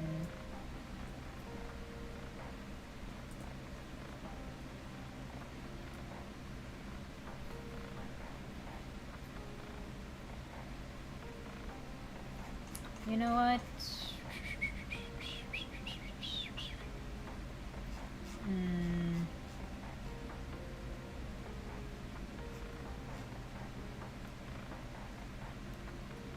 Okay. Nah, we're good here. We're good here.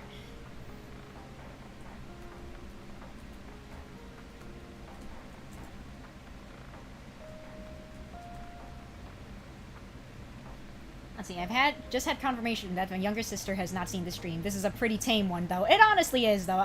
The work streams tend to be on the low-key side, for sure.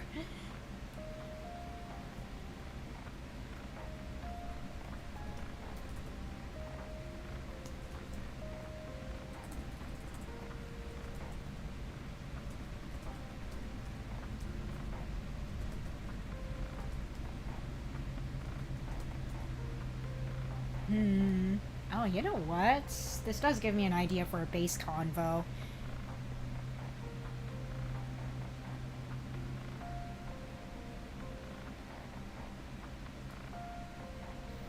Kai hasn't shown up yet, so that means I've been normal.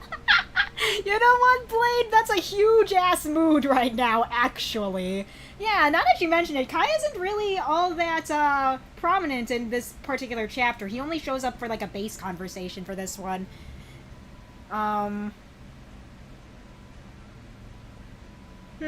Actually... Okay, yeah, I have ideas for a couple of base conversations for this one. Speaking of...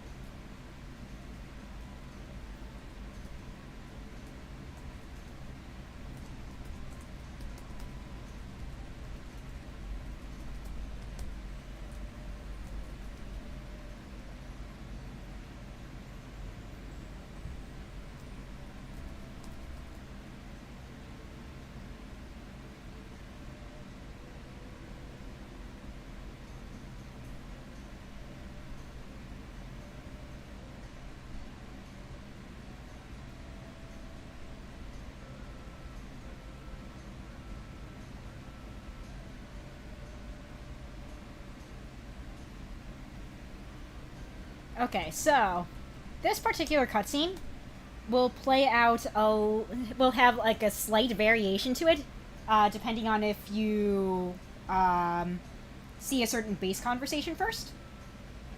At least that's the plan. Basically, Krista's going to get herself a free lockpick on her person during one of the base conversations here. On the off chance that someone doesn't look at the base conversation, this scene is going to play out just a little differently. Let's see, I don't say anything explicitly in front of her, but she knows what I'm thinking. You know what? That's a big sibling mood right there. I feel that so hard. Oh my gosh. She becomes a thief? No, she does not. She just gets the lockpick item. I'm still trying to figure out how I want to differentiate the lockpick from just the regular chest and door keys, other than it just being able to, you know, unlock chest and door keys. I might just make it similar to vanilla, where it does have, like, limited uses and all that good stuff. I don't know yet. I have played around with the idea of the lockpick being a one use per chapter sort of thing, similar to how the ballistas and the, how I made ballistas and the repair kit work. You know what? Speaking of which, I'm gonna pop the thingy. Oh, not the thingy. The item editor. Goodness gracious, I can't think of words today. I need to eat more of my food, if anything. Okay. Oh, I gave it 2 chapter uses. At least that was my initial idea. I might keep it as that. I think I might like that, actually. Yeah, I'm cool with this, actually. Yeah. Yeah. Oh, you know what? That actually reminds me. I am going to edit the unlock staff to make it so that if you're on top of the chest, it will also work. Do thieves need the lockpick? They do not. They come with the lock touch skill, so they don't need to use up items or anything in order to open doors and chests. Okay, so we'll do that. I need to open up my changelog thingy so I can add that change to the thing. Okay. Gameplay. Yeah, it's super nice. Let's see. Chapter specific, aesthetic. Do I have anything for item specific? Do I have an item specific section? No, I do not. I can add that in though. Item specific. Let's see. Items. The unlock staff now can be used when a unit is on top of a chest tile rather than just 1 to 2 spaces away from one. Okay, cool.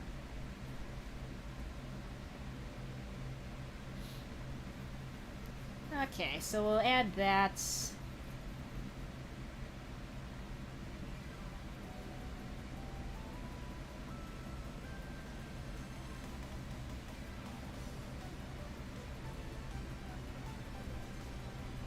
You know, there's so many changes that probably won't carry over easily from a previous version save file where I'm just like, you know what, let's just make this version 0.90. I'm just looking at it and I'm just like, I made too many changes to items and units where I'm just like, we'll just call this a new version entirely. Fuck me. Oh well. If anything, I can always just debug Sam's version of the save files to kind of be more in line with what I have here. If anything.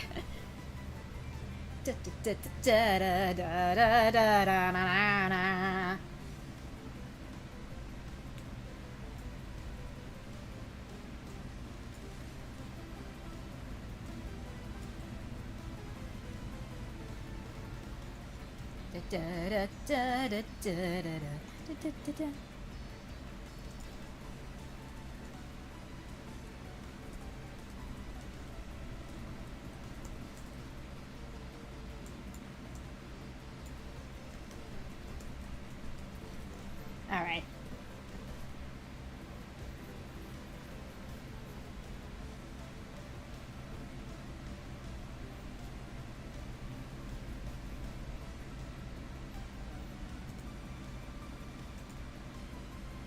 Okay, now that's timeline stuff, that's lore stuff. Where's my readme? There's the readme. Okay, goodness gracious me.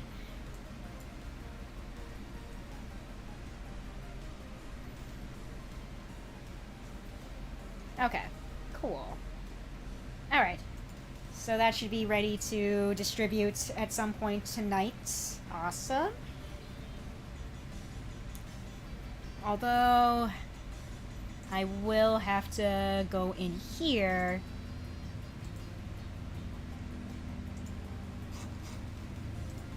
and get these back up. I always thought lockpick items were annoying. Yeah, honestly, yeah, I can agree with that.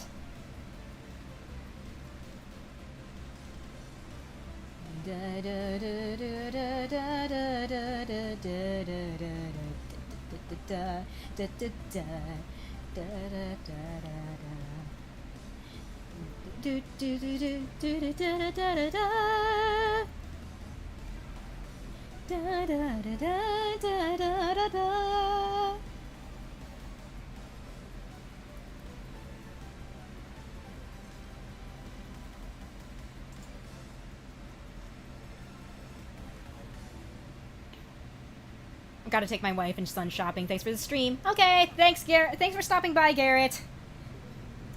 You too, man. Alright, let's see here. Where is... Chapter 18. There it is.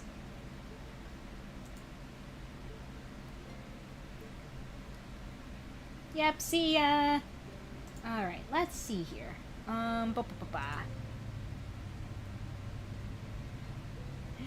Tell Chi-Chi I said hi. Hmm.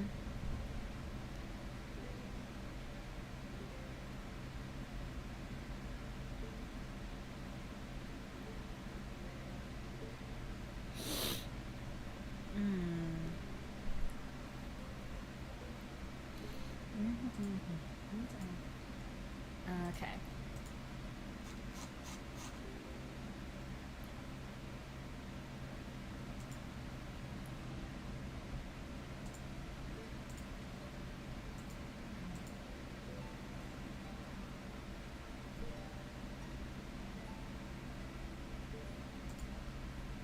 Let's see.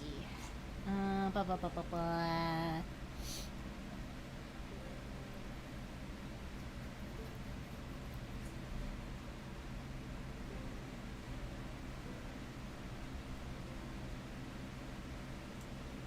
Okay. We'll add this if statement into here.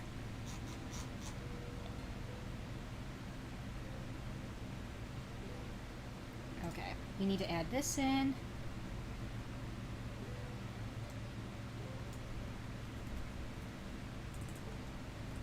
Let's see, did I make lockpick one word or two? Hold on, I need to double check that.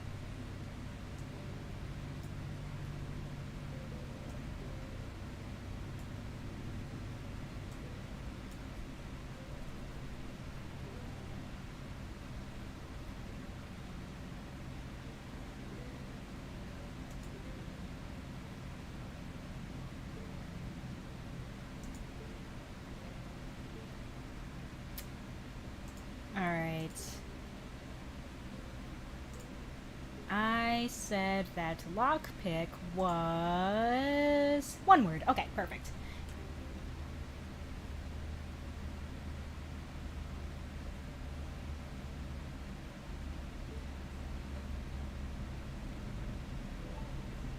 Cooking burgers while trying not to get run over. Oh, man. Man, burgers are delish. Okay, so for the lockpick, I think I should give it less experience points since this is pretty much meant for non-thieves, and non-thieves can get experience points really easily, so I'm just like, we'll just give it like a minimal amount of experience points per use. So like, yes, it is a convenient item to have on hand. Actually, no, maybe I should just not give experience points at all. Yeah, no. No, that wouldn't make much sense. No, we'll just have it not give experience points. Yeah, it's just gonna give that. Okay. I'm cool with that, I'm cool with that. Okay, okay. Cool, cool, cool.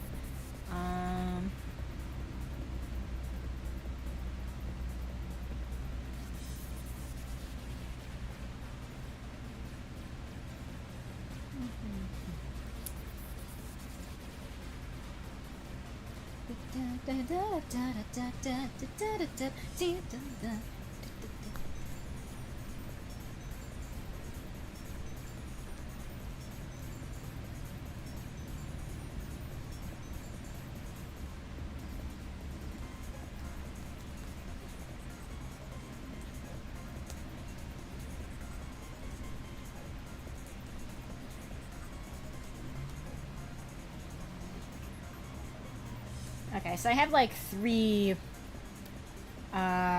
base conversations planned for this. One of them is kind of for flavor text, just kind of like, you know, kind of cementing the subplot for this chapter. Nothing big.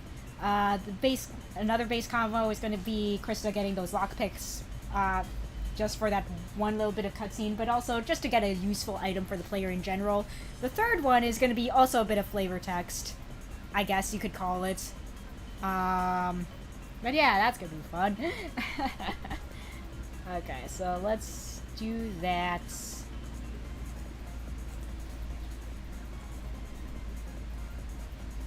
And man, yeah.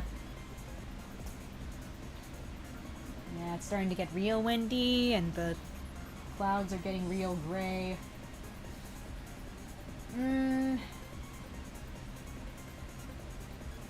I'll text Sam later and have him check the mail for me when he comes home, since he's out already, and I'm just like, I'm not gonna go out there when it's looking like that. I'm just like, dang, okay. But yeah, I'll text him later once it's closer to him, you know, coming back home, and ask him to check the mail for me. Because I'm anticipating some packages. I don't know if they're coming in today or not, but I just want to make sure that he grabs them for me if they do end up being in the mailbox today.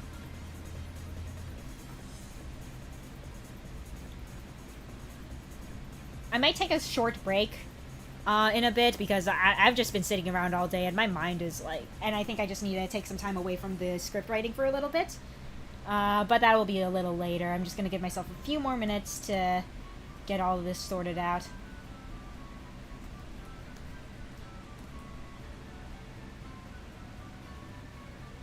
Okay. Okay, so for this one...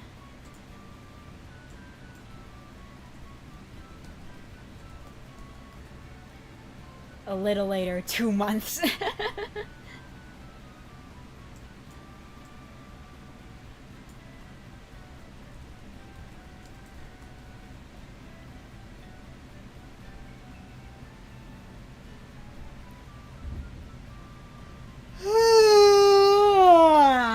Man. Okay. You have until the end of August. I do. Yeah, I want to maximize the amount of time I have for this freaking thing. Because it's just like...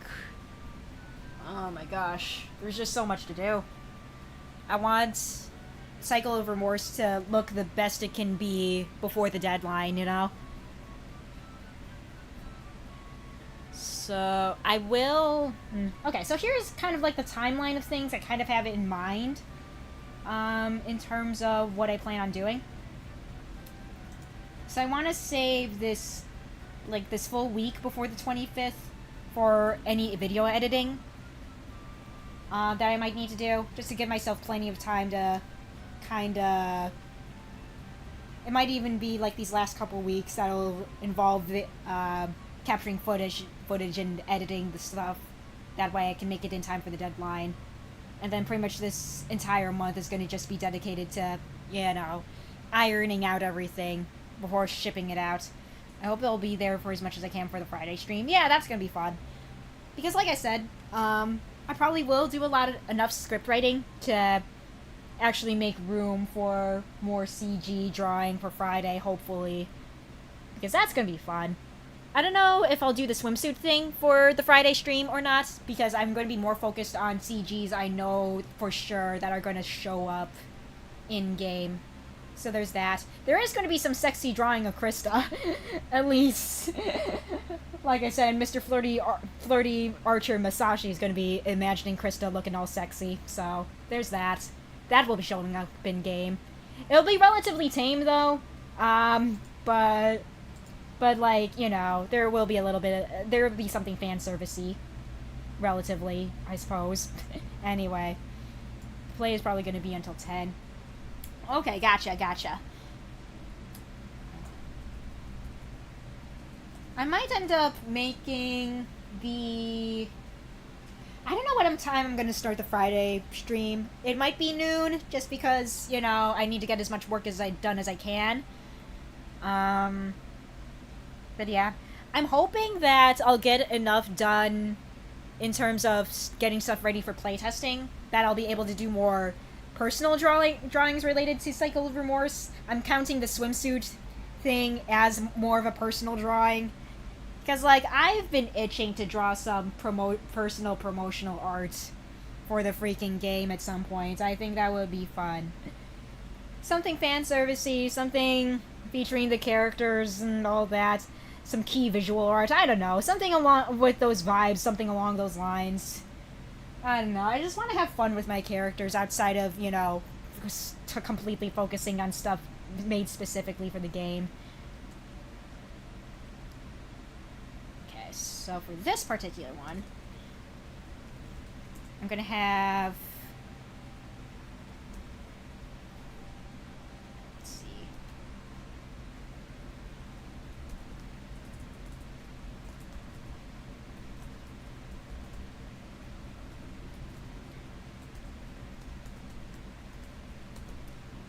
Oh yeah, speaking of getting stuff ready for presentation and stuff, I've been thinking about commissioning someone to help out with at least some portrait stuff. There's this one guy I have in mind, the blind archer. I'm pretty sure I've talked about him before and how I really like his how he replicates the GBA portrait art style. I'm only really going to commission him for like general cleanup for maybe some of the portraits. For example, Felicity's, I'm trying so hard to make it look good, but it's just not coming out the way I want to, so I'm just like, you know what?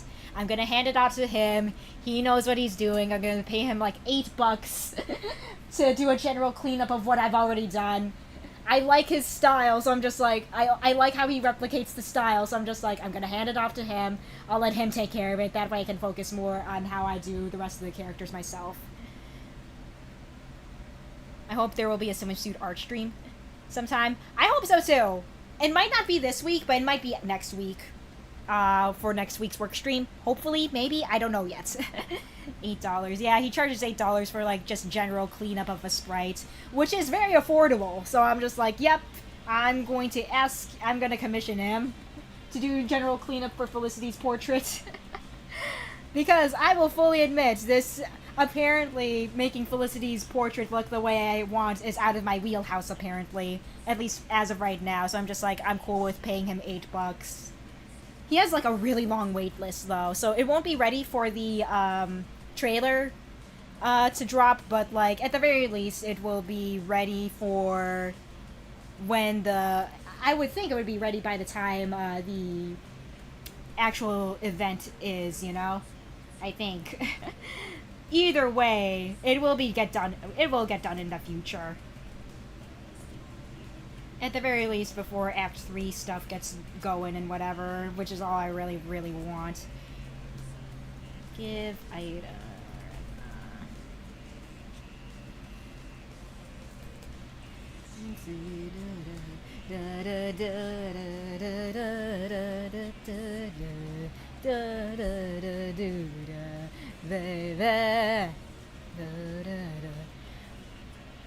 I hope I don't put off playing this for longer. Yeah, honestly. Oh, speaking of Act 3 stuff. I'm still trying to get the OM staff properly implemented, or at least prep the game properly to get that going. I have ideas of how to get that properly going. But yeah, it's just gonna take a little bit of setup on my part. But I think I have a pretty good idea of how I want that to go. But I'll worry about that when I actually start working on Act 3. Because again, I feel like a lot of the Act 3 updates are going to affect the game so much that people will have to start from scratch anyway. So it's just like any new variables that crop up and whatever, I can just worry about implementing those later down the line and all that good stuff. Man, okay. Okay, so we got that. We got that. And then...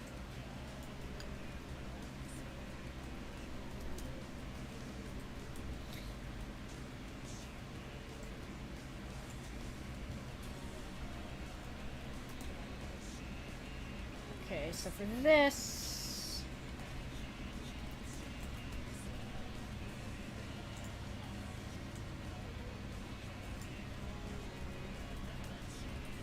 Okay, and then for this one...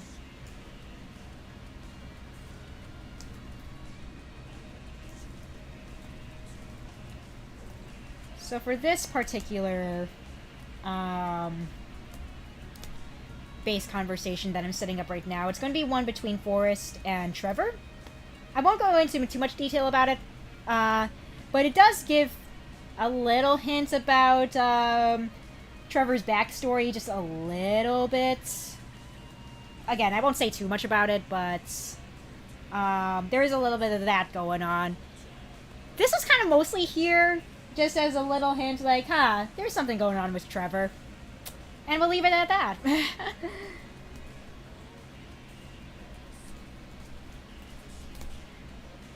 And it's also there for people who maybe have not gotten too far with Kai and Krista's No, like Kai and Trevor's and Krista and Trevor's supports, because Trevor's backstory also gets kind of explored in those two people's support chains as well. Can't believe Trevor's a magic trainer, not even 10 years old. Yeah, he's a prodigy, you know? That's why he got hired and all that shit. I will admit, I will fully admit, some of the timeline stuff were kind of things I pulled out of my ass. I'm gonna be real with you here. Some of the ages were like, man, would this logistically work? Would this logically make sense? And I just shrug and say, you know what, we'll just claim that it works. We'll come up with explanations later. There's a lot of things, looking back on how I wrote out timeline stuff, where I'm just like, would this, realistically speaking, would this make sense? I don't know, but we're gonna work with it anyway.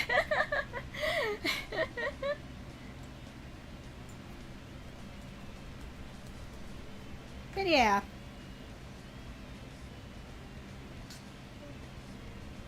Man, speaking of the Kai and Trevor supports, I recently made it so that Kai and Trevor can reach S supports. They were originally supposed to just stop at A, but my love for Kai, the Kai brain worms have invaded the brain.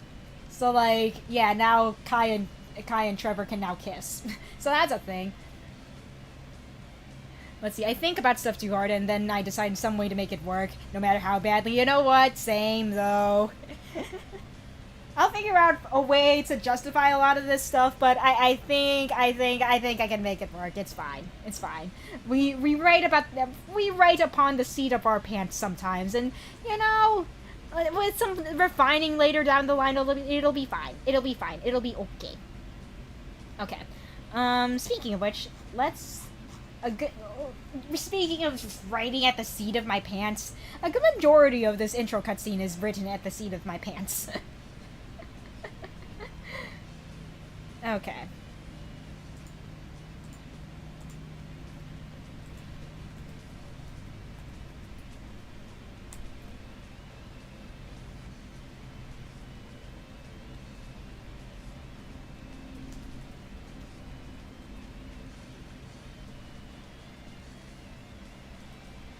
I barely I just let it happen when it's time.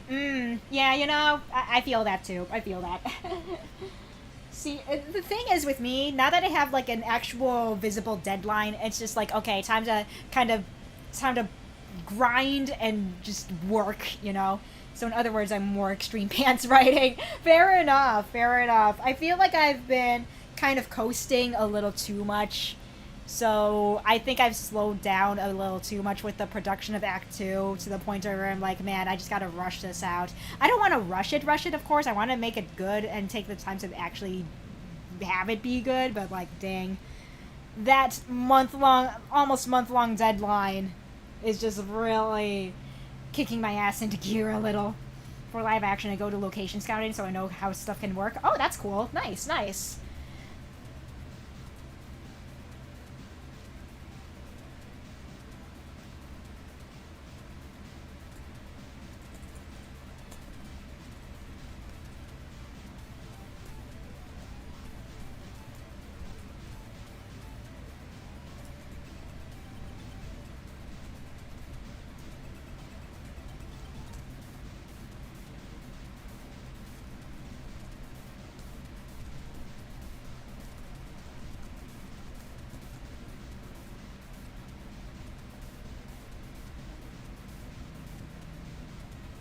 The location can be described as my script, even Gmod maps. Okay, okay.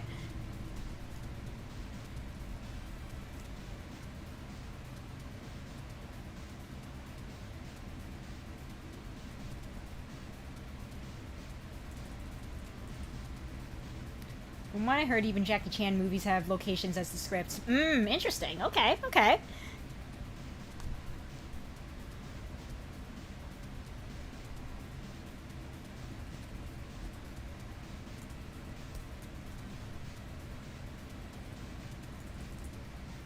Actually.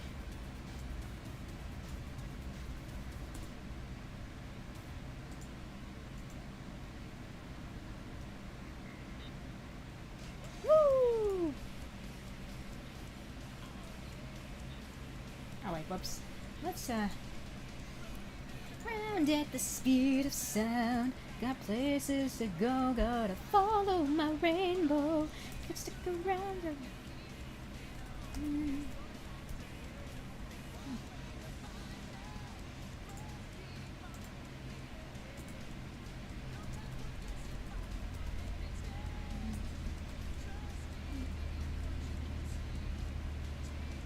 It's so good, I agree.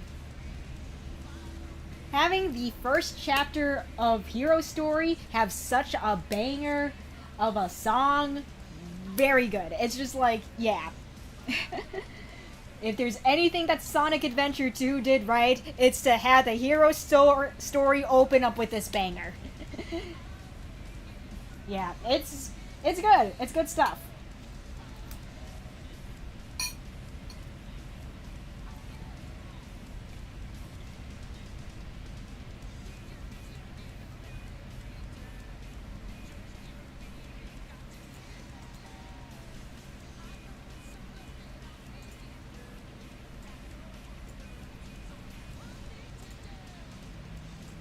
I don't care what lies ahead. No time for guessing, follow my plan instead.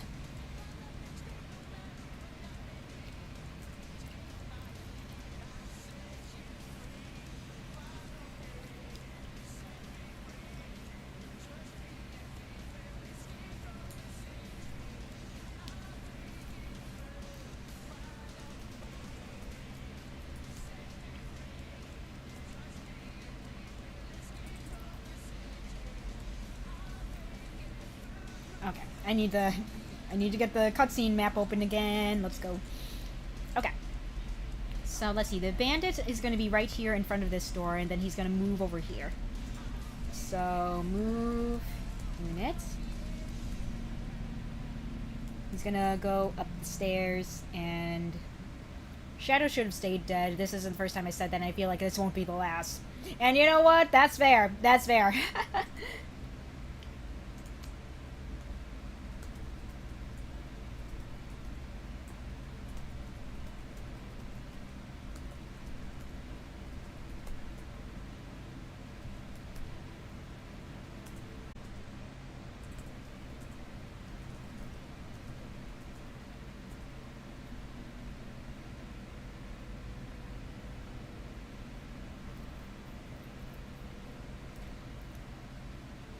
Let's see. Shadow has the Byleth/Lear problem. He was frozen over 50 years ago, but he's still technically one at most.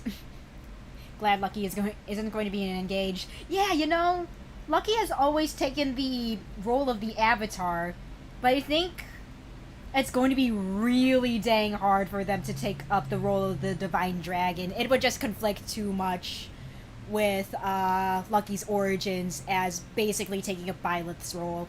It's just not going to fit. Yeah. And I haven't really felt compelled enough to ship Lucky with anyone, theoretically, and engage anyway so far, so it's just like... And Lucky is just not going to show up in Engage, period, I think. I'm going to enjoy the game normally without shipping myself insert with anyone. God, is this what being a normie feels like? Oh my gosh.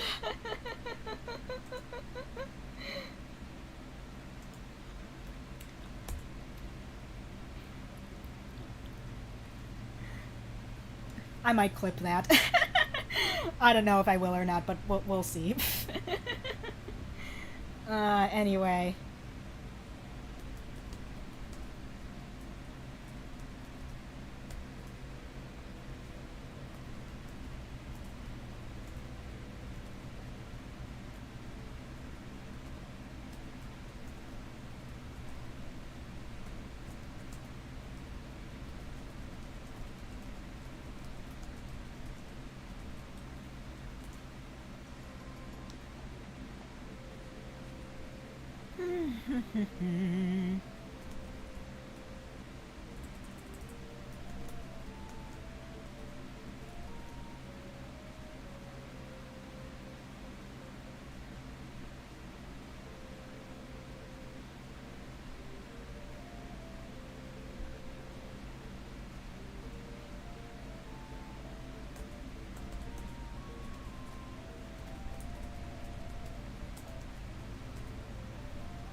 actually, okay, wait. I gotta think about how I want this to play out. You know what? Yeah, no, I think I'll go with this. I think I'll go with this idea. Yeah, I can, Okay, wait. I'm trying to figure out what I want to do with this particular cutscene. Because I'm not 100% in love with Krista getting a lockpick. At least for this particular map, because there's not really a point to it. Because there's nothing to unlock on this particular map. It would be a useful tool for the future. But, I kind of want to justify giving a lockpick now. I'll think about it, but whatever. I'll figure it out. Violet's story is the one that works best for Lucky. Mark's role also works out. Yeah, exactly. Awakening was a stretch to kind of fit into Lucky's story. I will fully admit that right now.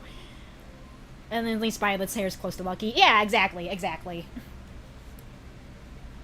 I feel like FE7 and Three Houses stories work really well with what I have for Lucky. Awakening and Fates, again, feels like a stretch. It could work, but it's just like, ooh, you really gotta... It's a little... Even I can admit it's a little, wow, you're just kind of... You're really stretching it there, PK, and I'm like, yeah, I know I am. There is no stretching to be had with fitting Lucky into Engage. There just ain't no way. It's not gonna work. Unless I made it so that Lucky was not taking up Alir's role. Less so, especially in Uncos. Oh, yeah, true. Fair point.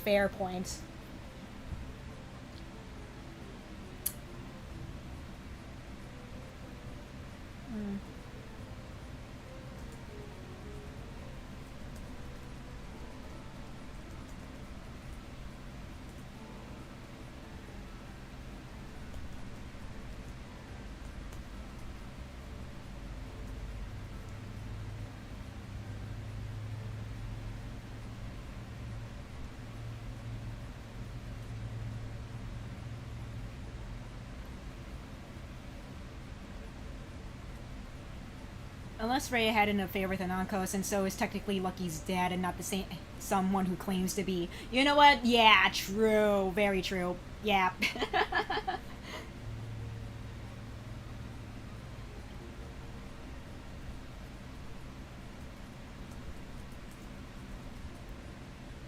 I know about Citri.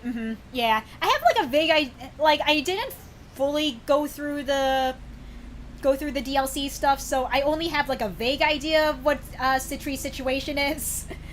I do need to finish that up at some point, because I was almost done. I just had like 2 more chapters of that thing to go through and then I would be good, but man, it really racked the brain a lot.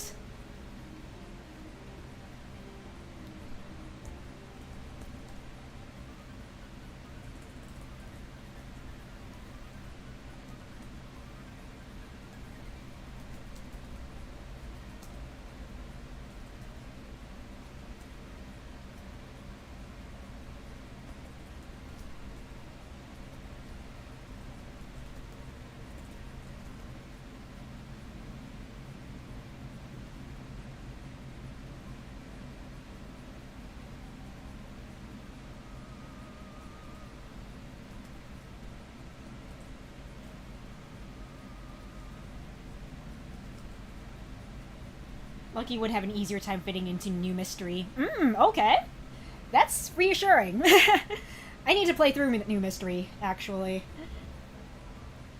Because I have played with the idea of inserting Lucky into that as well, but I wanted to actually play through it myself before I really did anything with that idea.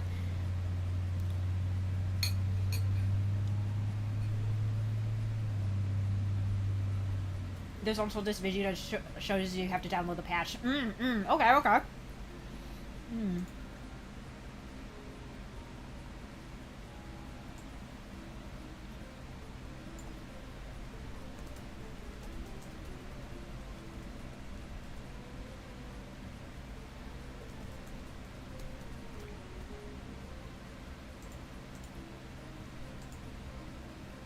I would like to see the original game, but you really want to, then you can. Okay.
Alright.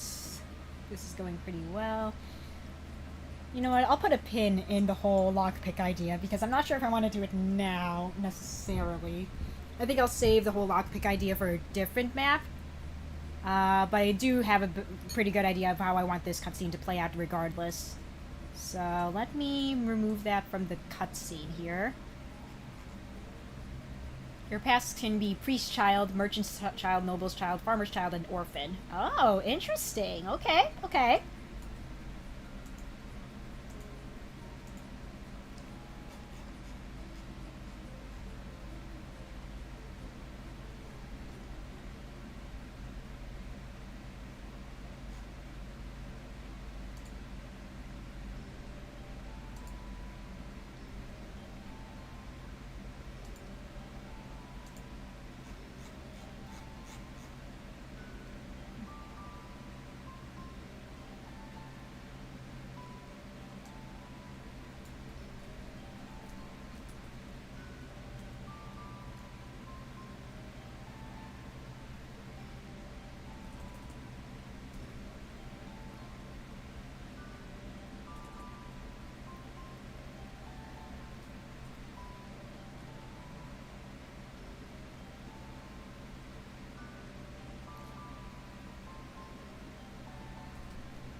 Let's see. Female classes for Chris are Cavaliers, Archers, Mages, Myrmidons, and Pegasus Knights. Okay, okay.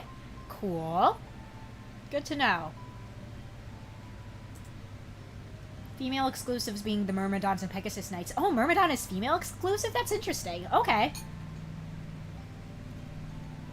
Very interesting.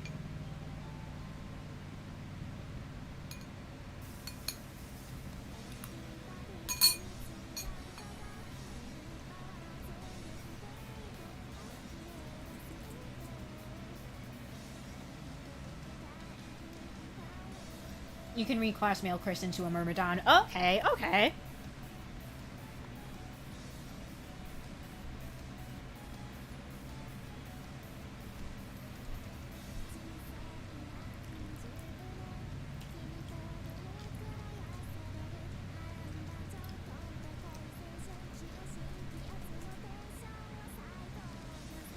When it's available, if it is, I recommend Cavalier as they can use swords. Okay, okay. Yeah, I think that works.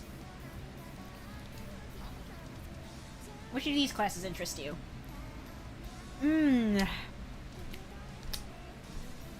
Let's see. If I were to... Let's see. Cavalier being able to wield swords does pique my interest, so I'm kind of leaning towards Cav. Although Archer is also a very, enticing option as well.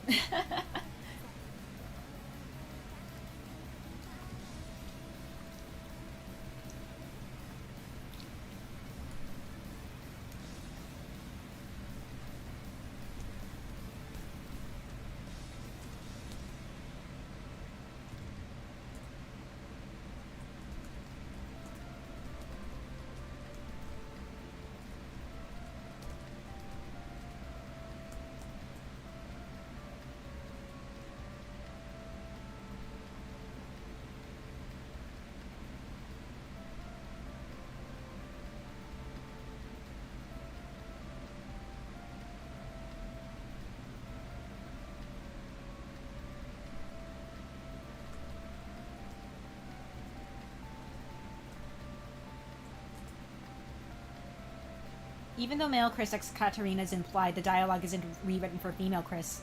That's interesting. Yeah, it's the ending theme, baby.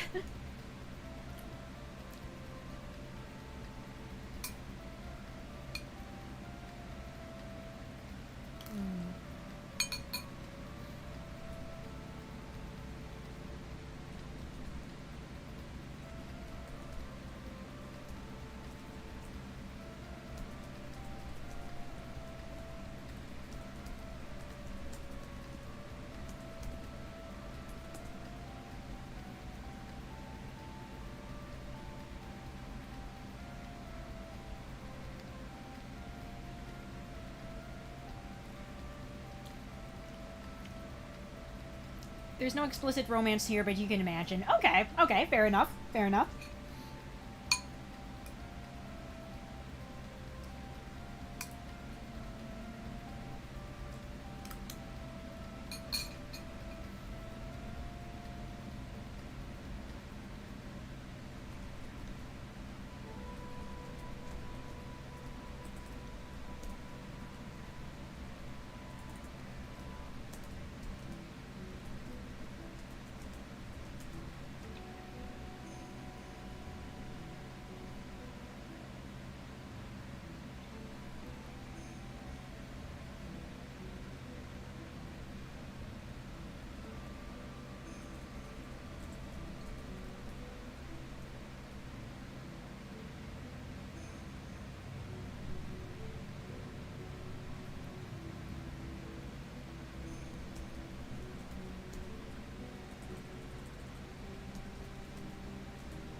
Mm-hmm. Mm-hmm.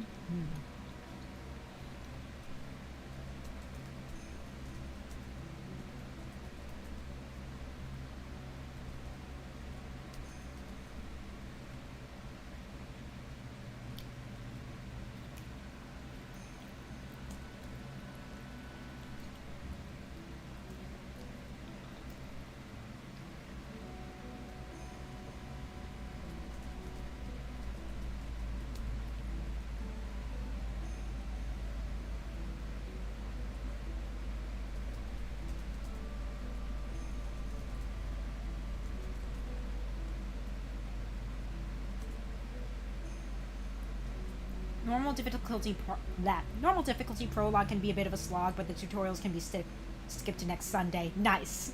Skippable tutorials are always welcome. I just wish, again, I know me and Sam complain about it all the time, but it's very much a, why can't we have skippable tutorials in freaking Fire Emblem anymore? It can't be that hard to program in, like, come the fuck on.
Let's see, DS games allow you to skip even enemy phases, which could lead to a unit dying without your notice, which is what happened to George. Oof.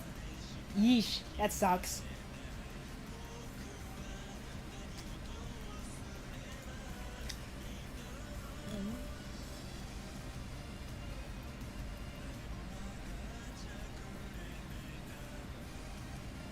Okay, I know I mentioned earlier on stream that I had a huge crush on Bubble Man from Mega Man 2. I will say that this fucking song is the reason why. Hyadine characterized Bubble Man as this lonely guy who just wanted to be loved. Which is kind of based off how he is in canon anyway, so I'm just like, god damn it, shit. Young PK ate that shit up.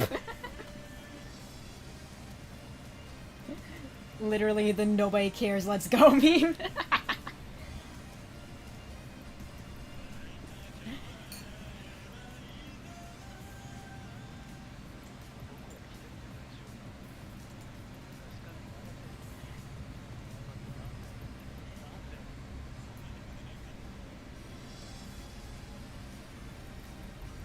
As in the skipping stuff, right? Yeah.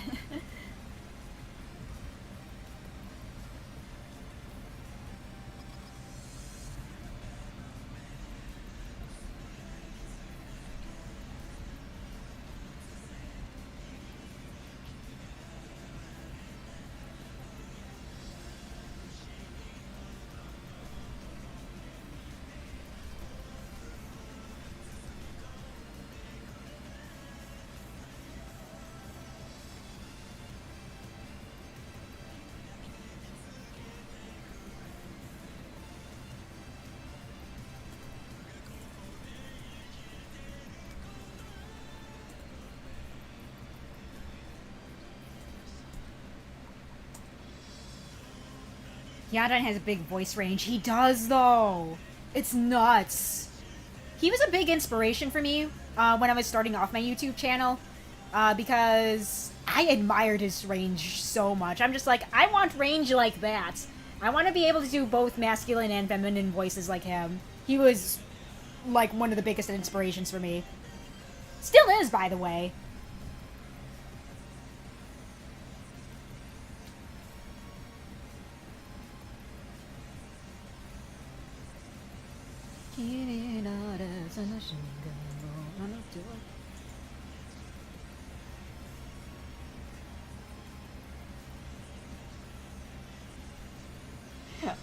Speaking of Hyodine, I'm just thinking about it, I'm just like, was Hyodine's songs my gateway to Yaoi and BL? I want to say yes! I'm thinking about it now, I'm just like, wait a minute.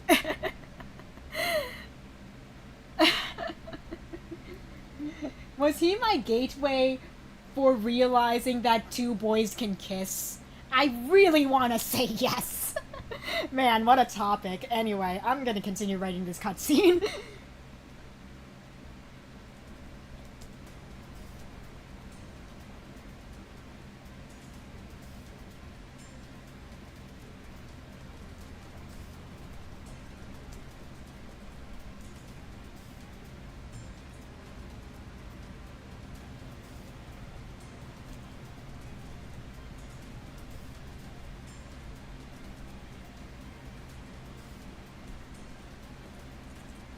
I talk about yaoi around my sister sometimes and joke about it, but she doesn't know what it is. I see!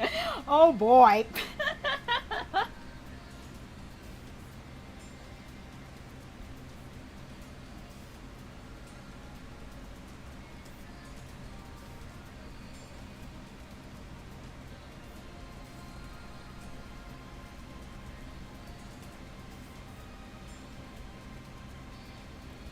My other sister does. I see.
Okay, let's see how this thing plays out.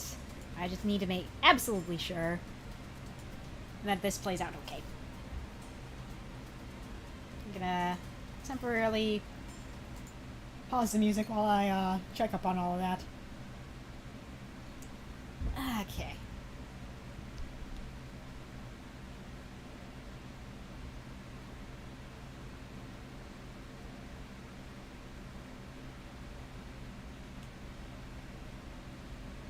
Okay, they're doing the thing.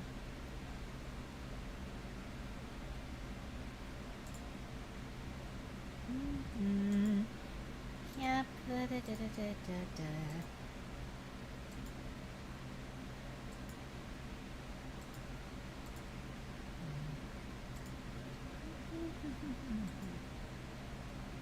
I keep forgetting to remove that extra space. Okay, I keep saying that every single time I check up on this cutscene. Goodness gracious. Alright. I will have to do that, like, immediately right after. You know what, I'm gonna do that right now, because that's gonna bother me, and I know I'm gonna forget by the time I get back to this freaking cutscene.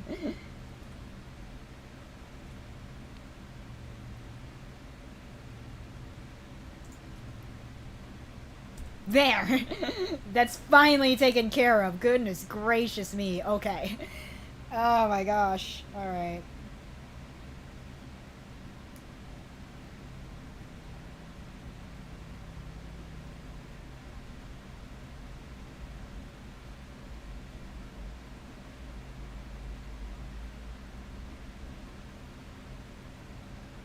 And yes, I do end up getting paired up with Aaron with voice roles in Ace Attorney. I voice most of the characters and get shipped with Phoenix. That's crazy. Bro, what the fuck? That is a very hilarious coincidence, honestly. That's honestly very funny. Oh yeah, because, yeah, you said that he voices Yukito and you voice Toya, right? Oh my gosh. That's honestly really fucking funny to me. Oh my gosh, dude.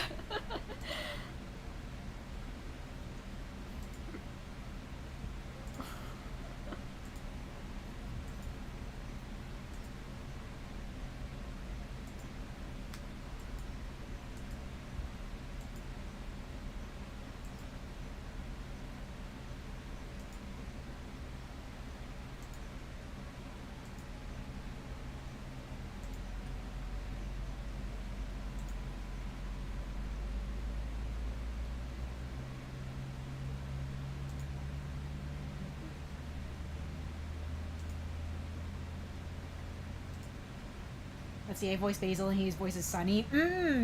I see. Again, that's just a really funny coincidence.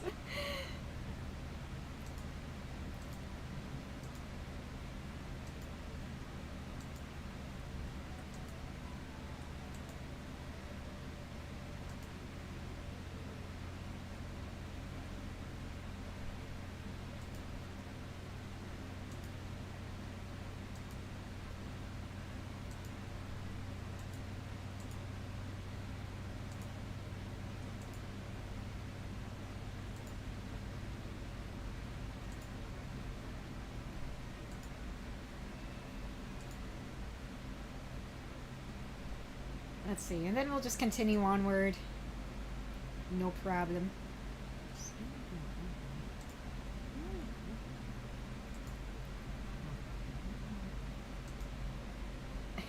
Oh no, whatever shall I do?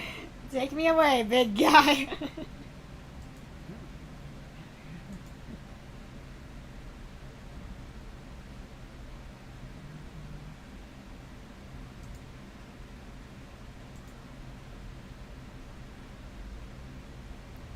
Meanwhile, I should probably turn off the fog of war thing, because that is not supposed to be a thing right now. Whoop. That's my bee.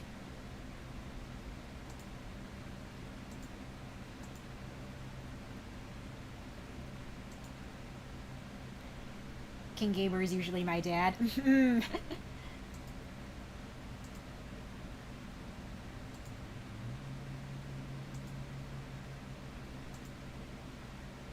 Looks like the ratio fog. It kind of does. At least for this particular cutscene, yeah.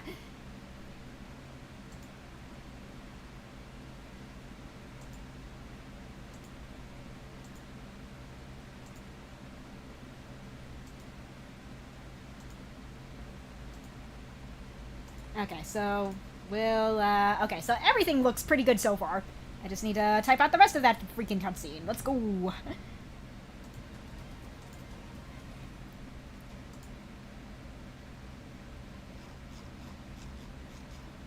Okay, so we move the Fog of War stuff out of that part of the cutscene. Once I can find it again, here we go. We'll put it back on when we change the thing back to the thing.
King Gamer sounds like me, so that's why. Ah, interesting. Okay. Yeah, yeah,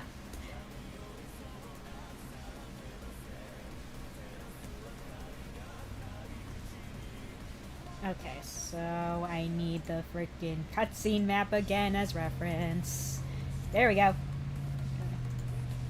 So he's gonna move right there.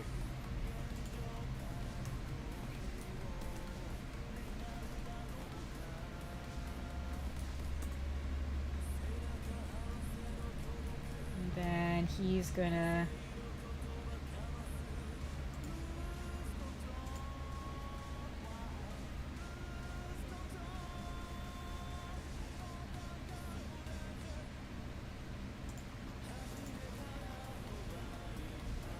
Alright.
I was inspired by one of my friends to do voice work. He was a big voice range. When we did stories, it started off with him doing most of the voices. Ah, okay, okay.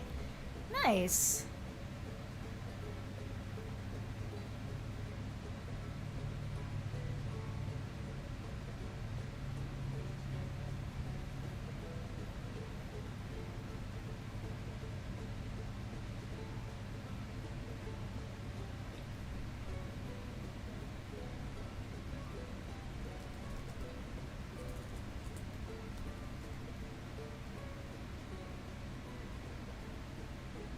It's okay, Elton. No worries. Good to see you, man.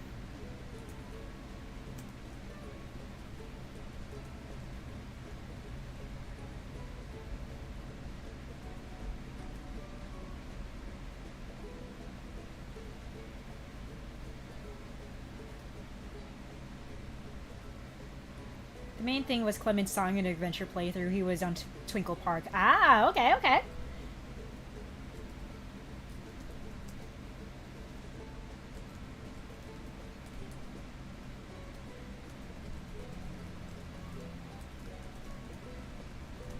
Sam went to work, actually. He should be back in a couple hours or so. I think it's going to be a shorter work day for him.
My younger sister has stumbled into chat. Ah, I see.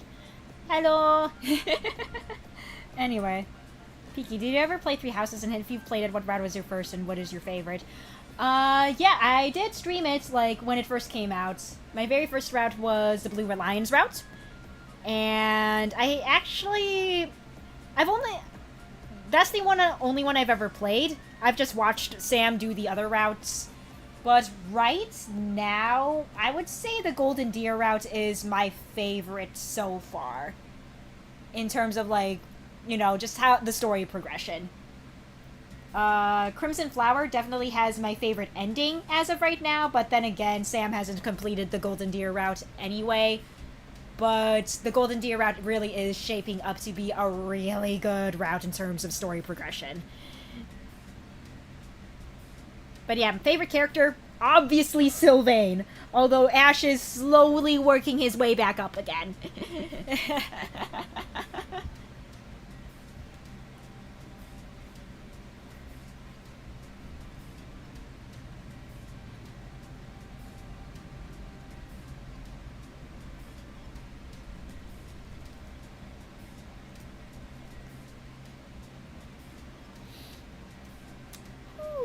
How do I want to play this cutscene? Oh, wait, I have an idea. Hold up, hold up.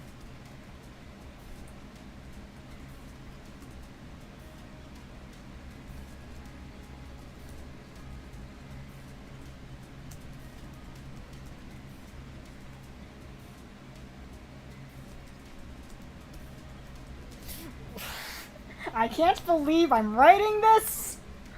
But it fits for what Krista's trying to do. It fits for her escape plan. I cannot believe I'm writing this. I am very embarrassed, but we're gonna pull through anyway, because it's all part of Krista's escape plan. We're just gonna gloss over this. My younger sister would definitely like Ash more than Sylvain. You know what? Ash is a very sweet boy. Like... Look, I'm gonna be real with you. I love the womanizer characters, but, like, Ash is just, like, objectively speaking, probably a lot better than Sylvain in that regard. I have a tier list of the characters I like best for beauty. Nice, nice.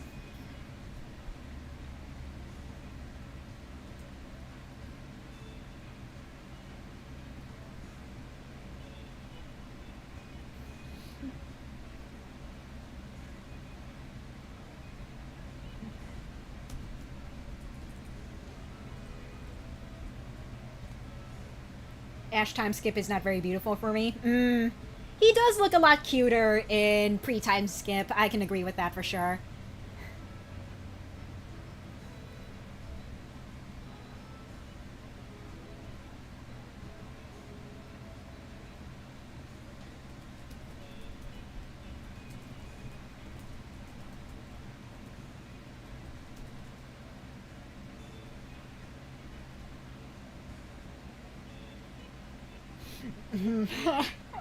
God damn it, I can't believe I'm writing this!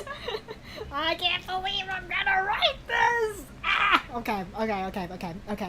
Why am I getting embarrassed over my own writing? I should be immune to this right now. But I am not.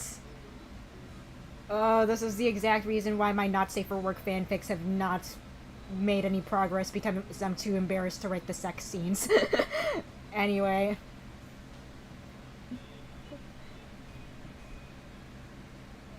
Okay.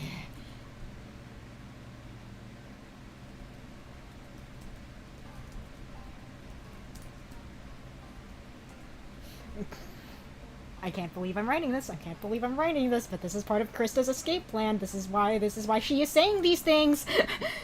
I have a fear of writing characters out of character. Ah, don't sweat it, Blade. It's fine. If anything, let's see. Do you want me to put on the Discord FE section in the tier list? There's playable and non-playable. Maybe I would have changed some, but it doesn't matter. Yeah, go ahead and post it in that channel, Elton. I'm cool with it. I'm sure the others would like to see it as well. I'm sure that Sam will also be interested as well. Or at least be mildly curious.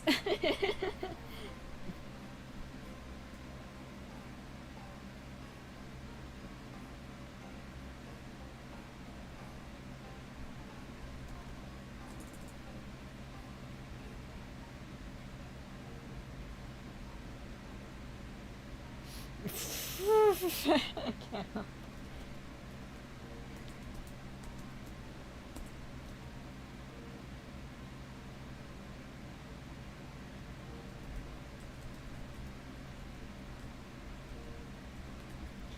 Only thing I can do is just improv and hope it sticks. Yeah, you know, that's fair.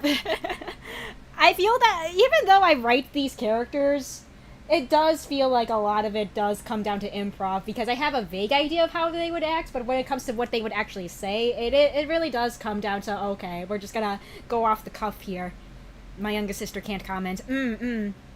Might be surprised just a little bit. I'll give it a look when I can. I'll give it a quick peek once you post it, Elton. I'm very curious how you rated everyone.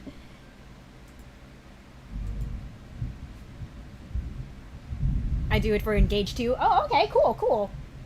Oh man, the thunderstorm's starting to come in. I heard the thunder. I'm not sure if you guys heard that too. I'm not sure if the microphone picked that up.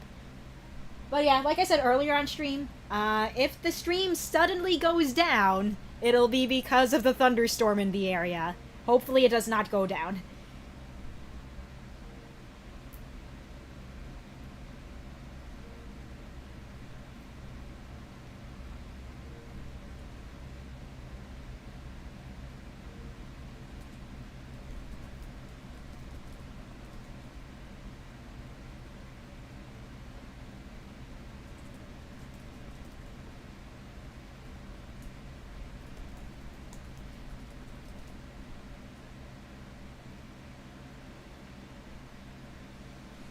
Let's see, and I want to do Awakening Fates and Shadows Valencia too. Oh, that would be fun to rate as well.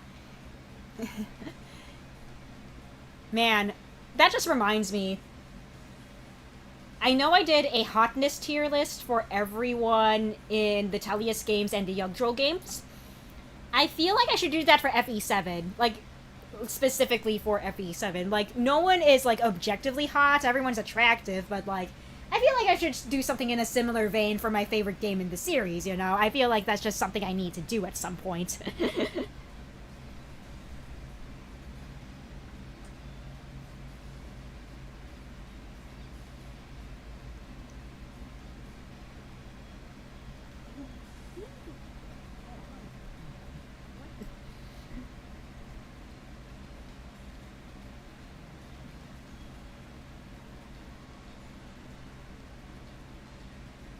I remember seeing Lind for the first time. You know? I feel like I've told this story before about how my love for Matthew has become unparalleled. But, like, I'm pretty sure I mentioned this on stream once or twice before. But yeah, the main reason why I love Matthew so much is because he died, like, during one of my first playthroughs.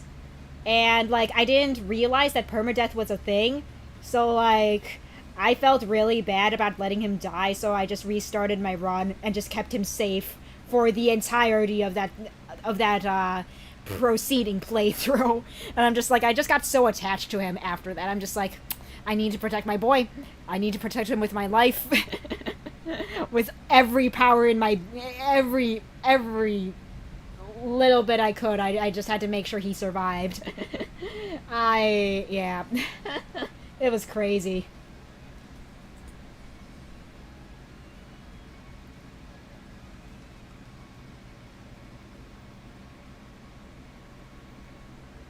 So it's not just him being a thief? Nah, I mean, it's part of it, but that wasn't, like, the only factor.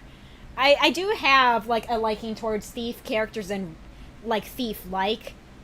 But, yeah, it was pretty much mainly because he died.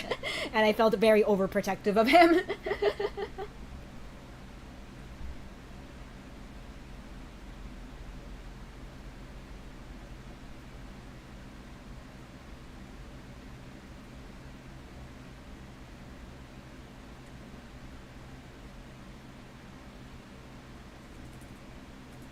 Granted, for Shadow Dragon, I had Lind being a cleric until she promoted. Okay, okay.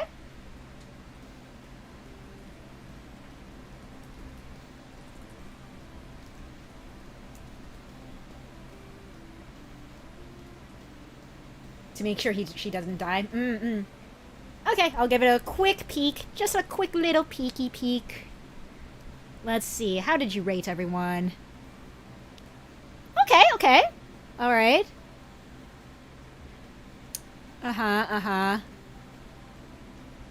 You know what? Yeah. Just from a first glance, yeah, I can pretty much agree with pretty much all of this, Elton. Yeah, Lorenz being at the D tier, yeah, that makes sense.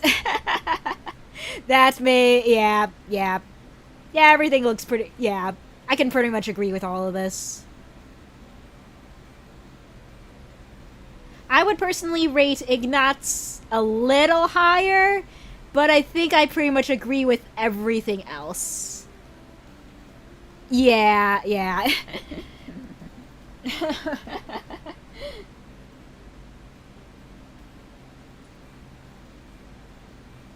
Lorenz bastard. He is a bit of a bastard, man.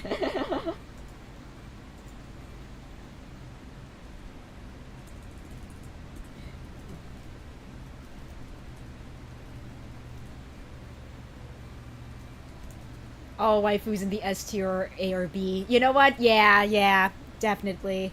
They're pretty, yeah. Very good taste. Very good taste. No, Lorenz, I hate him. Honestly, though, yeah.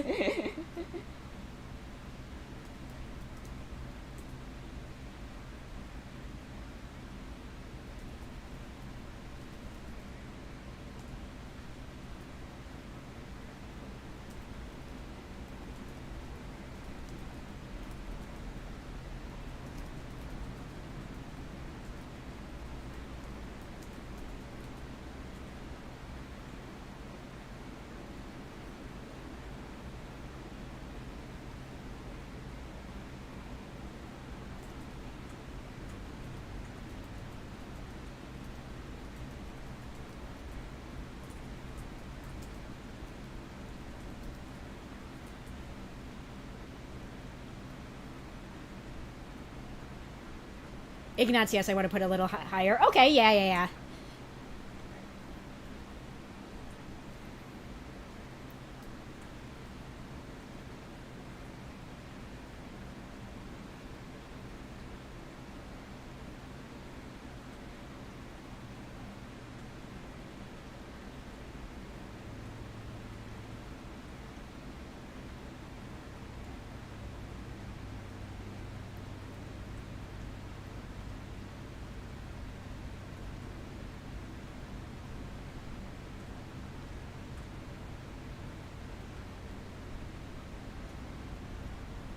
Alright, putting the engaged tier list too. Okay, cool.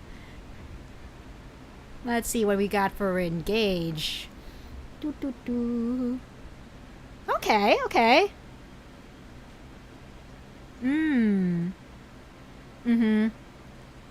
Yeah, alright, yeah. Alright, not bad. Yeah, Ivy is definitely an S tier, I can agree with that, yeah. Yeah, alright. Yeah. Yeah, this is pretty good. This is pretty good.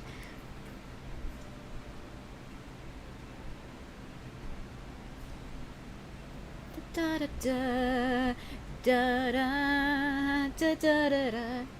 Why is Ivy just 20 years old? Honestly, I don't know. Da da da da da da.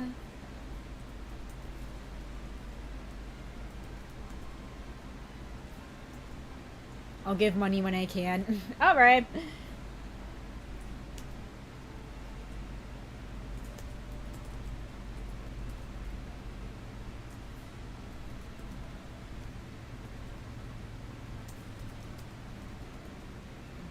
Thank you, Elton. Da da da da da da da da da. Man. I know Sam has said he's been playing Dragon Quest on his channel. I know he said he wants to do a playthrough of 11 at some point as well for his thing. So that will be fun to see. I don't know if he's gonna let's play it or do a stream of it, but he'll definitely be playing through 11 in some way, shape, or form on his channel at some point. So that's gonna be fun.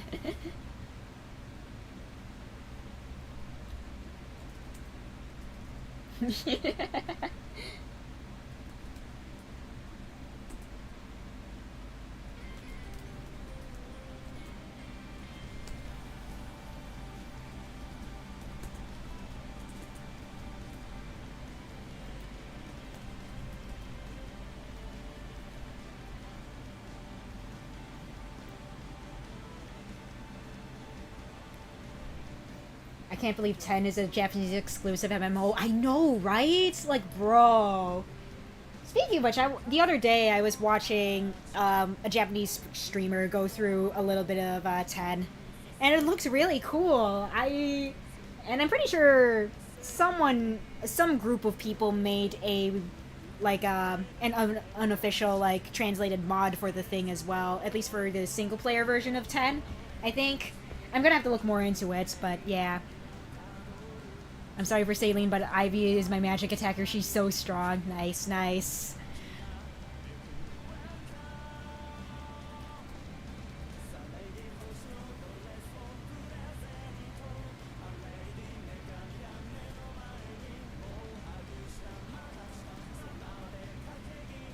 My Tamara got triple in every hit. She doesn't have a boost for triple. Ooh, oh, nice, nice, nice.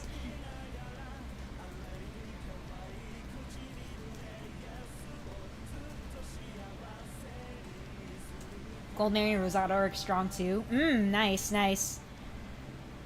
Yeah, Gold Mary seems to be in a pretty good class, and Rosado's a freaking Wyvern Rider. I feel like, of course, he's gonna be strong. Oh, funny story. Okay, so when Sam was playing through Engage, he was playing through the game completely on mute, so he wasn't able to hear the voice acting. So I had to just keep my mouth shut about Rosado being a guy. He did not realize that Rosado was a guy. I did not want to break that to him. I'm just like, you know what, do I tell him? I'm just gonna be like, nope, I'm not gonna tell him. We're just gonna let this play out. I'll just let him assume he's a girl. It's fine. It's fine. Andre condones marrying Lumera for better story. Oh my gosh. But yeah, he still doesn't know, and I don't plan on telling him anytime soon. It's not important for him to know.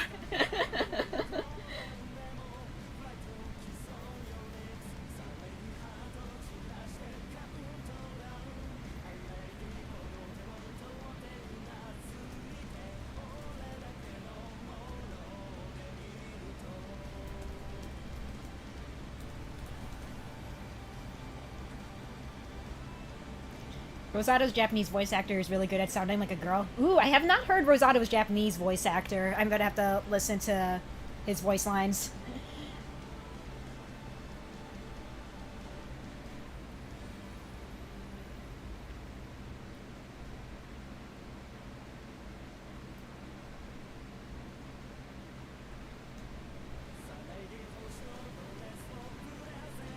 Shota Aoi. Okay, I'll have to look them up then.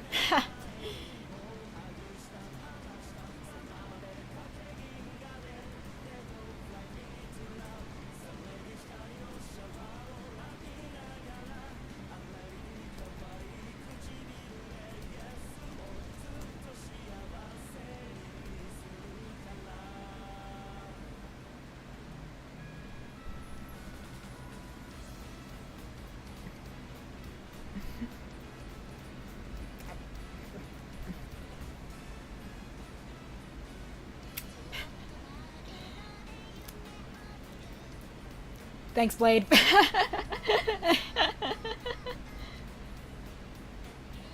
In the Beast support with a character, I don't remember now, he says he lives in a village in Elucia called the Fairy Village and no one cares about people's genders. Ah, interesting. Okay.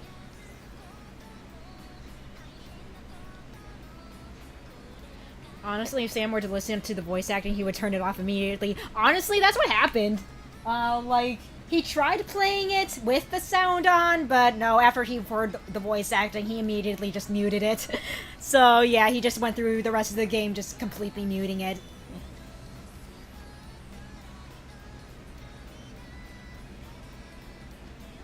He did say that turning off the voice acting in some capacity did make the experience at least a little more tolerable for him, but it was still just a bad experience overall.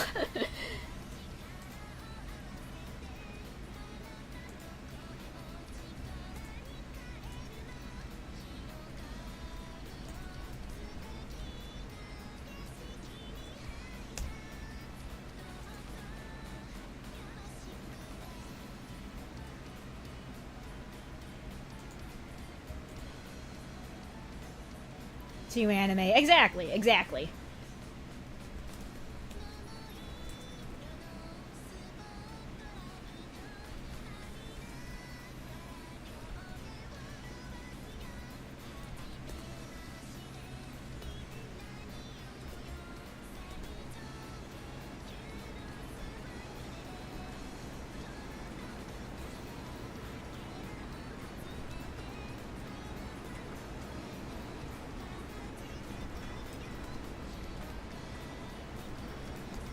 Sorry, but after that support, he confirmed he's gay, but I like him no matter what, he's strong. Alright, nice. I don't really want to torture him because, one, it seems too painful to listen to, and two, he'd kick my ass. Oh, man. You know what? Yeah!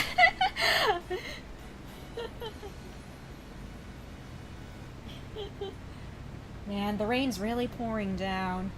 Maybe I should have checked the mailbox earlier. Oh well, whatever. I'll just ask Sam to check the mailbox when he comes home. There ain't no way I'm going outside now. Ugh. Although the rain is nice to listen to while you're inside and not have to get wet. Man, it would be a nice day to make some soup or something. I wonder what the weather's like tomorrow. I'll have to check.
I want another route of 3 houses. It would be interesting to have, like, one final route. So, on that note, I was, like, thinking about 3 houses and a theoretical golden route where everyone's happy, everyone lives. I know we talked about it on stream before and how it would possibly suck just because golden routes tend to not be well written in the first place.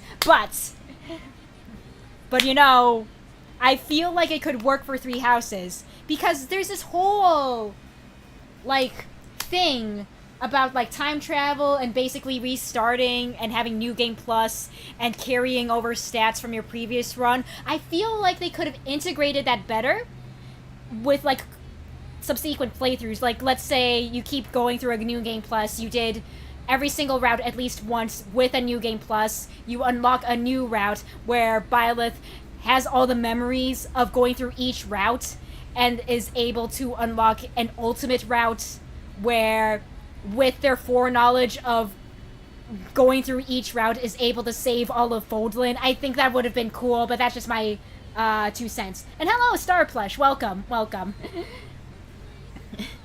She's on the computer now. There's some stuff I wanted to say, but now I can't. That's fine, Blade. No worries. That's completely understandable. But yes, that's how I would do an ultimate route for 3 houses if I were to do an extra route. Because I feel like they could have integrated the whole New Game Plus feature and made that more story integrated into the story. Ah, okay, hello! Hi! But yeah, there's that.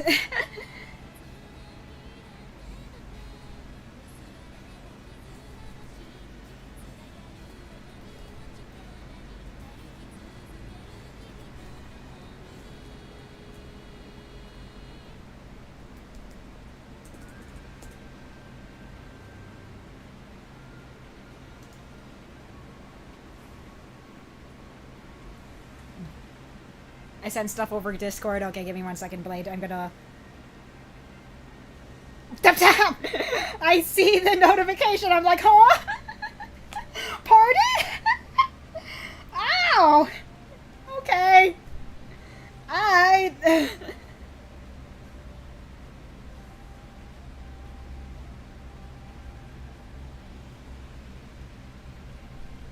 Alright, nice to meet you, Star. Nice to meet ya. Alright, where were we? Okay, so I was doing that. Okay, and then we...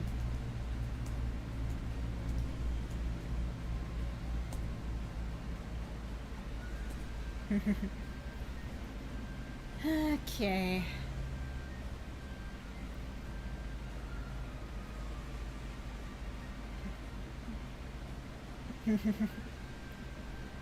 Alright, so we took care of that.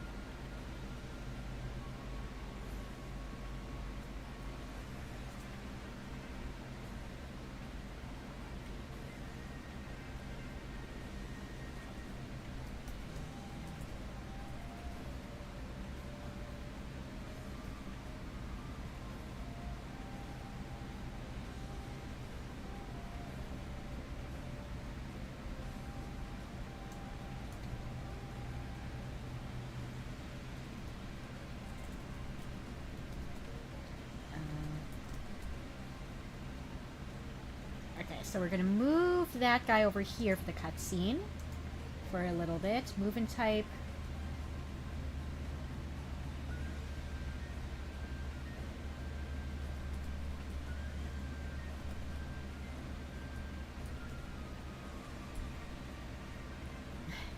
Probably shouldn't, Elton. Probably keep that on the down low for now.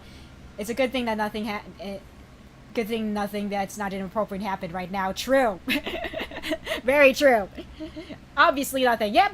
Absolutely nothing has happened in this chat. Nothing sussy whatsoever. Anyway.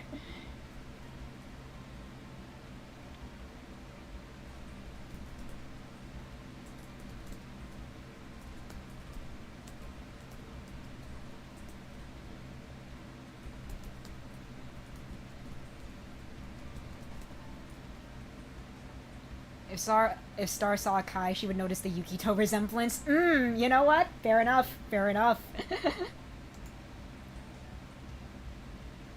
The FE3 Houses Part 10 chat. Yeah, we don't bring that up. At least not right now.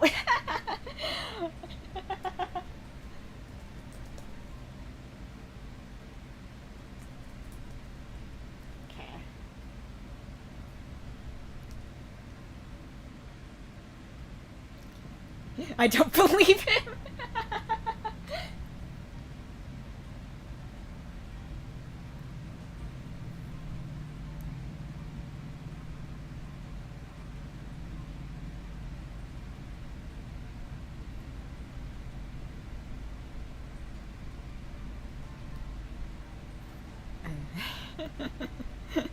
There we go. I'm gonna...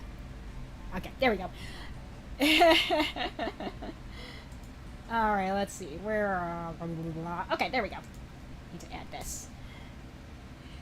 Yeah, of course not. You did absolutely nothing wrong. Nothing wrong here. Nope. You try not to, exactly. Absolutely nothing. Everything's fine.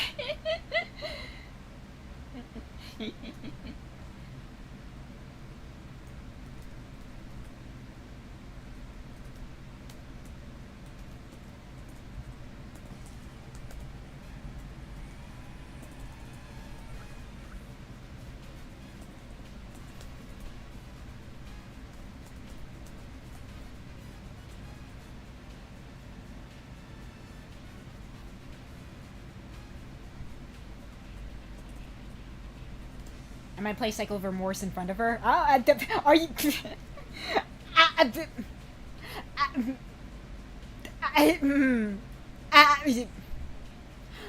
On one hand, I would say no, but on the other hand, it's not like anything's explicitly said.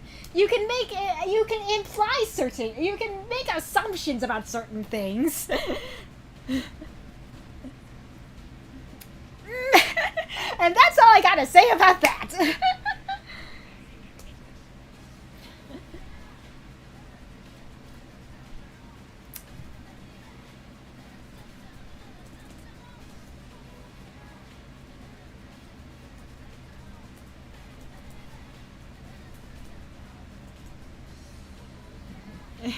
I think I shouldn't have sent the link. It's fine? Question mark? Maybe? I don't know.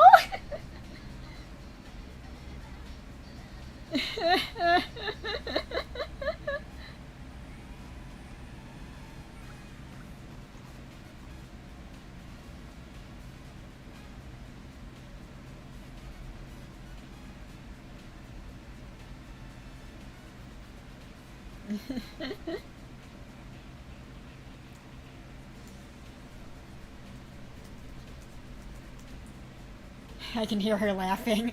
Oh boy.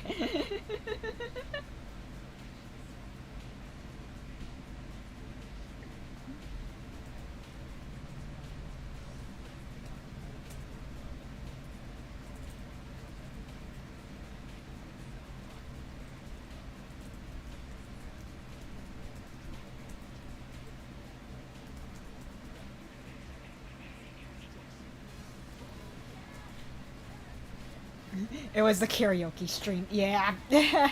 That was something. Man.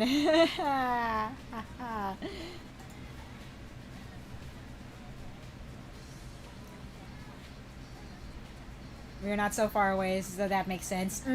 Gotcha, gotcha.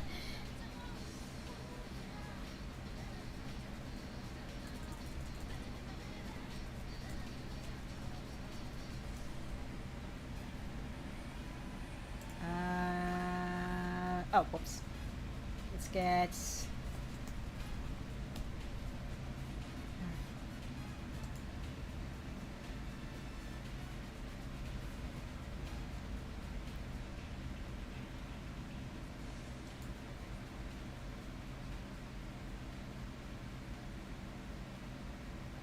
What a beautiful reunion of family, right?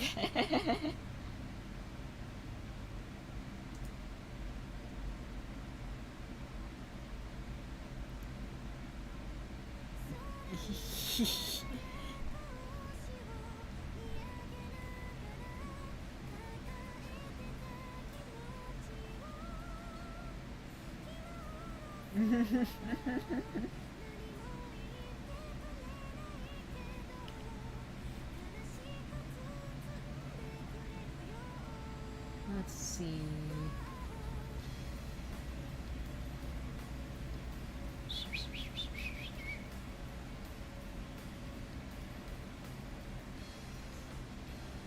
Okay.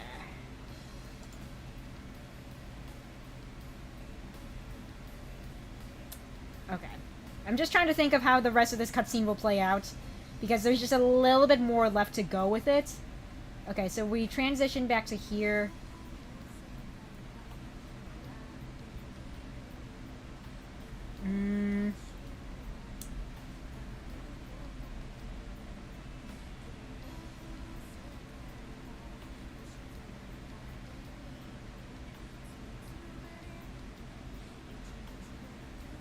How do I want this to play out?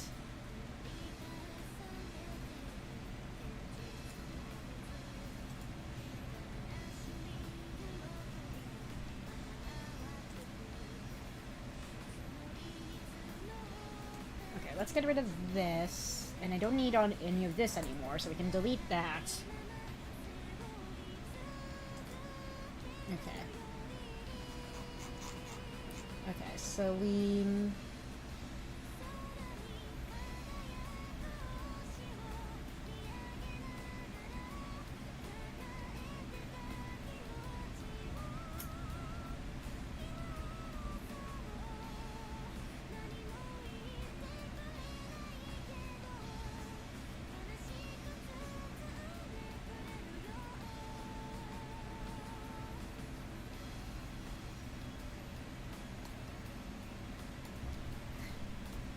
Wait.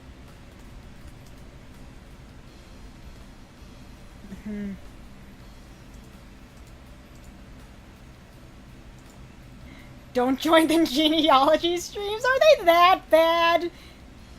Actually, no. Yeah, no, they might actually be that bad. I was like, are they really that bad? The answer is yes, actually. Look. I'm gonna be real with you here. I can't help it if the characters are very attractive. I will say stuff.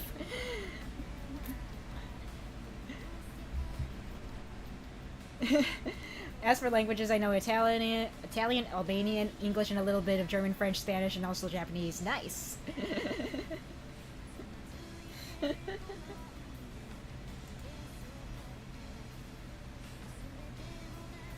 Don't join. She's eating Doritos. Ooh, Doritos are good.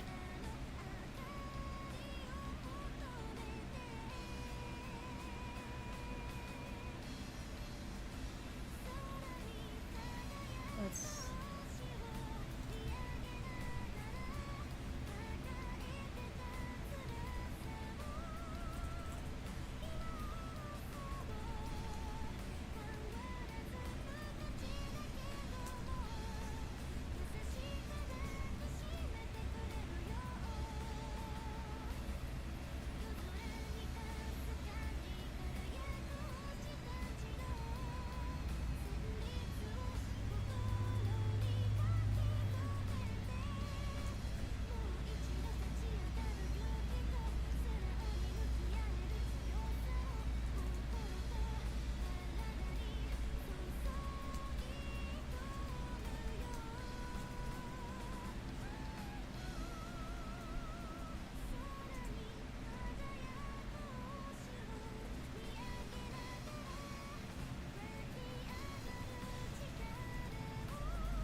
I'm writing all of this dialogue out. Again, I'm not sure if you guys can see what I'm typing out, but I'm just like, I'm writing this all out, and I'm just like, ah!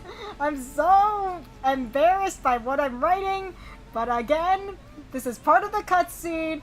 Krista is acting like this because she just wants to escape from her prison cell. There is a reason why she's acting all flirtatious like this. It's fine. I just have to pass this hurdle of embarrassment, then I can go on with my life. Ah, okay. Oh my gosh. Why am I like this?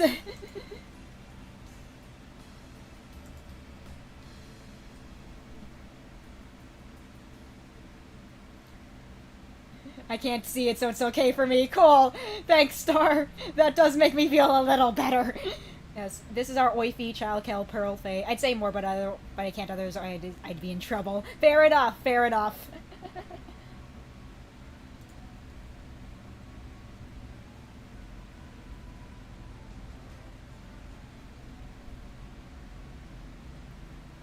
Yep.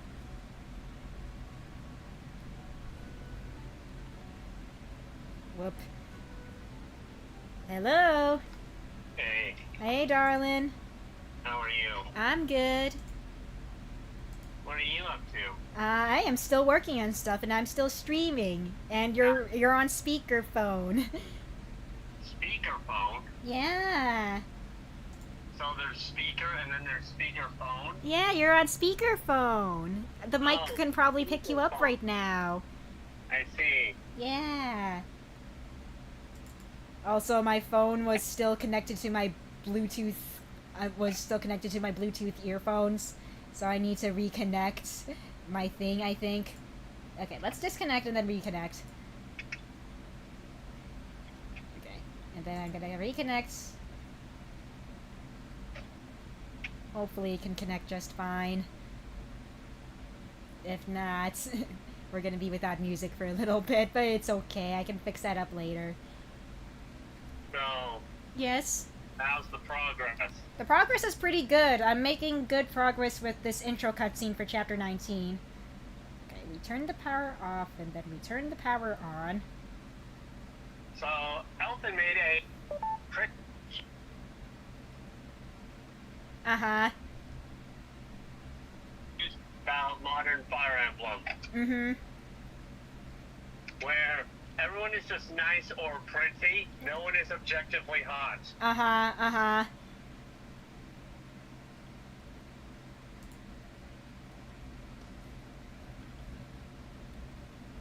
Okay, there we go. Also, what happened to our Gonzaleses? Yes, the ugly people. Yes, the objectively homely / ugly people. Alright, why isn't the thing coming out of the thing? Okay, hold up. Okay. Sound settings. Why is the sound... Or even just some of your just simply average looking people like Ralph from Thracia. I think I would even put someone like Meg in that category as well. Uh-huh.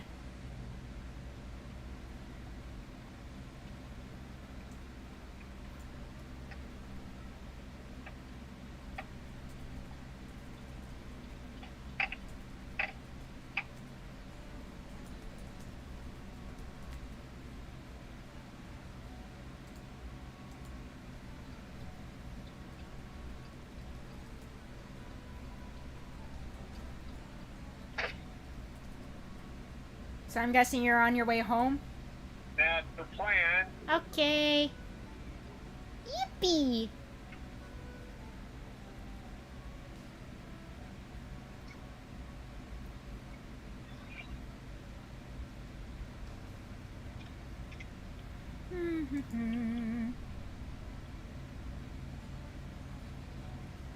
All of y'all in chat, you guys can still hear the music, right? Because on my end, I think it's because my headphones are being a little weird. The sound isn't coming out through my end. So as long as you guys can still hear the music, that's fine.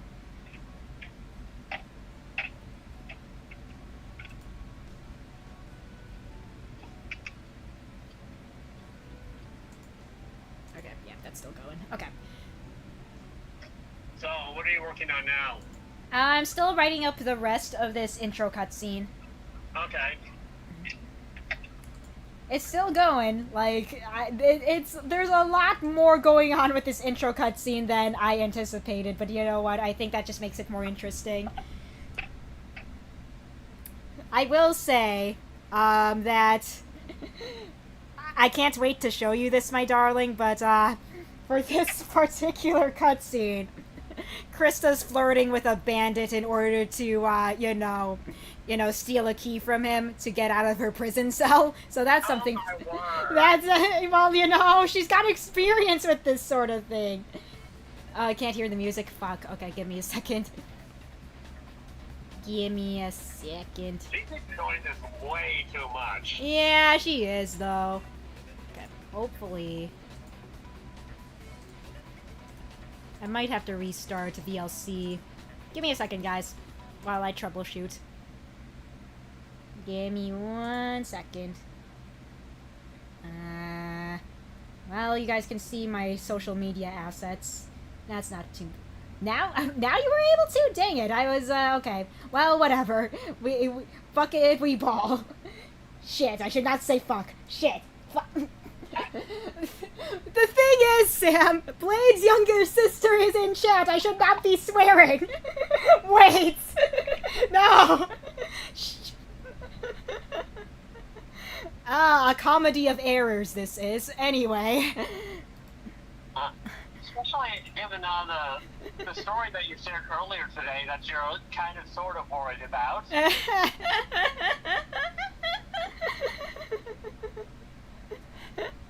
Anyway, I'm gonna just put that.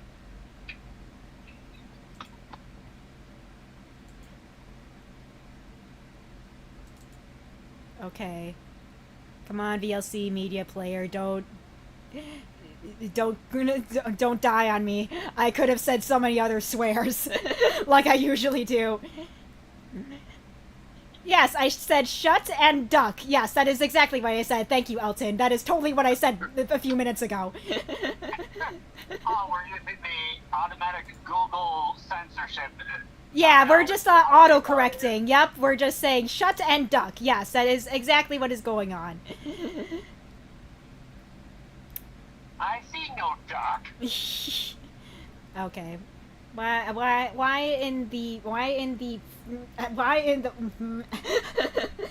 is my music not working? Wow, okay. It's okay, PK, I'm around swears all the time, okay. That is, I know that Blade said that as well, but you know what? Man. You're getting borderline ashamed of yourself. I am very borderline ashamed of myself, actually. I'm glad you like my art, Blade. Okay. It has a nice aesthetic to it. Thank you. I'm glad you think so. May I please now, you know, get my music going? I would very much like that. Oh, audio device. Here we go. Okay. And now may I properly play my music, please? That would be most helpful. Maybe if you say woo, it will grant you your request. Please play my music, Uwu. I am asking nicely. Guys, I'm so sorry you had to hear that. I am so sorry. You just made me think of the times I've said I'm asking nicely, and I'm very much not asking nicely. I'm more demanding. Yes, you are, actually. I am asking nicely. I say sorry, and yet I still do it. Okay. Where does that even come from? I don't know. The whole woo thing. I don't know. Just it's an internet thing. Okay. Oh. Maybe if I It's just. weird. Okay. I can see PK making faces as she does this. Honestly, though, I kind of do. I kind of got like this whole duck face thing going on, like. I guess we'll be without music for the rest of the stream. That's gonna be awkward. I'm gonna try my best to get the rest of the Well, maybe when I get home and then we're not on call at my corrected self. Hopefully, yeah. Because yeah, VLC media player is just not cooperating with me. Oh boy. So that kind of sucks. Yep. Did you ever finish your lunch, by the way? No, I'm still digging through my lunch. Quickly, play Godzilla music! Man. Let's see. But yeah, once I actually get into the game and whatever, then we can have actual music playing through something or other, which would be nice. Oh. Who would be in swimsuits? I do. So for This the. is very important information, I'll have you know. So for the whole swimsuit CG thing, obviously I feel like our main characters, so meaning Krista, Kai, Forrest, and Felicity, will obviously be in swimsuit, as well as pretty much any important Act 2 characters. So that would be Tsubaki, Nagisa, and Ryuji at the very least will also be in swimsuits. What about Takia? She's important. Yeah, Taiga maybe, possibly, I'm not sure yet. All the buff girl fans in chat need to see her in a swimsuit. Mm-hmm. Oh, bye, Elton. Thanks for stopping by. myself, and Van need to see her in a swimsuit. Let's see, I hope to see the swimsuit stream when it comes. Yeah, I'm thinking I'm probably gonna do that for a work stream. Just not sure if it'll be this upcoming one or for one for next week. We'll see how far I get with progress. That'll be a fun stream.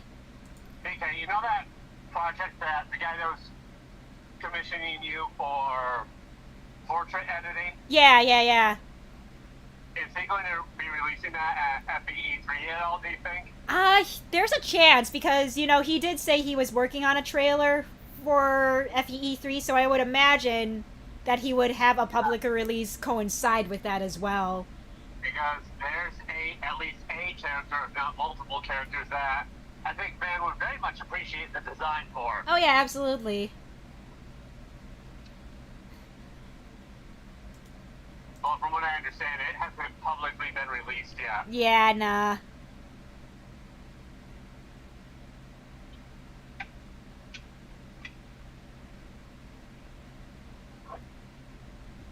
But yes, me, myself, and Van need to see Tega in a swimsuit. Mm-hmm. We need to see the arms and the abs and the back and the glutes. Uh-huh. Uh-huh. Why? Nothing. Why? Nothing. I would say things, but again, Blade's youngest sister is in chat, so I'm just like, I'm trying to restrain myself at least a tiny bit. Why are you trying to restrain yourself more when you're on video call compared to just when you're streaming in chat room? I don't know. It just sort of happens.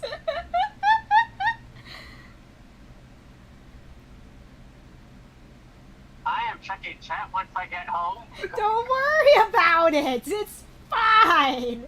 Everything's fine. Back to say because it sounds like chat is maybe being a little mischievous.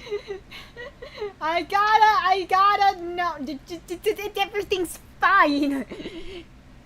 Are you sure about that? Yeah, everything's fine. Everything's A-okay. Everything's fine. Chat, is everything A-okay? I have my doubts.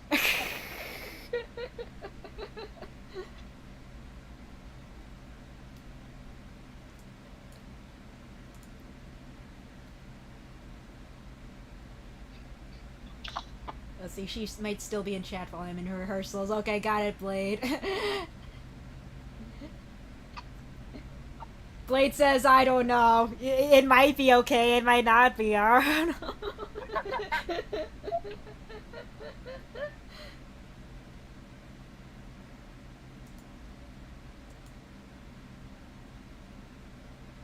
Let's see.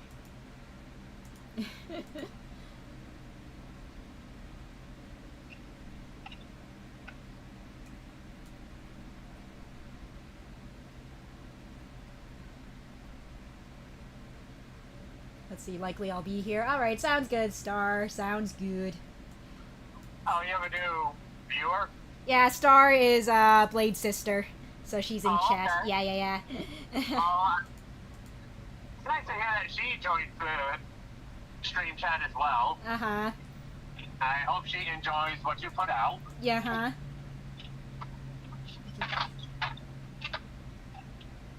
We need to finish that Various Bandits stream series. We should, yeah. I don't know when we'll be able to, but yeah, it would be nice to get back in on that. Yeah. Let's see, I'm gonna return in 5 or 10 minutes. Okay, sounds good, Elton. Sounds good. Well, I'm glad you're enjoying it, Star. I'm glad you are. Let's... Yeah. Are there any Let's Plays that you have done on your channel, PK? I have so many Let's Plays. Those are like years old, though. Yeah. So they're not... Something that was kind of recent. Mm-hmm. Yeah, I've been mostly just doing streaming lately. I haven't sat down and done a fully edited Let's Play. Well, no, scratch that. I did do a Let's Play of A Date with Death. That is the last one. Oh, and he hung up. He's probably home now. You're home!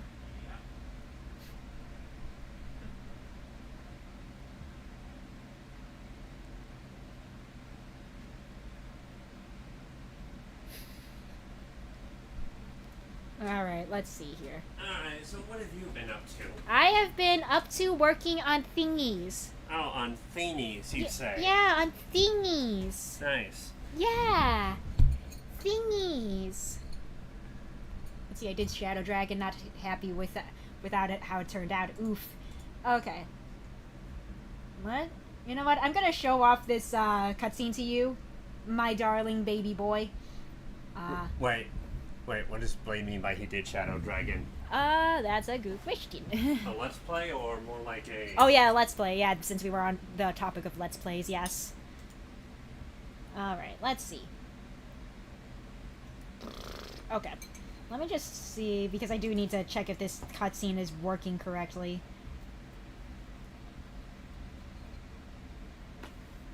It's unlisted. I see. Okay. Let's go ahead and test out this cutscene real quick and see how it goes. Oh no. So a RPG server I'm on. Yeah. Someone says that he banned himself from Kickstarter as there was always a new interesting game appearing and his wallet was starting to hate him. I see. You know what? That's fair. Let's see, I was worried about Nintendo taking down my videos. Yeah. They had some weird policies, like when Let's Plays were starting to, become a thing. I think they kind of started relaxing on those things now. Nintendo always seems a bit, I don't know, behind what's kind of the standard, so to speak. Right, yeah. As far as the gaming industry, in terms, they're overprotective.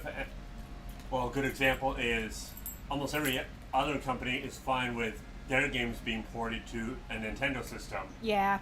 But Nintendo so far is not going to be okay with their games being ported to these other systems like Xbox, PlayStation, and so on. Yeah. Even though, in my opinion, they should kind of return the favor. Honestly, though, yeah, I agree. So, I think that's why, while I enjoy Nintendo games, I am really not a fan of Nintendo as a company. Right. And why I might consider Square Enix more my favorite gaming company. Do they have their own skeletons? I'm sure. Yeah. Very true. But at least there are more game series, or games at least, that I would consider ones I really like. Especially if you go back far enough. There's Dragon Quest, there's, what was it, Triangle Strategy? Oh yeah, Triangle Strategy, yeah. There's Brave Samurai Musashi. Yeah. There's a good chunk of good Square Enix games out there.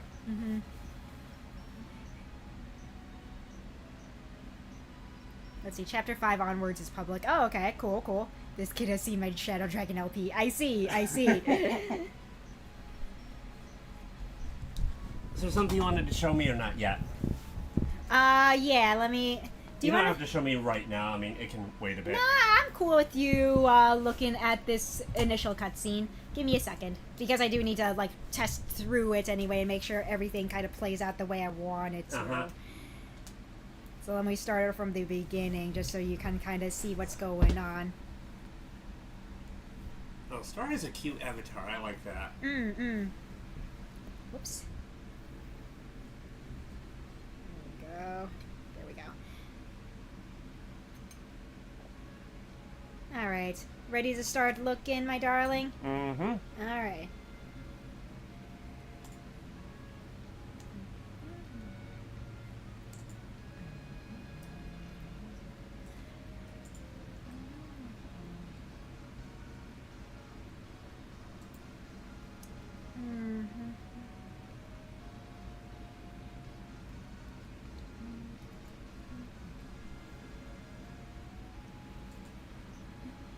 Is this going to become a thing where Krista keeps suggesting she gets kidnapped? No, it's really only for this, actually. It was really only for this one instance. It would be a funny running gag if you did. It would be, though. I just don't see any other future chapters with this sort of theme just yet, is the thing.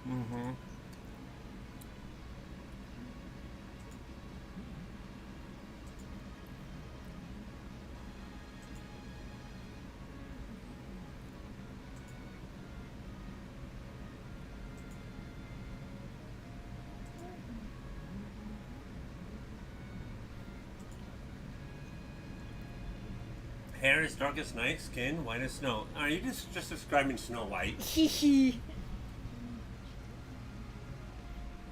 You forgot the lips red as blood part, though.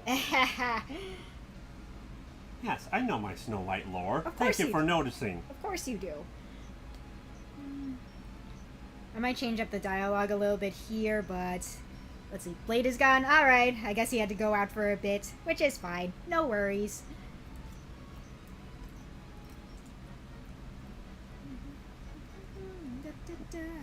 Maybe he decided to be a good brother and go get McDonald's for the two of you. Nope, he's still here. Ow.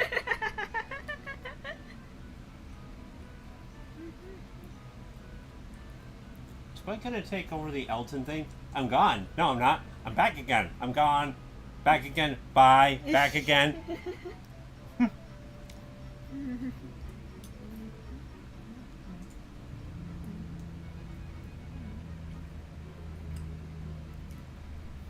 So I ain't gonna let myself get kidnapped by this so-called ghost. Yeah, no. I think Felicity would also object to this plan. Oh yeah, absolutely. Everyone would object to this plan.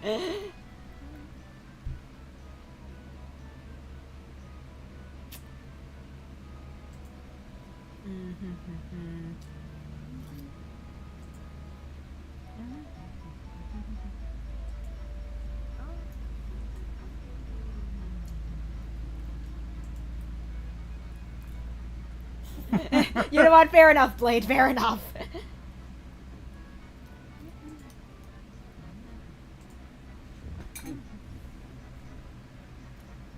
It was a question said in jest.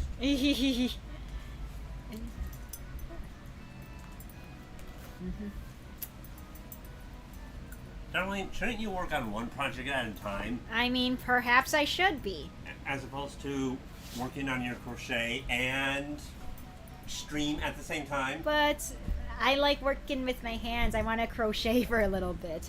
Let's see. As I said, Peach should use her kidnapping for something. Probably. Yeah, like, I don't know, getting ransom paid to the Mushroom Kingdom or something. I don't know. Mushroom Kingdom pays ransom. Peach escapes and just takes the ransom with her. Star hates Peach too, really. In my opinion, Peach does have less personality than, well, say, Daisy, for example. Uh-huh.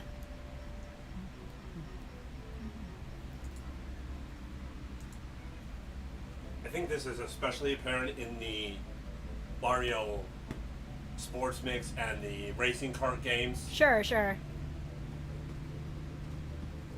But yeah, I'll show you the rest of the cutscene once you come back, darling. You know who we need to see in the kart games? Huh? Princess Pancake. Princess Pancake.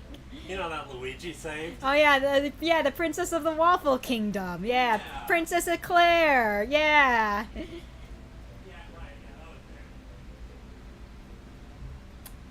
She likes Rosalina and Luigi. I'm surrounded by Luigi fans, including my dad. Nice. Let's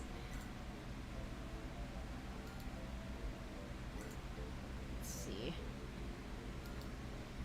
But yeah, I'll wait for Sam to come back, just so he can see the rest of this cutscene.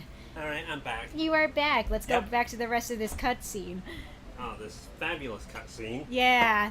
Much better than all those AAA expensive budget cutscenes. Meanwhile... Let's see. She likes Rosalina and Luigi. Well, at least you're good in good company, Blade. Oh, man. Wonder when that ghost is going to show up. Maybe at midnight? So why are they kidnapping girls, specifically? Yeah, don't worry about it. Don't worry about it. No, it can't be for a dark ritual, because that always involves kidnapping virgin maidens specifically. True. Very true. Yeah, like, oh no, whatever shall I do? Star, don't look! You know what? Yeah. Oh no, she came back! Pick me away, big guy. He's not that big, Krista, come on.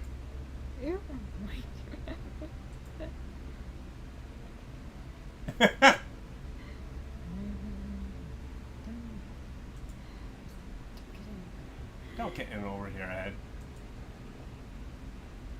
Meanwhile...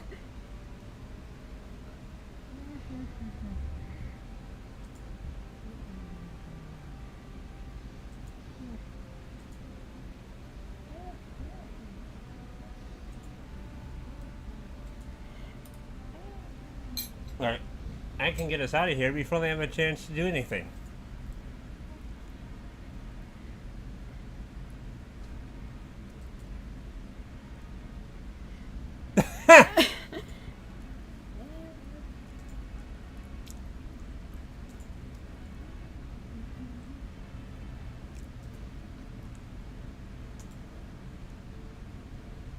Yeah. Yeah, Village Girl is kind of cute. I like her. Yeah.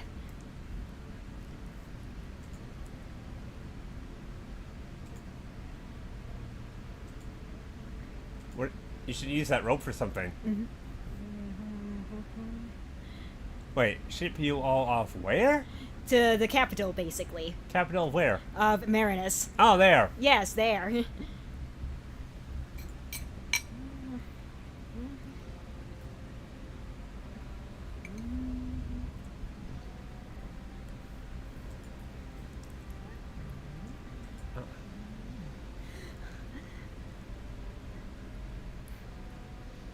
Oh my word. Uh-huh.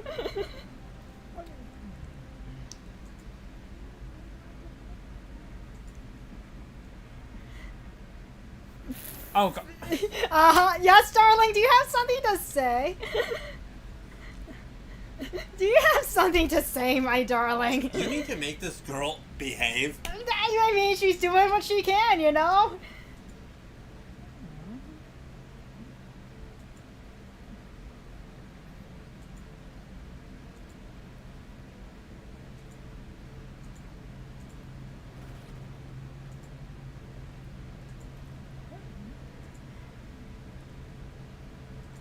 All right, and then we continue onward. I have an idea. Yes, my darling.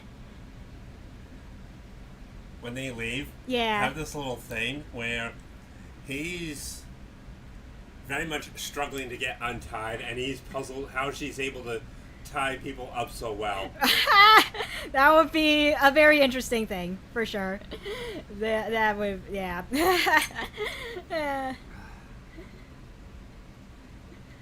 I'm surprised you don't have tentacles squeezing in somewhere. All right, let me see if I can get VLC Media Player working again. Give me a second.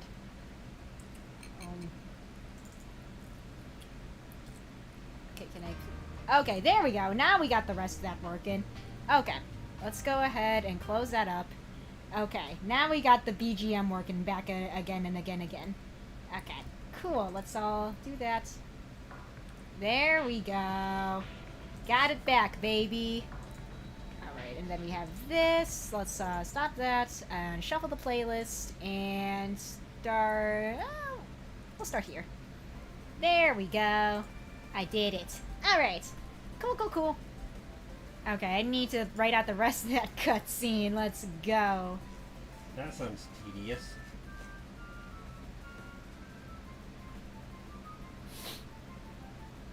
But yeah, you need to finish Barry's Bandits. Mm-hmm. I mean, I know I have it on my channel, but still. Yeah.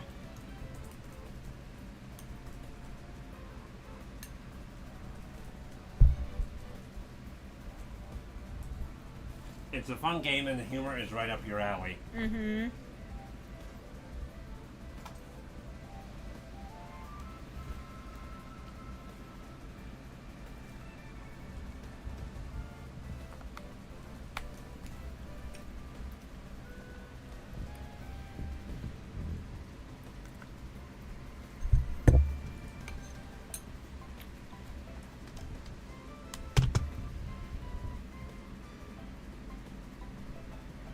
Kirby is pretty cute. I haven't played him personally, but I watched PK play the latest entry. Yeah. I love the part where Kirby turns into a semi-truck. Yeah, that was part was great. I loved that, actually.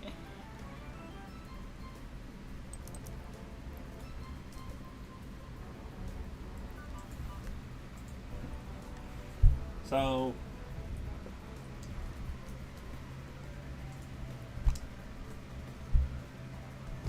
do making movies based off of video games just become a bad movie, or is it fighting games specifically? I don't know, because it's just like for fighting games, it's really hard to say why a lot of them are so bad. All those movie adaptations are so bad. Because in theory, some of them could be pretty good. Yeah, we like just... Mortal Kombat, in theory, could be a good one. Yeah. Hey, Elton, welcome back. Yes, Kirby games. Very cute.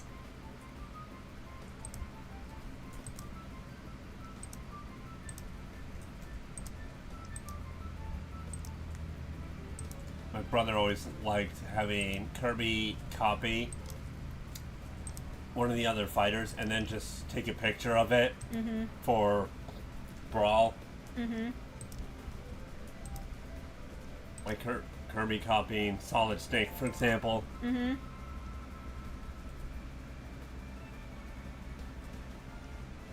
Mortal Kombat 1995 is really good. I'll have to give that a look. I've always wanted to get into Mortal Kombat. It strikes me as a fighting game series with some fairly developed lore for it.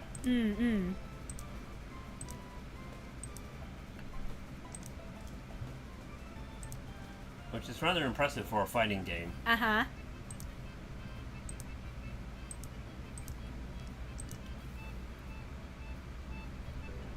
Let's see.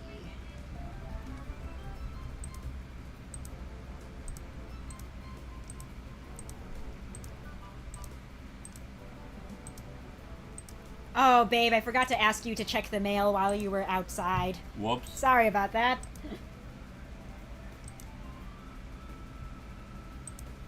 We can always check it tomorrow, I guess. Wow, it's gonna rain all day tomorrow. Alright, cool. Kirby, Kirby, Kirby, that's the name you should know. Kirby, Kirby, Kirby, he's the star of the show. More than you think, he's got maximum pink. Gosh. I don't know whose decision it was to make the opening song for the Kirby of the Stars English dub to be that, but you know what? It's a banger. I will not take any criticism.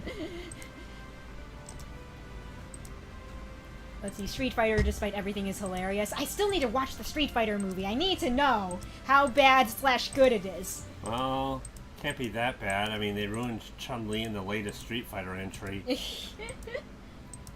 They made her legs smaller. That is a criminal offense of the highest degree.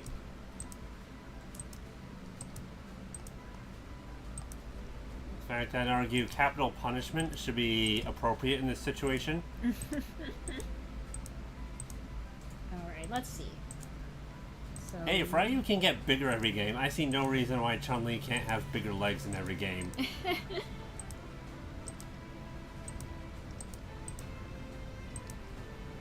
She was perfect in 5.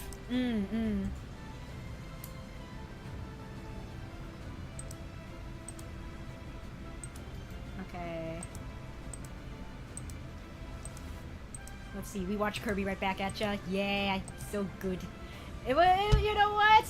It was a pretty dang good English dub. I'm gonna give it that. At a time when anime dubs were not the greatest, I'm assuming. Yeah, it was early 2000s, baby. Oh, same time as Jelly Donuts? Yeah. These donuts are great. Nothing beats a jelly donut. That had to be so confusing for kids who watched it at the time, because that's not a jelly donut. Yeah, I remember being confused as a kid. It was just like, is that what it... No, that's not a jelly donut. What is this? Hello? I know what a jelly donut looks like, and that's not a jelly donut. Yeah, no. Yes, Apex of the World. Very good song. Very good. Honestly, one of the best songs in the game. You believed in GNS, man. It's okay. 4Kids acting was good. Honestly, though, yeah! Not gonna lie, though. I remember watching Scamper the Penguin. I think that was done by 4Kids.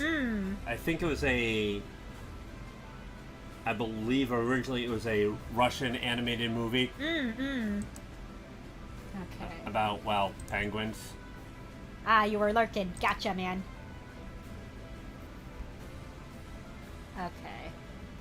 So with how this cutscene is going, I'm gonna have to rewrite a little bit of this going on.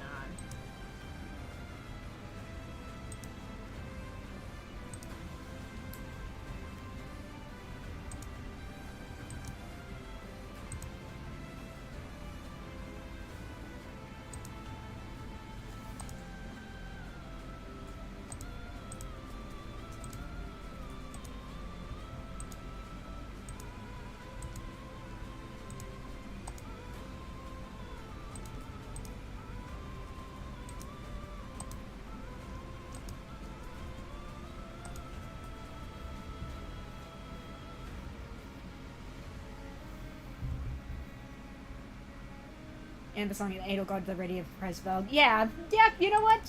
Pretty much, I keep saying this, but like RPGs in general just have really dang good music. For sure. Overall. Yeah. I know Mage Knight 404, back in the day, he would supplement the game music for his own selected tracks, such as Final Fantasy. Mm-hmm. And the violin part, yeah, it's so good. It's really freaking good. I completely agree. Not something I would do personally, but I always thought it added a unique flavor to his Let's Plays.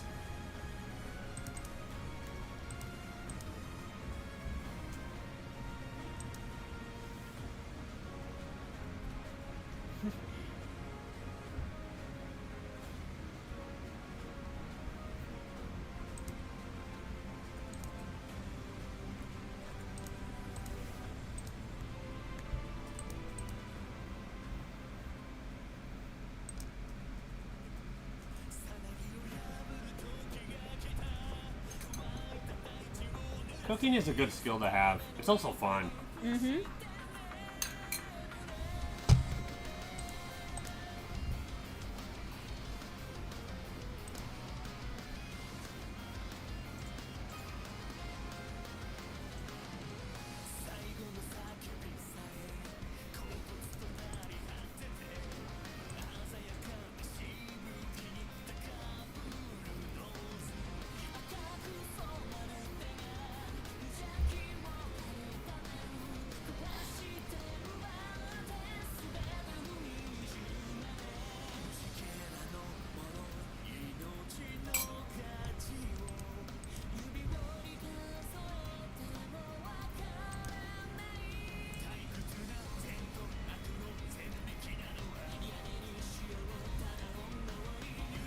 Hey PK, ever play Ace Attorney? I played the third game in the original original trilogy. She does keep saying that she and I should play the game together. Yes, because I already know all the plot twists for like most of the games except for Spirit of Justice. So I feel like we should. I think it would be fun. Because I've watched Let's Plays of all the games in the series, including Ace Attorney Investigation, the Ace Attorney Investigation spin-off. The only one I haven't watched a Let's Play for is Spirit of Justice, but I know one YouTuber I watch is in the middle of going through that right now. Spirit of Justice is a wild ride. I have not gotten past... YouTuber or VTuber? YouTuber. Oh, okay. Yeah. That's different.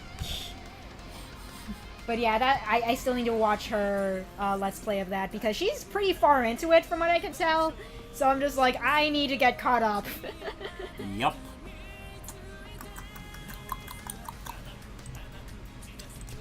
We want that, and that. Let's see, have you heard of a little game called Marvel vs. Capcom 3? Yes, I have. where Mr. Phoenix Wright is playable? Yes, I have. Those games look like a lot of fun. I'll be going, but my sister won't be for a while. Okay, sounds good. Have fun at reversals, Blade. Alright.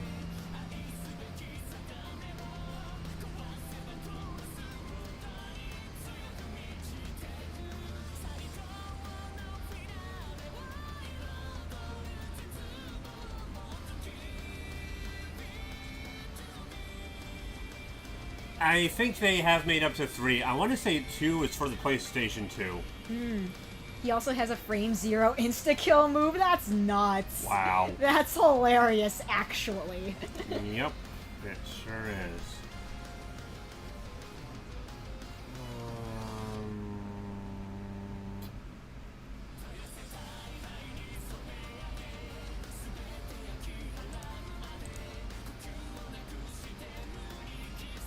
he was not into. There are 4 Marvel vs. Capcom games.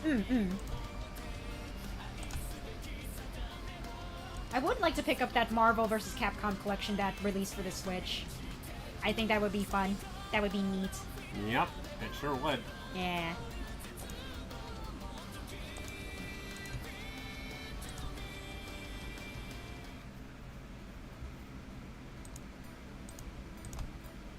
It's unblockable, undodgeable, and hits the whole screen. Oh man, that's nuts. Very.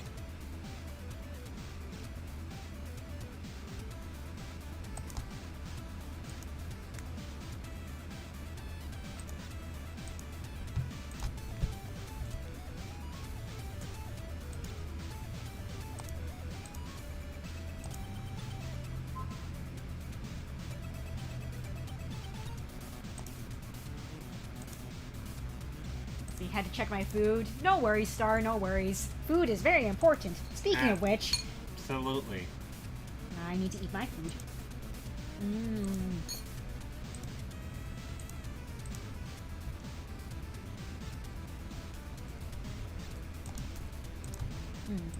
It will also hit even if you are invincible. Man, really? Holy shit.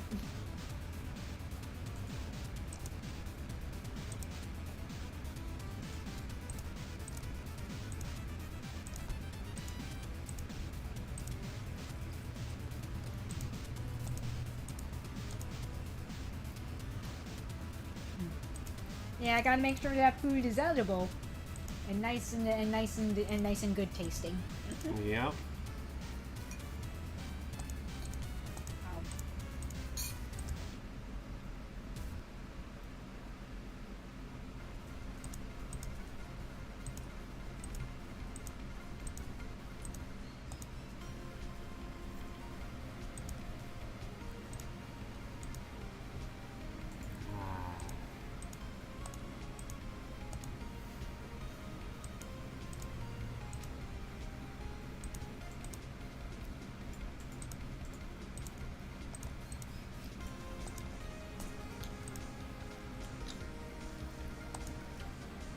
Let's see. To be fair, it's very hard to pull off since you have to find evidence and get an objection in order to get into turnabout mode. Ah, gotcha. Okay. So it's kind of one of those little quirky little mechanics. Okay, cool.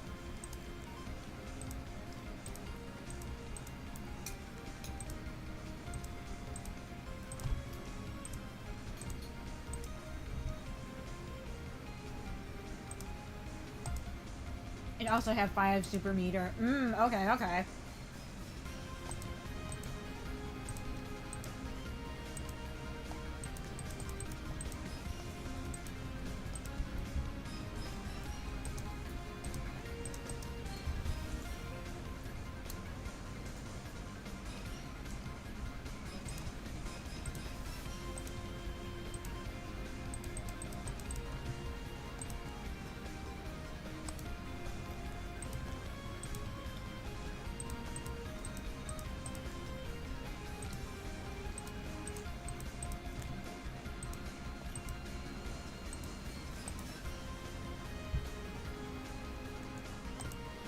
I just thought about Smash Bros. With Ace Attorney characters. That would be pretty interesting, I would say, for sure.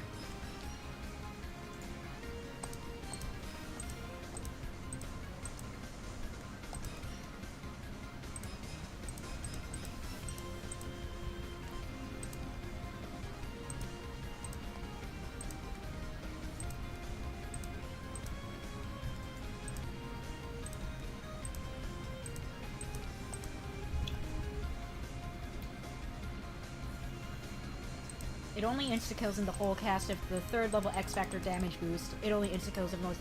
Okay, interesting, interesting.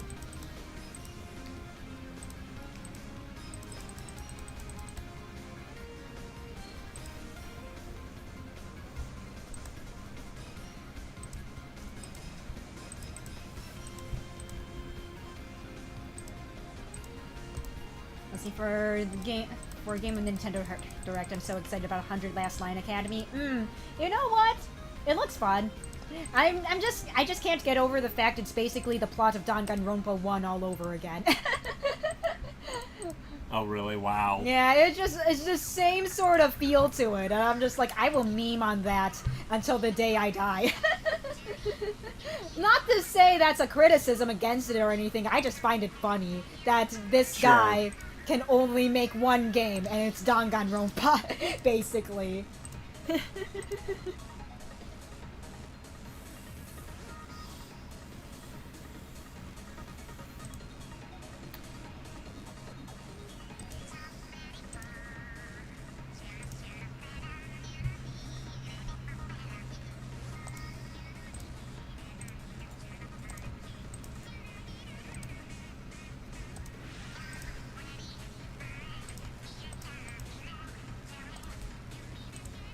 Let's see, with X Factor 3, it does, let's see, let's something, 11, nope, that's not it, 1,100,000 damage, while the HP in that game is, 1 million HP. Without X Factor, it does, 600,000 damage. That's crazy, bro.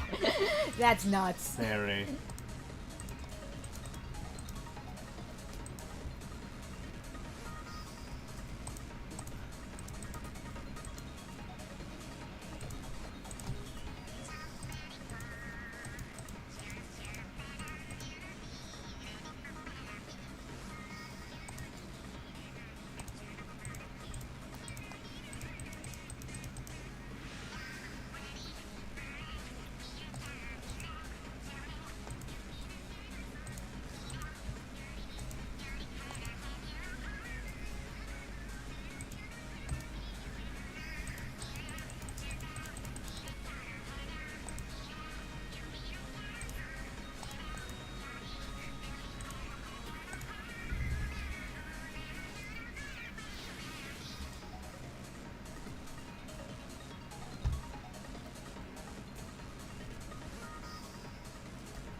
Let's see, the second game is not as good for the boss fight Splatoon 2. I've never actually really played a lot of Splatoon. It looks like a fun game. What's always turned me off from it is you can only really advance if you participate in online play. Yeah, a lot of the fun stuff just comes with, you know, being able to play online with other people. Man, I just want a cool, like, one-player mode. Yeah, like, I mean, it looks like a really fun game. I just don't like that you need to participate in the online aspect, which I'm not a fan of. Because in the first place, you need to know people that you can play online with. I mean, you can get, like, randomly lumped together with some random people for matchmaking. I guess. But still. Let's see, my top 5 of the Nintendo Direct is strange. Super Mario Party, Jamboree, The Last 100 Line, the new Super Mario RPG, Looney Tunes game, and New Zelda, and Romancing Saga 2. I mean, those were all pretty dang good, though. For me, it was Dragon Quest 3 and the 1 and 2 remake that's will be coming out next year. Yeah. The Hobbit game, that looked pretty cool. There were a couple of RPGs that looked interesting, such as that. I forget the name of it, but the one with almost this Castlevania-esque art direction to it. Oh, Darkest Dungeon. No, Darkest Dungeon. I think that was it. Yeah. Romancing Saga, I've heard good things about. Let's see, the DLC had an excellent single player. Oh yeah, for Splatoon 3. Yeah, that one looked pretty good, though. Not gonna lie. I was unaware of that, actually. Yeah, that was a pretty good... Yeah, that does look pretty good. Yeah.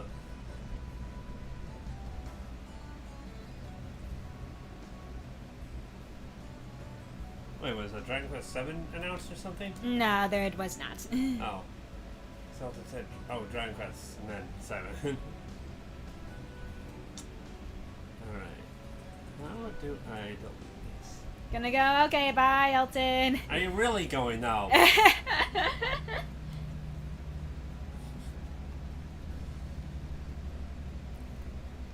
And I'm not okay. Okay. If you're sure about that. How do I... Do you remember? Yup. Do you remember your hellos and goodbyes and multiple goodbyes? Sweetie, how do I delete this? I remember there being a button combination you had to press in order to What do on it. Earth, that is nuts. Yeah, I don't remember what the button combination was though. Let's see, the Mario and Luigi one, the Danganronpa SRPG, Ace Attorney, and Dragon Quest. Oh yeah, yeah, the Ace Attorney investigations thing. Yeah, I'm very happy about that too because we finally have an official localized version of that. Then that's pretty amazing. Yeah, and the Mario and Luigi RPG. Like again, I talked about this before, but with Alpha Dream getting bankrupt a while back, I just had no hope of the Mario and Luigi series making a comeback. But here the frick it is. Do you know about Splatoon lore? I know it takes place in like a post-apocalyptic Earth, and like squids kind of evolved into having like more humanoid forms. I know about that part at the very least. Oh, that's what the idea is. Yes. But that's basically all I really know about Splatoon lore. Or at least I think they evolved from squids. Or is it humanoid? Or is it humans who evolved into squids and then went back to humanoid forms? I actually... Evolution unclear, actually.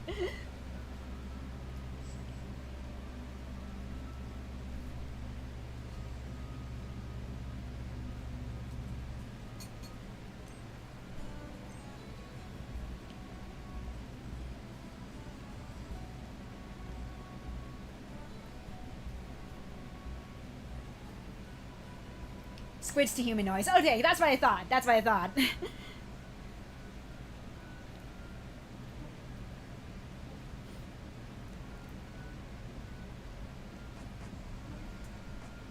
You're making me think, when you said evolution unclear, all I could think of was...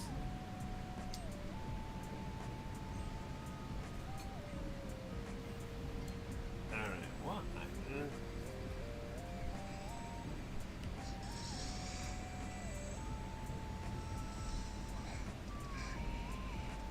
But yeah, Sam is playing some Pokemon Omega Ruby, so if you hear that over the microphone, that's why.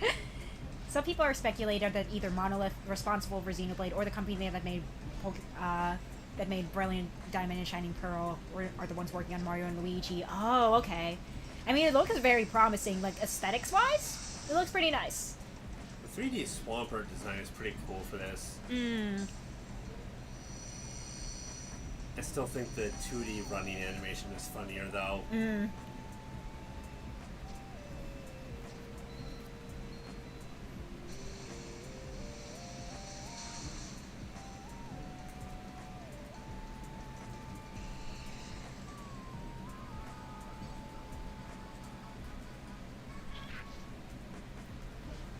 Alright, this does not seem to lead me anywhere. How do I leave here again?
Darn it.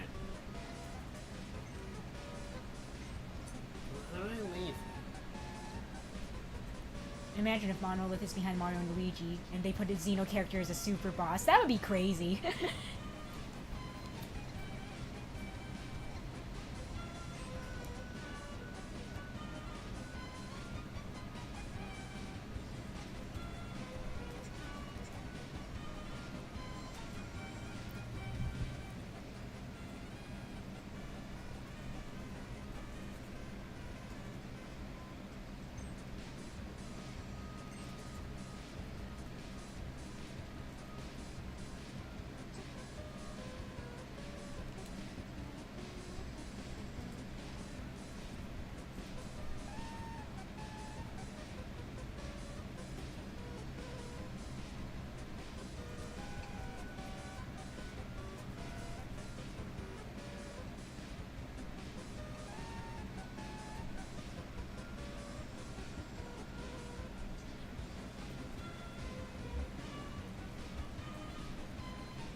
Kind of nuts that you need to do this very specific button combination.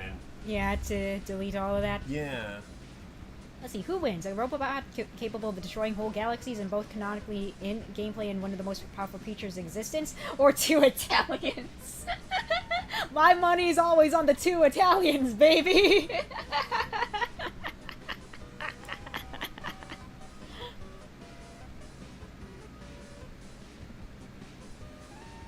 Because they might be mafia members with Tommy guns.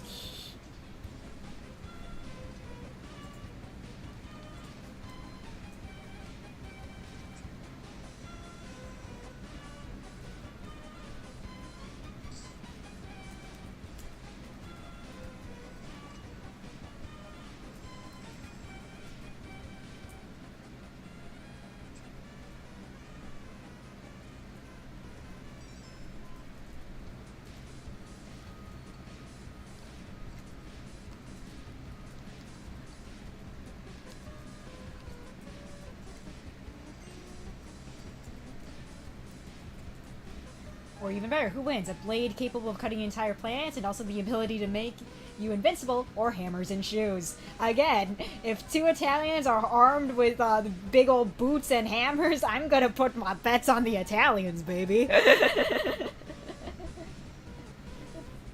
blade capable of cutting entire planets. That sounds pretty strong, though. Not to be underestimated, if you ask me.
It was an Italian who discovered America, I'm just saying. Columbus. Yeah, true.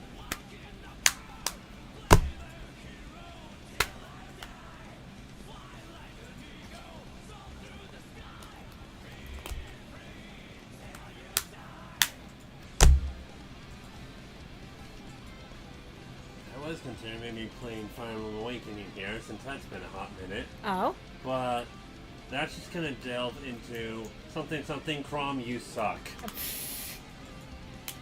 I can almost guarantee it.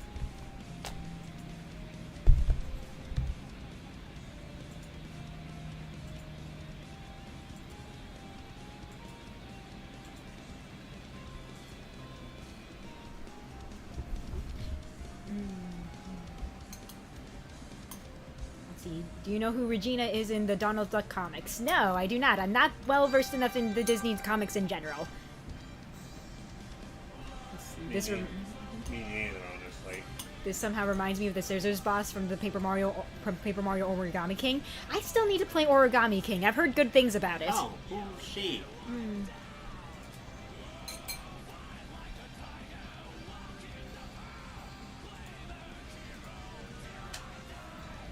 Who is she? She's pretty lady that you get to recruit. Very pretty swordmaster. Nice. I think the mention of Mario Blades in this music. You know what? Fair enough. Okay.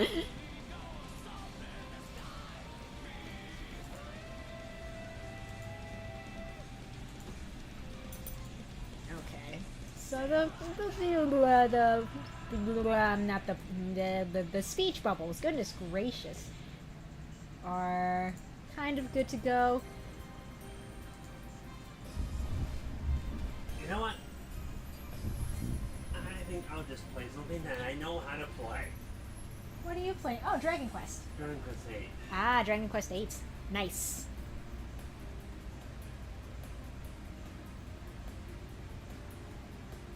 Because I'm at a point where I'm not sure what I'm supposed to be doing or how to proceed, and it feels like I'm stuck in this one building. I tried going into the portal and... Yeah, the portal just spawns a legendary Pokemon, my darling. Oh. Yeah. So it's kind of a cheat or not? No, it's just a new feature they added for like Omega Ruby and Sapphire. Okay. Where I think in the post game they start like spawning random like legendary Pokemon for you to be able to catch and whatever.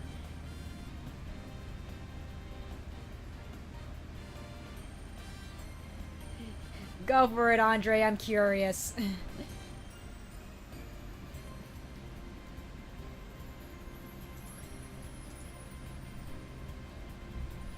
put 8 in. Did I not put 8 in? Oh, did you put in the incorrect one? Yes, you did.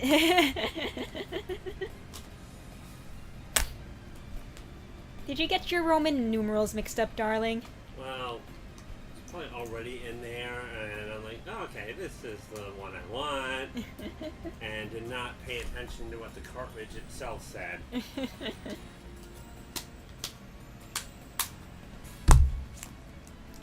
Let's see, she's the queen of an alien civilization and one of the many girlfriends Donald has in the comics. What? I see. That sounds crazier than that incorrect FE quotes thing that you've mentioned. Or FE quotes out of context, something along those lines. Yes. Where you have Slime Lynn. Yeah, she was made out of alien goop. Because, you know, Lynn was out training in the desert and she drank some contaminated water. Turns out it was full of alien goop. and then a goop clone came out, I and would then... like to inform him that Fire Emblem is not Final Fantasy. But you know what? Goop aliens. We don't have science fiction. It's fine, don't worry in about Fire it. Emblem. And We don't have aliens. We don't have helicopters or missiles or trains. And then Franz and Noah run a radio show for the town. We also don't have radio shows. But yeah, very extra incorrect FEGBA quotes. Very good webcomic, I'd say. In some cases, the guy is not wrong in terms of characterization. Yeah. Which is surprising. Yeah, Sane is surprisingly very in character. So is Kent by extension as well. Some characters are way off, but you know, he's just purely basing characterization off of vibes. It's great though.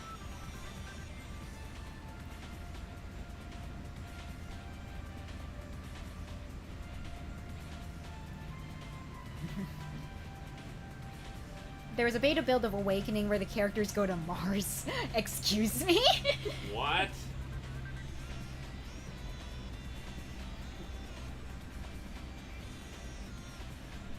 So when it asked me to enter my name, it said, please do not use any name that is illegal, offensive to others, slurs, yada yada. Oh boy. So it's like, oh, so you mean I can't use the name fuck you, Baltimore? Fuck you, Baltimore. If you like big, you something. Let's see, a single problem. She is something that starts with low and sensibly. Oh, whoop.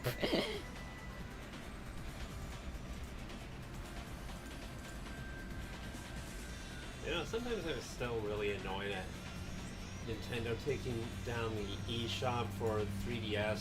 Oh, yeah. Because some people still have their 3DSs, some people still want to play those games. Yeah, exactly.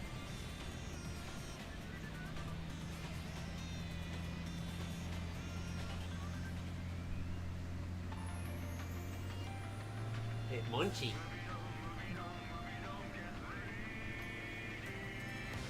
I think Dragon Quest VIII has one of the cutest intros I've ever seen.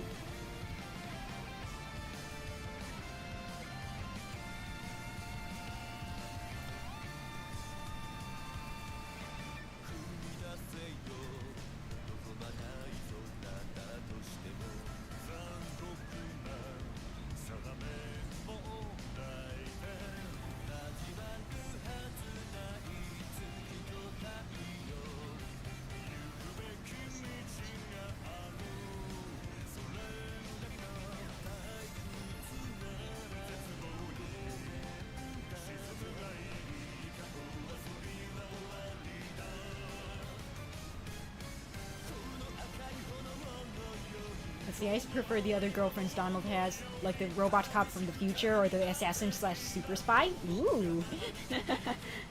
Donald really gets around, huh?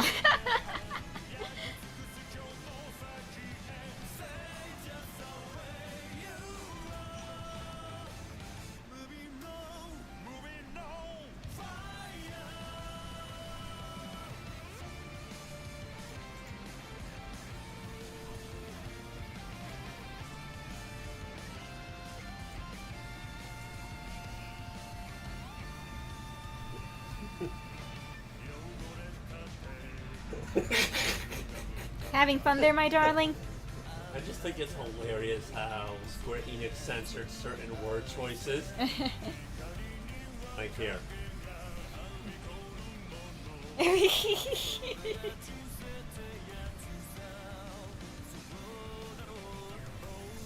Let's see, though in the second case he was in a relationship with Daisy and didn't tell her about the spy. I see.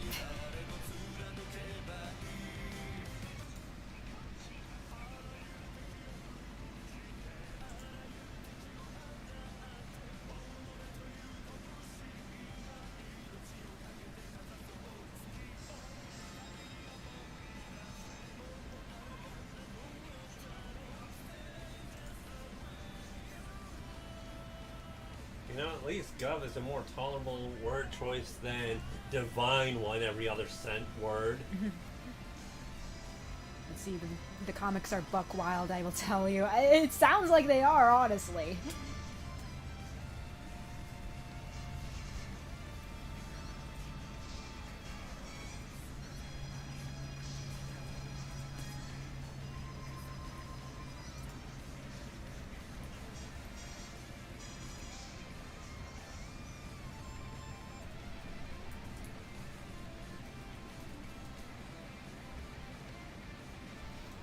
Didn't you say when you played Dragon Quest XI for the first time, you got so amused by sometimes a treasure chest would just drop down from the sky? Yes!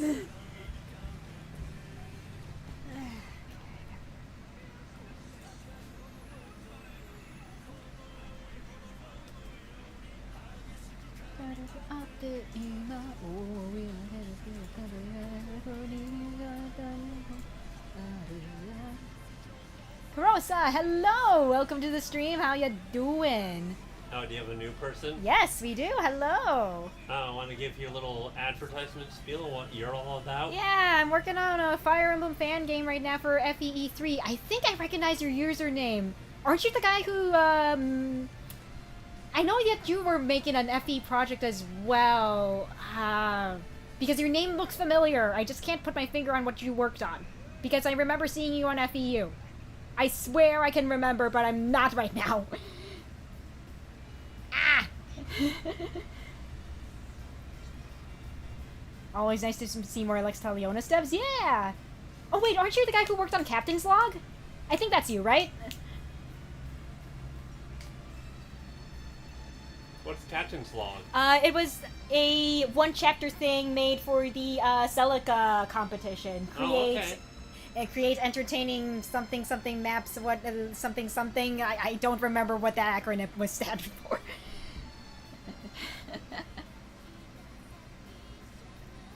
Let's see. Donald is a time cop and a superhero and a secret agent. Mickey fights city-destroying threats every other week, and the Duck family is DuckTales 10 times more insane. And don't get me started on the AUs. Oh man. Yeah, I thought I recognized ya. I thought I recognized the name. And hello, welcome. Welcome. Good to see ya. But yeah, I'm just trying to crunch out as much as I can for my own thing right now and get that ready for FEE3 this year. Yeah, Act 1's finished, you just have to finish out Act 2. Yeah. Act 2 is going smoothly right now. I'm just like... How many chapters does Act 1 have again? Act 1 has 10 chapters. That's not bad. Yeah, it's a nice short little something, and then we get like about 12 more for Act 2, so for a total of 22 chapters to go through.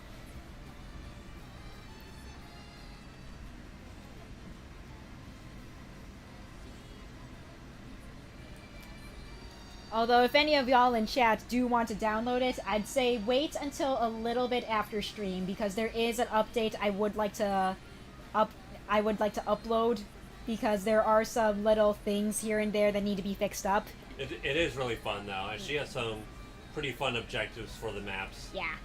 Let's see, an AU where Mickey and is part... no, I'm not just saying that because I'm her husband. Let's see, an AU where Mickey is part of basically the SCP Foundation. One other is Minnie getting a freaking communist, and there's a Star Trek crossover. That's crazy, bro. Excuse me? Let's see.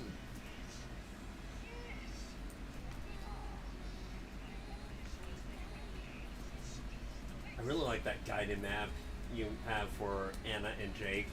Oh, yeah. It's just, I don't know what it's not complicated, but it's just fun to go through. I'm not sure what it is. Let's see, those are actual things in the comics I shit you not. Love those. Honestly, though, yeah, with comics and stuff, you can a lot of them just can go batshit insane with whatever story elements they want, from what I can tell. Yeah. Oh, this person died? No, not actually. Actually, he's still alive. Yeah, exactly. Or insert reason. Exactly.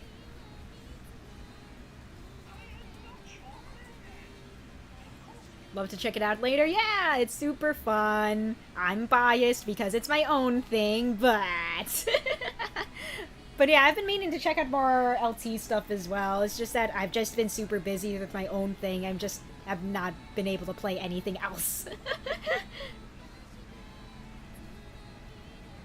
There's a nice escape map within, what, like 2 chapters? Yeah, like, it's within the first few. Like, the You might want to do some things just to try to put pressure on the player a little better. Yeah. I'll figure something out. But, I mean, I figure that can always wait. Oh yeah, for sure.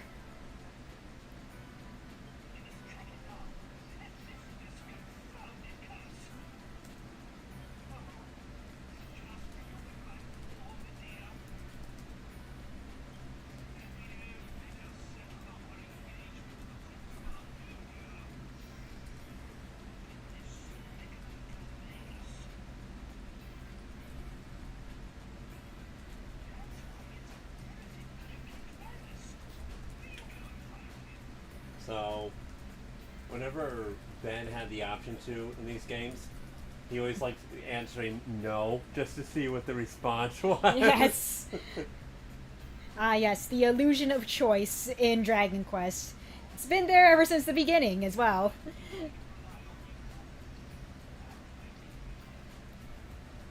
Then again, the game would be kind of in a bind if you said no and it actually respected your choice to say no. Yeah.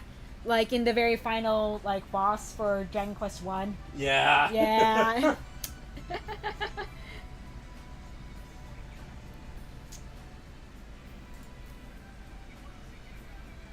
I do think it's really interesting how the first builders apparently builds off of that premise. Yeah, I think it's pretty cool.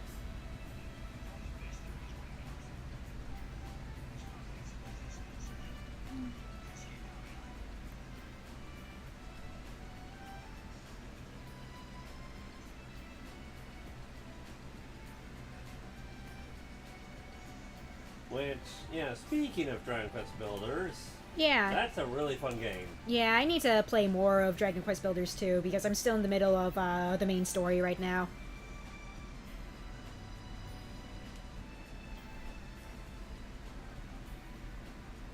Pokemon Gen 9, Nimona, you're a champion, no question, stop saying you're not. I had to give up on meeting FE3 deadlines for the main project this year, but I'd rather take my time so I can showcase something I'm proud of. You know what? Fair enough.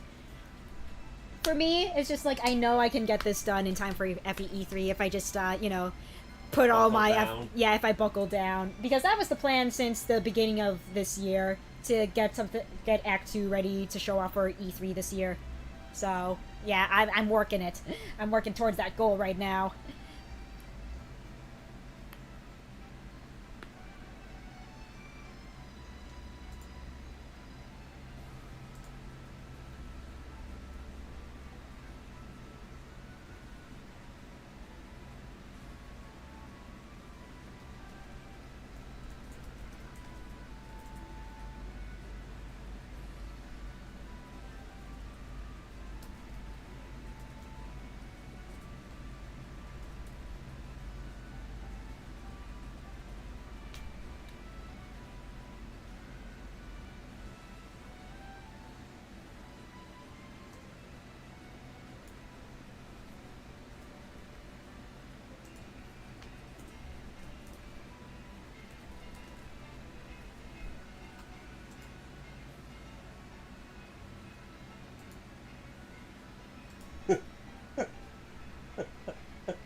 I'll just be taking that gold, thank you. You saw nothing, sir.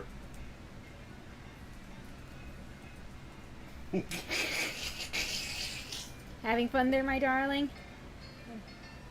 You seem to have this planned out well, and we look forward to seeing it there. Thank you. Yeah, like I said before, I'm like almost done with Act 2. At least making it presentable and whatever. But yeah, I'm just like, whoo, I am so ready. Yeah, I'm basically just putting all my free time into getting this done. So, yeah. I was like taking commissions and stuff before just to make a little bit of extra cash, but I put that on hold just because I just need to get this thing done.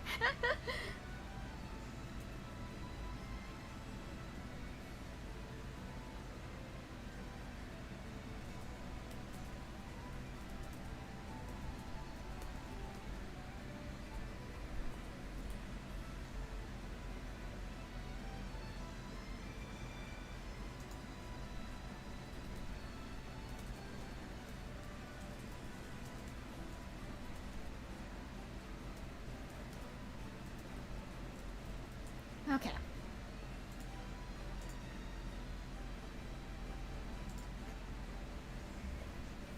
Let's see here.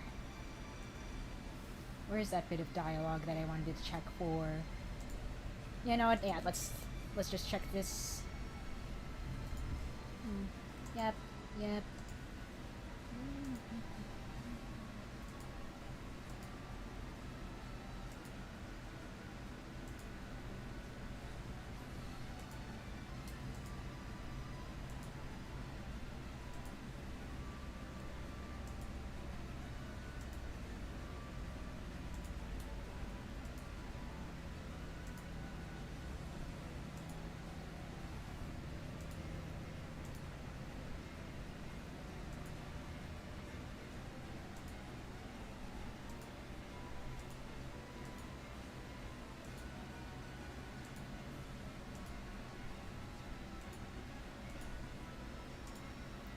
Okay, cool.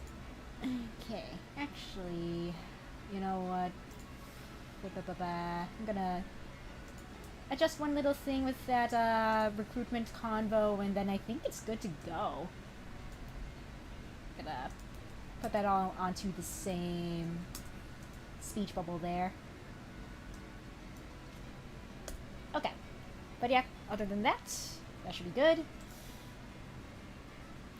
Okay, so that part is done. I still need to finish up the rest of this intro cutscene because I got distracted. Thank you, Star. Glad you think it looks good.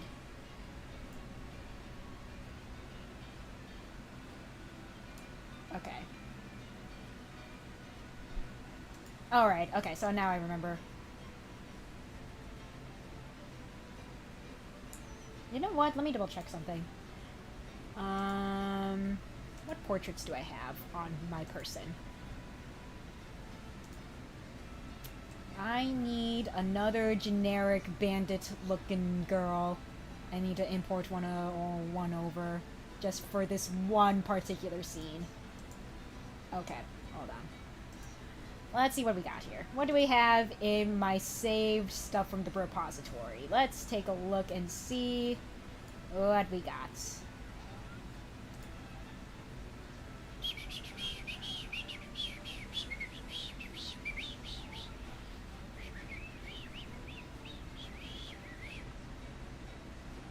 Game projects, resources, portraits. Let's see who we got here. What sort of generics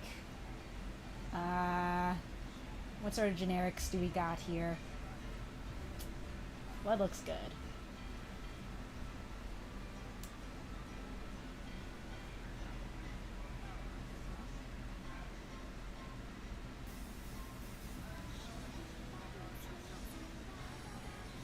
You know what? You look adorable. You can work as a simple bandit girl, sure. Yeah. Alright, let me go ahead and credit this properly into my credits thingy. Custom map sprites. Where's my portrait credits? Further up.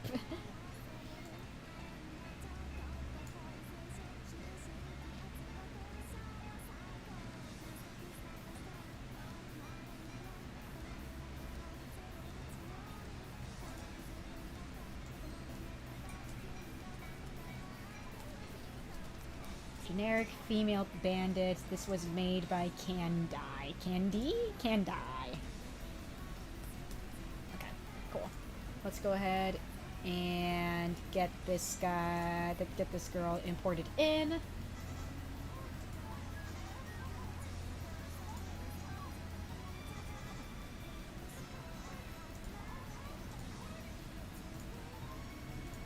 Oh, whoops.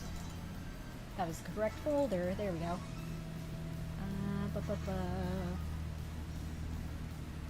You can come in.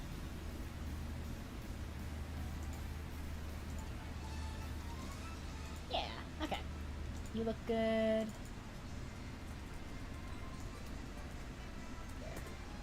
Okay.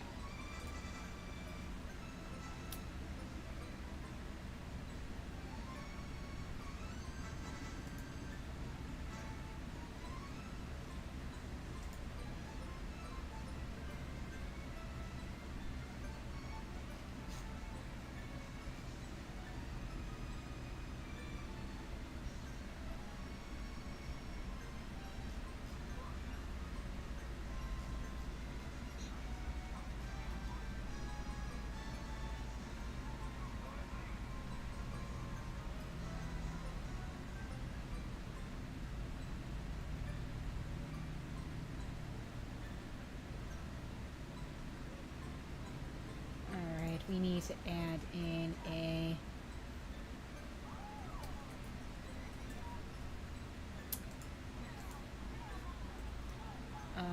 end skip, clear out the music, and then we add in the music back in, and then we do that. And then okay, let's show the map real quick, that way we can kind of see where we're going from here. Okay, so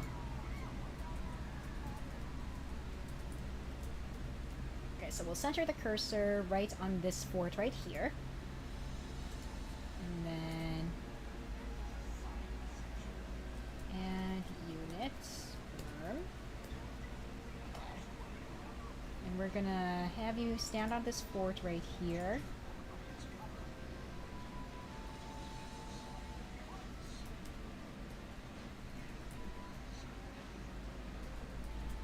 And then we'll have you move units. We're gonna have you move right there.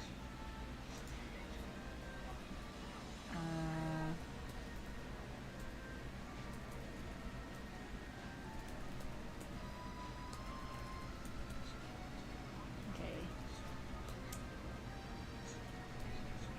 Let's see, what YouTubers do you like to watch? Oh man, do I have so many. Just to give generic categories, because it would be way too many to list, like who specifically. I like watching a lot of VTubers, first of all. Yeah. A good chunk of Fire Emblem YouTubers as well. I think that should go with no surprise either. I tend to watch other like craft-like videos. More specifically, there's this one person I watch who makes soap. Yeah, she's fun. Yeah, Royalty Soaps. If you want to look her up, she's fun to watch. She makes like themed soaps every month that she sells. And just random crafting videos you come across in general, like that guy showing how to make your own book covers. Yeah, I just like looking at and like just how to piece together your own book. Yeah. But yeah, I like to watch a lot of that. I watch this also other crafting stuff. I like watching this one guy make like different dice sets and whatever. Oh yeah, his videos are pretty cool. Yeah. So I just like watching a good variety of people.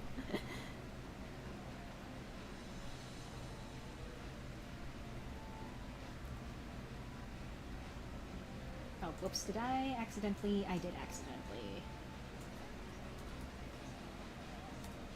I put those in the right order. Royalty Soap sounds like nice. Yeah, her videos are super fun to watch. Whenever I watch her make soap, the soap just looks so colorful and nice, and it makes me want to bite into the soap. No. That's a no.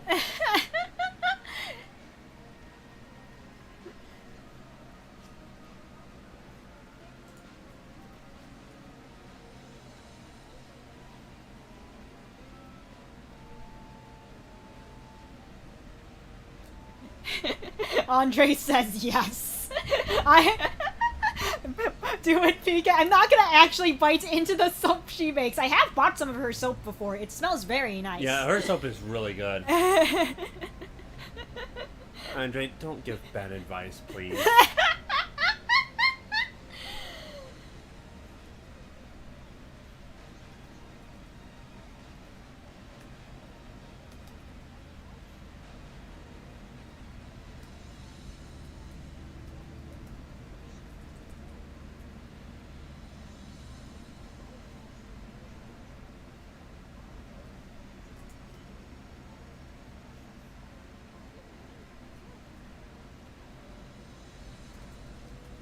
Some soaps just look so nice. Exactly, right? And the nice looking soaps look so edible. Like you could just nom and crunch. I mean, so do some of your dice, honestly. Yeah, dice too. Like if you like those nice, like transparent looking resin dice that look like candy, you just go nom and crunch on those too. As I'm saying this, I'm like, do I just like watching people craft things that look edible but aren't actually edible? I think the answer is yes. I am the tempter, here to make her fall in the soap temptations. Candy dice, yeah. Like, you know, dice can just look like candy, you know? Just pop one in your mouth and just suck on it like it's a hard candy, you know?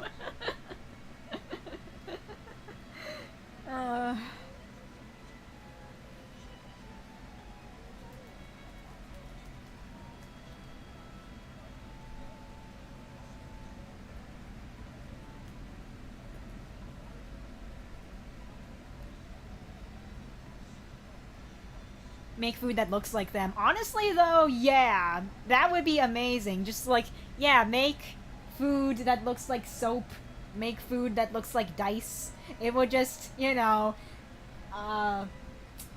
it would curb my instincts a lot more if I could actually just, you know, put those things in my mouth. Why do you want to put things in your mouth that really should not be put into your mouth? Because it's their fault for making those things look so delicious. Just control your impulse. It's problem solved.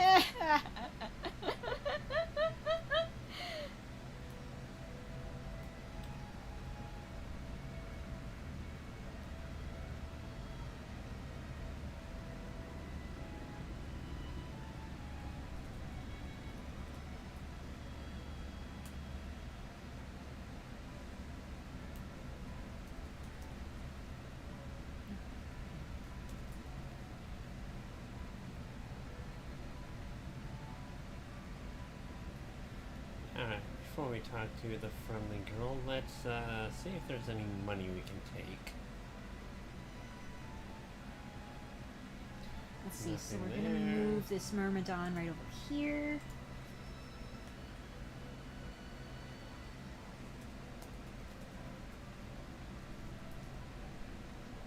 Okay, before we continue with that, I just need to double check.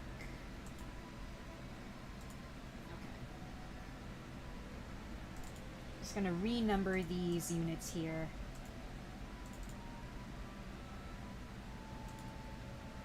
That way I know who's interacting with whom.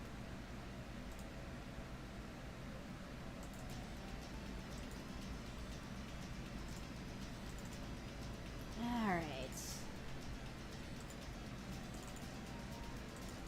Okay, so this one, I think I'll rename this one as Girl. Just so, because she's going to be used in some of these cutscenes, so it's just like, I need to kind of keep track of her movement specifically. Okay, this one, we can call you number... We'll call you number 130, sure. And then just start from there.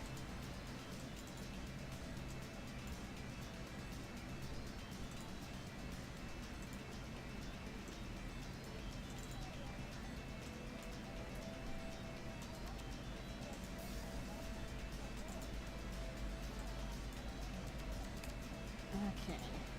Making good progress. But yeah, this is the most involved chapter in terms of cutscenes that I had to do in a while. Like, oh my goodness. Not bad, right? I just didn't anticipate doing this much for this intro cutscene for this particular chapter. You also like watching people draw stuff. Mm-hmm. Yeah, yeah. I do like my art channels as well. And trash taste. Oh yeah, the Trash Taste podcast. Yeah, I don't typically watch a lot of like anime YouTubers, but that particular podcast in particular I do like listening to every once in a while. Except that they never talk about anime. No, they never do. Almost never. Which is surprising since they're all into anime. You'd think they would talk about anime. You'd think that, but no. More often than not, they don't. I know for one of their more recent episodes, they kind of forced each other to like watch certain anime or certain series and just give like reviews on what they watched and whatever. I haven't actually watched that episode. I just saw the thumbnails and whatever in my subscription feed.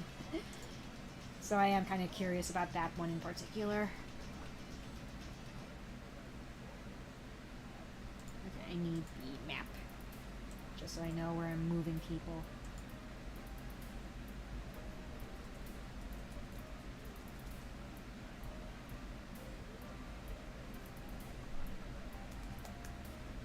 So you're going to move this way.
Actually, you know what? I think a cool idea would have is to still have that be there as well. Okay. I'm gonna have 2 escape points for the green units. I just need to mess around with their AI settings just to make sure that they do the thing. What thing?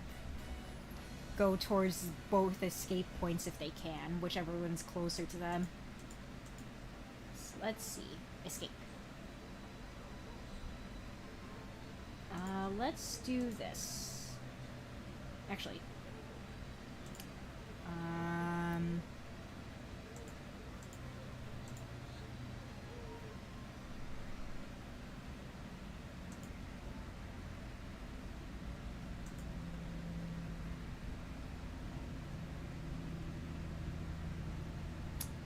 Actually, they should be able to do that because they'll be able to interact with something at the escape. Let's see, what would you guys want to have as a final meal in a on death row or in a restaurant with the end of the world 100% gift discount? Any situation you can think of possibly feed. All food is also allowed. Let's see, a final meal.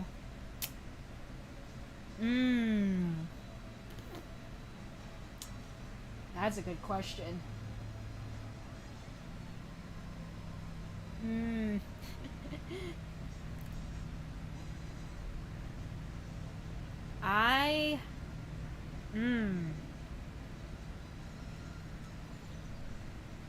I would want to have...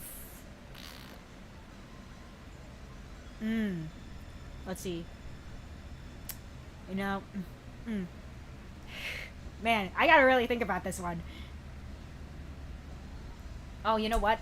I think I know exactly what I would want. So, for a bit of context, back when I was going to college for electrical engineering, there was this one pizza place nearby where the dorms were, and they had some really dang good pizza.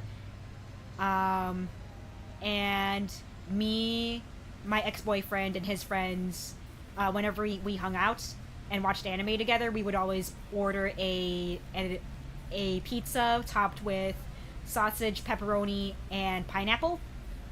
So pineapple? Yeah, the pineapple. No wonder you're on death row. But in all seriousness, I would want that specific pizza to at least be part of the final meal. I don't know if I want that whole thing to be my final meal, but I want at least a slice of that as part of it. That, and...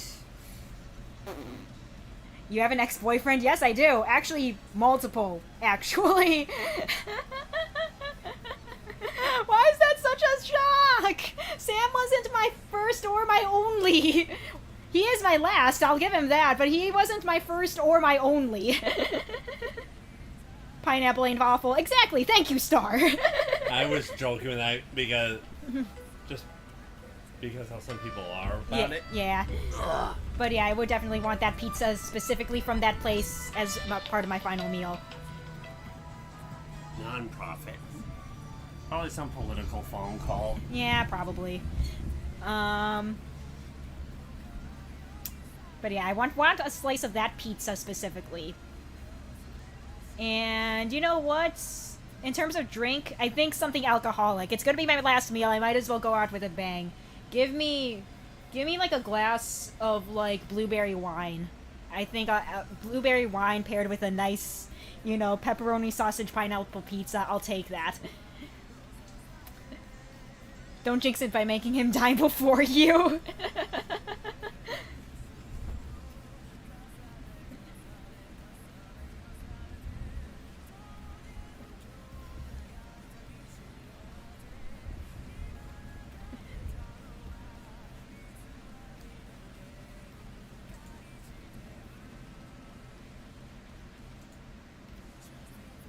Okay, so they should be able to interact with the escape part. I'm just gonna... Okay. Were any of your exes that were good people hot?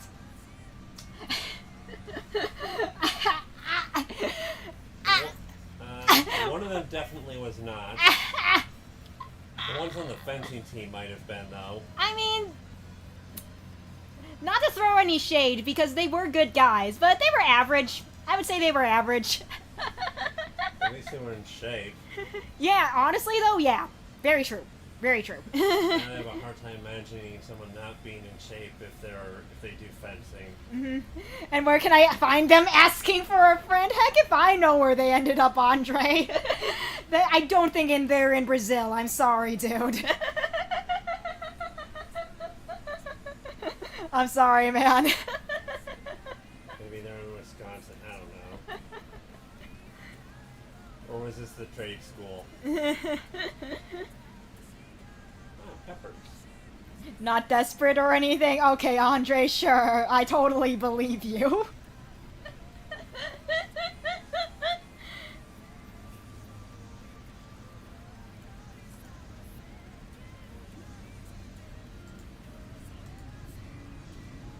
Alright, what was I doing? Oh yeah, I was doing more of this freaking cutscene that is taking so very many parts. Oh my goodness. Okay. I just have too many ideas. Sad, just sad. Oh no.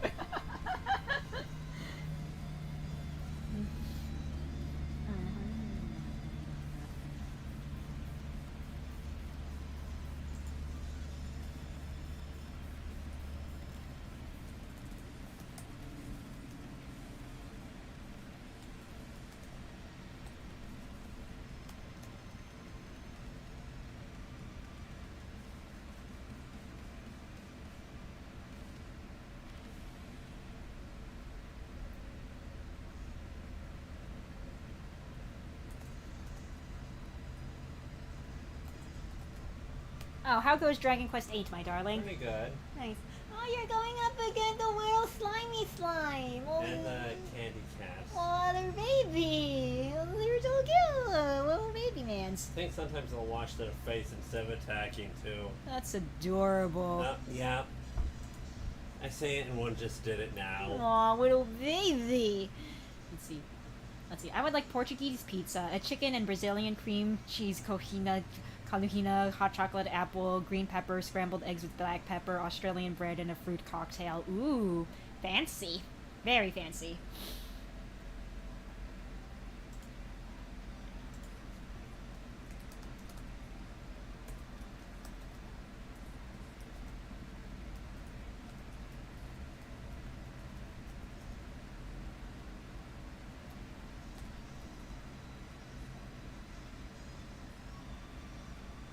What does the PK in your channel name mean? Pokemon. Partially, Star. Very good guess, because I like telling this story, because it's just like, it feels so out of left field. Because the common guess would be Earthbound related, but that is further from the truth than your guess. But yeah, back when I was 13 years old, which was very many years ago, I made my YouTube channel, and my old username was PKL Pikachu, with PKL standing for Pokemon Kingdom Legends, which was a Pokemon fanfic I was writing at around that time. I never published it anywhere, nor did I actually write any content for it. I was just outlining a lot of stuff. So it wasn't really anything substantial, but I wanted to, like, make content for it on my YouTube channel, but it just never happened. So yeah, the PKL just is like an artifact of what it used to be now. But yeah, fun story. I love telling it.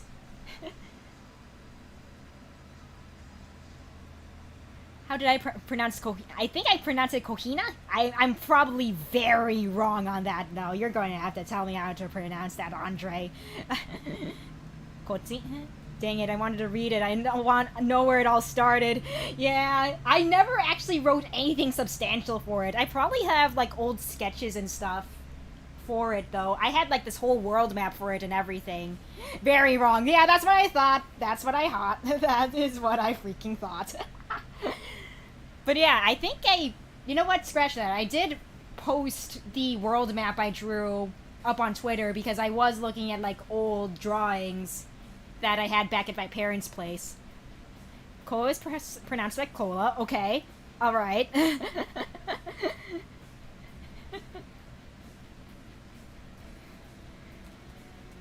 the trackies. They're all plump and fat. How does something so fat fly in the air? By the basic laws of aviation, a bee should not be able to fly. Something along those lines. I cannot quote the bee. A bee is small, though. XIN is like Shin. Oh, like, okay. Koshin. Oh, Koshin. Oh, I see. Yep, I definitely pronounced that very, very wrong.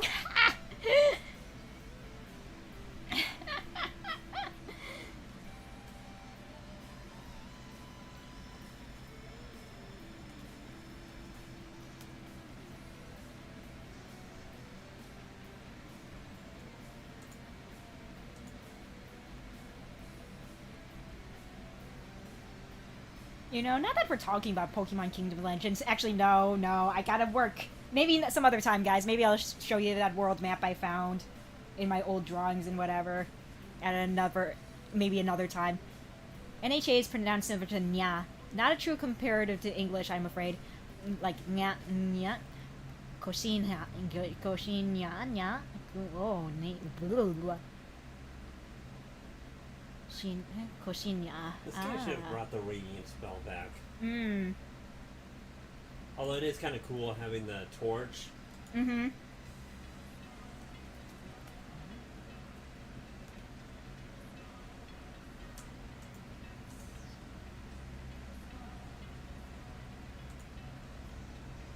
Do you remember the outline of the fanfic at least? Parts of it, yeah. They have this habit of starting story ideas and never finishing them. Like your original story, and you had this whole magic system you wanted to explore. Yeah, there is that too. By the way, the reason I came up with Pokemon and not PK something is because I came up with a shorter way to say Pokemon. Pikemon. Ah, I see. But yeah, I do remember some things. A lot of it was heavily based off of Pokemon Mystery Dungeon, because, yeah, I would have been around 10 years old-ish when I was coming up with a lot of this stuff. Yeah, Pokemon Mystery Dungeon, Red and Blue Rescue Team would have come out around the time I came up with all that stuff. Because, yeah, it involved at least, like, these trainers who, you know, turned into Pokemon, much like how Mystery Dungeon had that whole thing go on. Something have to save the world from evil, something Team Rocket is causing trouble, something. And with me starting to go into puberty, I started thinking about boys and romance. You can guess that there were some romantic subplots in that as well. There was also that. EK thinking about boys? I remember... That's never happened before. You know, that's another thing I just remembered now that I'm talking about the romantic subplot. There was one romantic subplot involving like Team Rocket grunt getting together with one of the protagonists as well. There was this whole forbidden love sort of aspect to things because, you know, the side of good going on the side of evil. I thought I was so creative and edgy. Oh man, but wasn't the Abbott the main character for Persona 4 when you first realized that you were liking boys? That was the first time I started self-shipping, specifically. Oh. Yeah.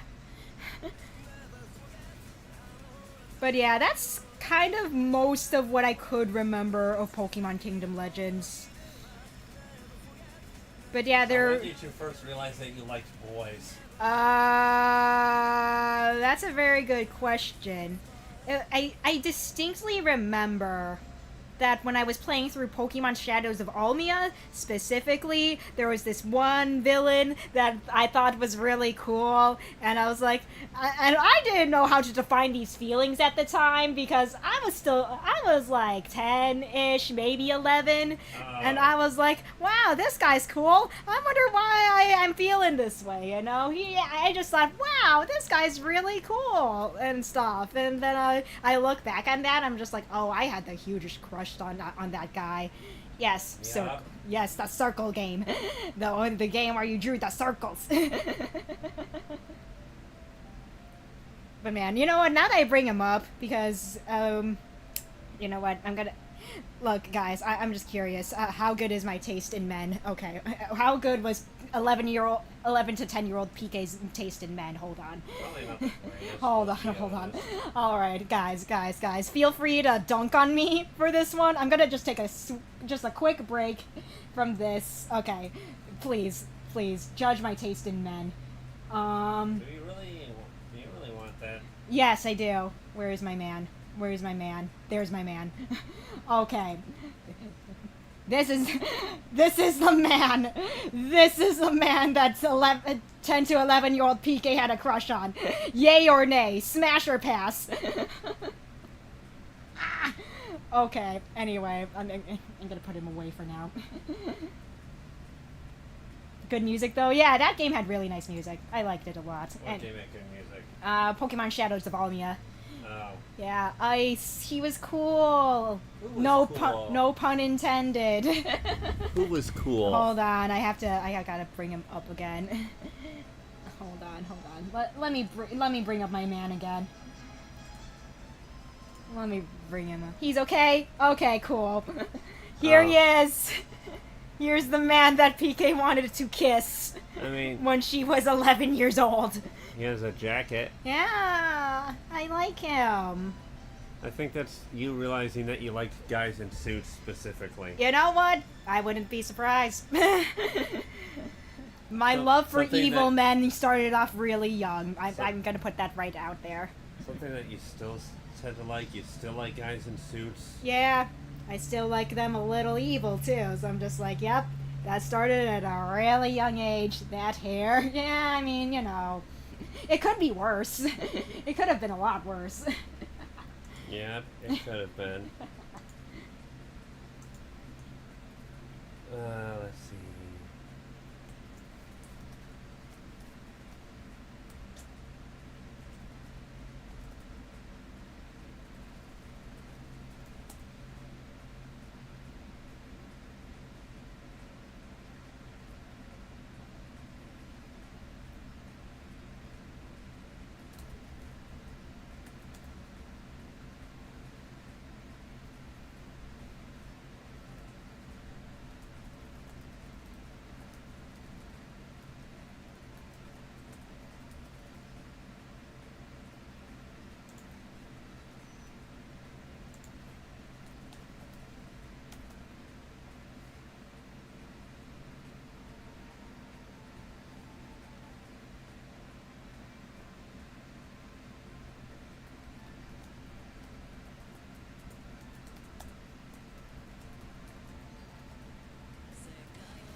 Meanwhile, Sam always thought the romance elements of Disney's Robin Hood were just the boring parts.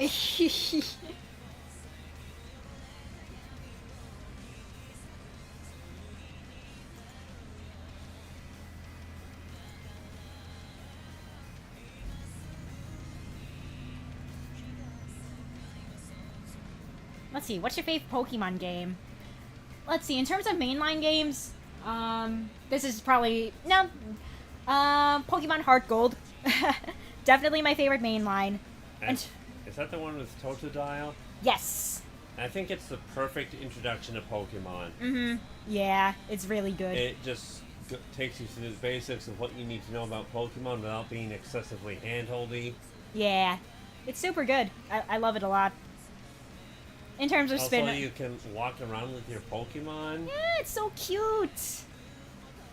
But in terms of spin-offs, I'd say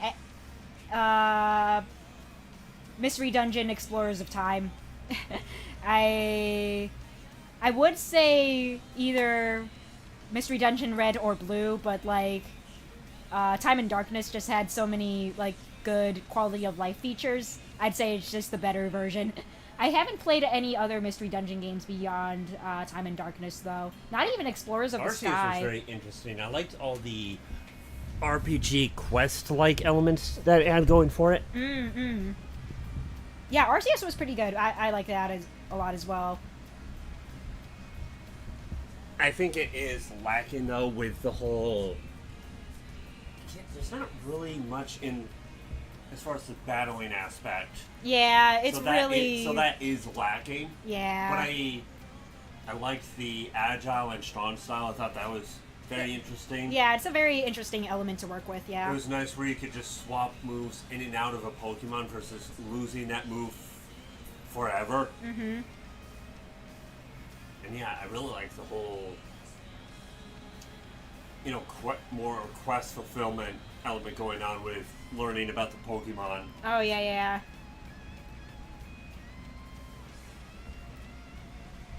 Let's see. Oh, wow, it's almost going on 8 right now. Oh, my goodness. I didn't realize how late it was today. Oh, do you have work tomorrow, darling? Yeah. What time? 6. Okay, I'll probably close up shop soon. You're fine. Okay. I'll probably go on for maybe another 10, 20 minutes. I'm probably not going to go beyond 8:30, though. Okay. Just to make sure that you get a good enough amount of sleep.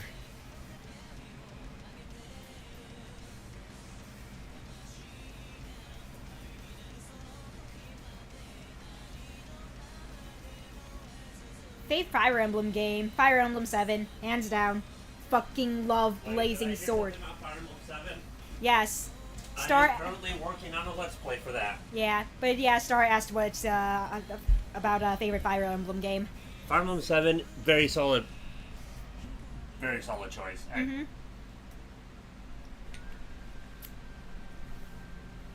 Very memorable cast.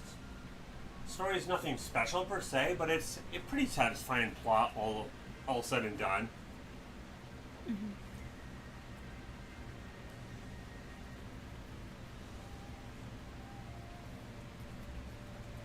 Probably that's my favorite Wyvern rider for the GBA entries. Mm-hmm. I think for me it would be either the Tellius or the Yggdrasil games.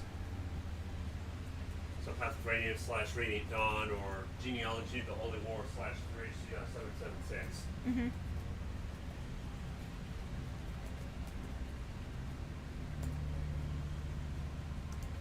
But GBA entries are just a fun game to pick up if you want to play Fire Emblem, but you don't want anything too heavy thinking-wise. Oh yeah, absolutely.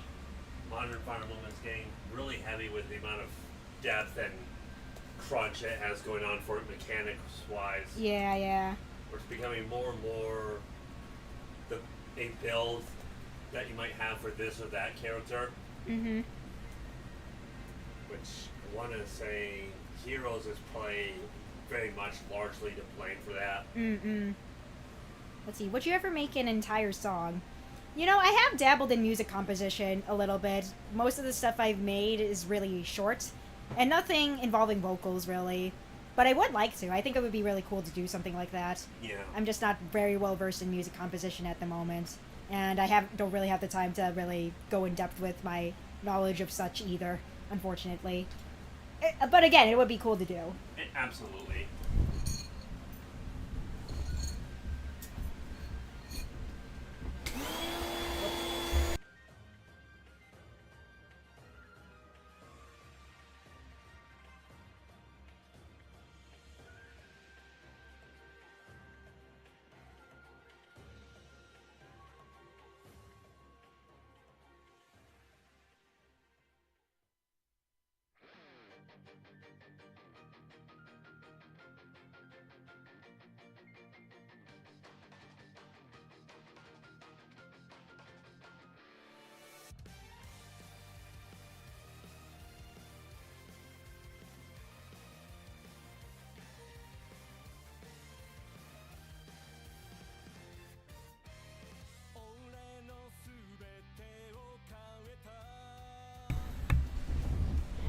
Let's see here. stars sticking around. Mm-hmm. Let's see, what type of song would you make? I don't know, honestly. There's a lot of genres I kind of want to dabble into, but I'm not entirely sure, honestly. Anime inspired? Maybe.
Okay, I think I'm gonna try to get the last of this intro cutscene taken care of, and then I think I'm gonna sign off for the night. Just because, you know, I think we've made a good amount of progress. Let me get this person loaded in.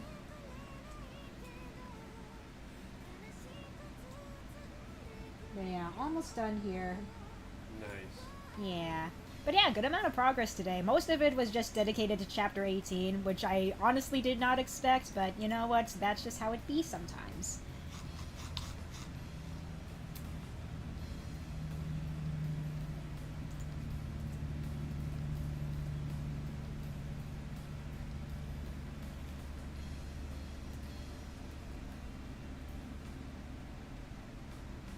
Alright, well this is an easy one. Oh wow, dang. Someone had this post, you can only buy which one. Which is it? Dragon Quest, Visions of Mana, Metaphor, YSX.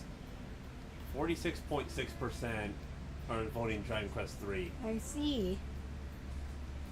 And that's the highest rating one currently. Visions of Mana at 13.4, Metaphor at 25.8, YSX at 14.2.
let's just test out and make sure this works. I already checked out a good majority of this cutscene, but I'm gonna just check this latter half of things just to make sure everything works out.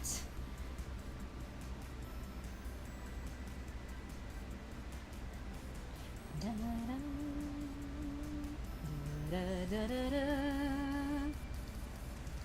we already went through all of that, and then we went through that, we went through that. Oh, whoop. Whoop, okay. I forgot to remove Krista's portrait from that part.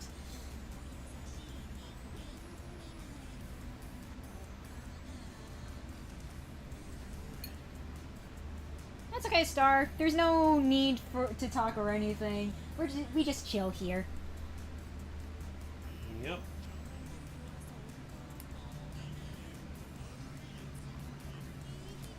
Fixing something? Alright, no worries, no worries.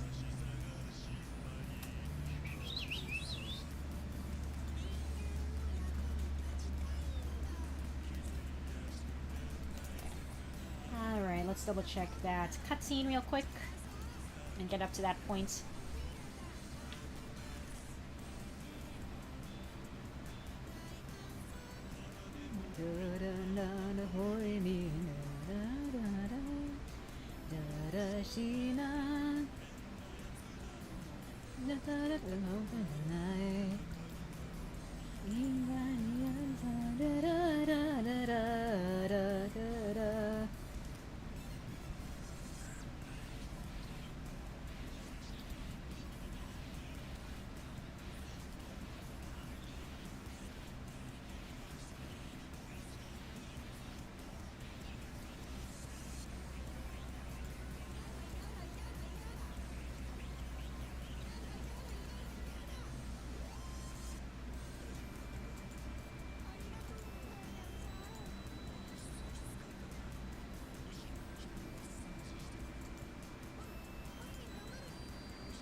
Okay, that part is done. I just realized that I did not spawn the enemies onto the map yet. That's kind of important.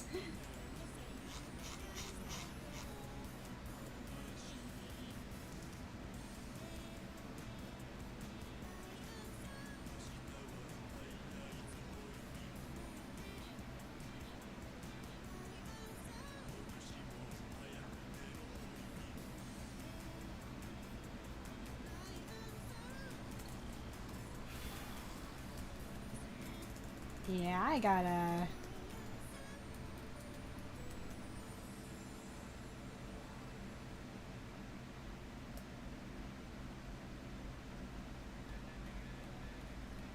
Let's see.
I like the new portrait, but if I could say something is that the line art he had is a little hint of mischievous, which I think Felicity fits Felicity's character, from what I know about her. It's less present in the game version. Yeah, that's the big thing. It's still not quite there yet. Like, I completely agree, GNS. I did talk about this earlier on stream, where I did want to commission someone to kind of, you know, get it to where I want it to be. But yeah, because obviously I'm trying so hard, but it's just like, man, it's just not in the way I really want it there. So I'm gonna hand it off to someone else and see if they can kind of bring it closer to how I envisioned it, you know? Either that or I just need more practice on my own. But yeah, one of these days, Felicity will look how I want. She's just not quite there yet. She's so close! Ah!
Unrelated, but I spent a bit of today on the Steam Summer sales. Ooh, yeah, those are going on. Yeah, I've been meaning to look into what's at a really low price right now.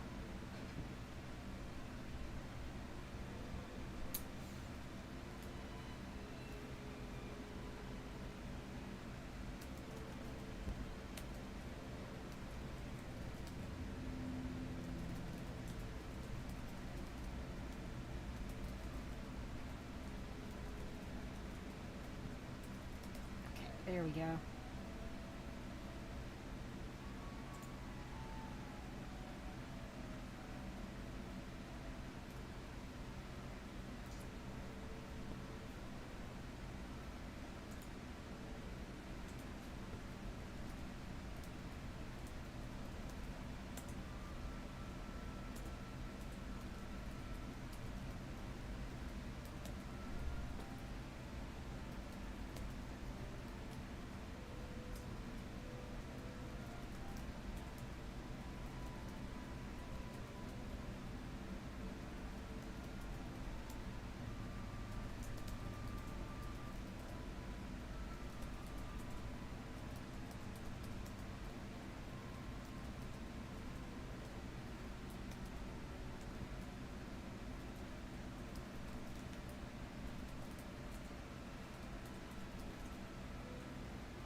Let's see, I got the Kingdom Hearts Collection, Helix 1 and 2, Yggdra Union, Pampas and Celine, Yuden Chronicle, and Crypt Master. Ooh, cool.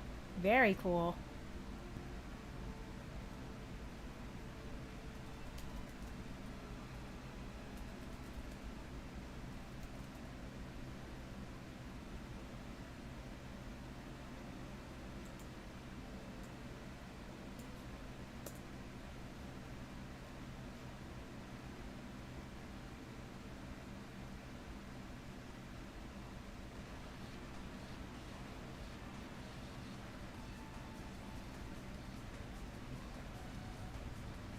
Okay. But yeah, the enemies should be spawned properly now that I added them in. Okay.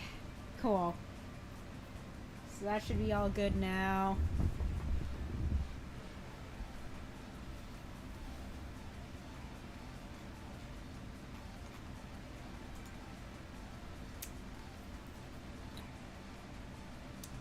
Let's see.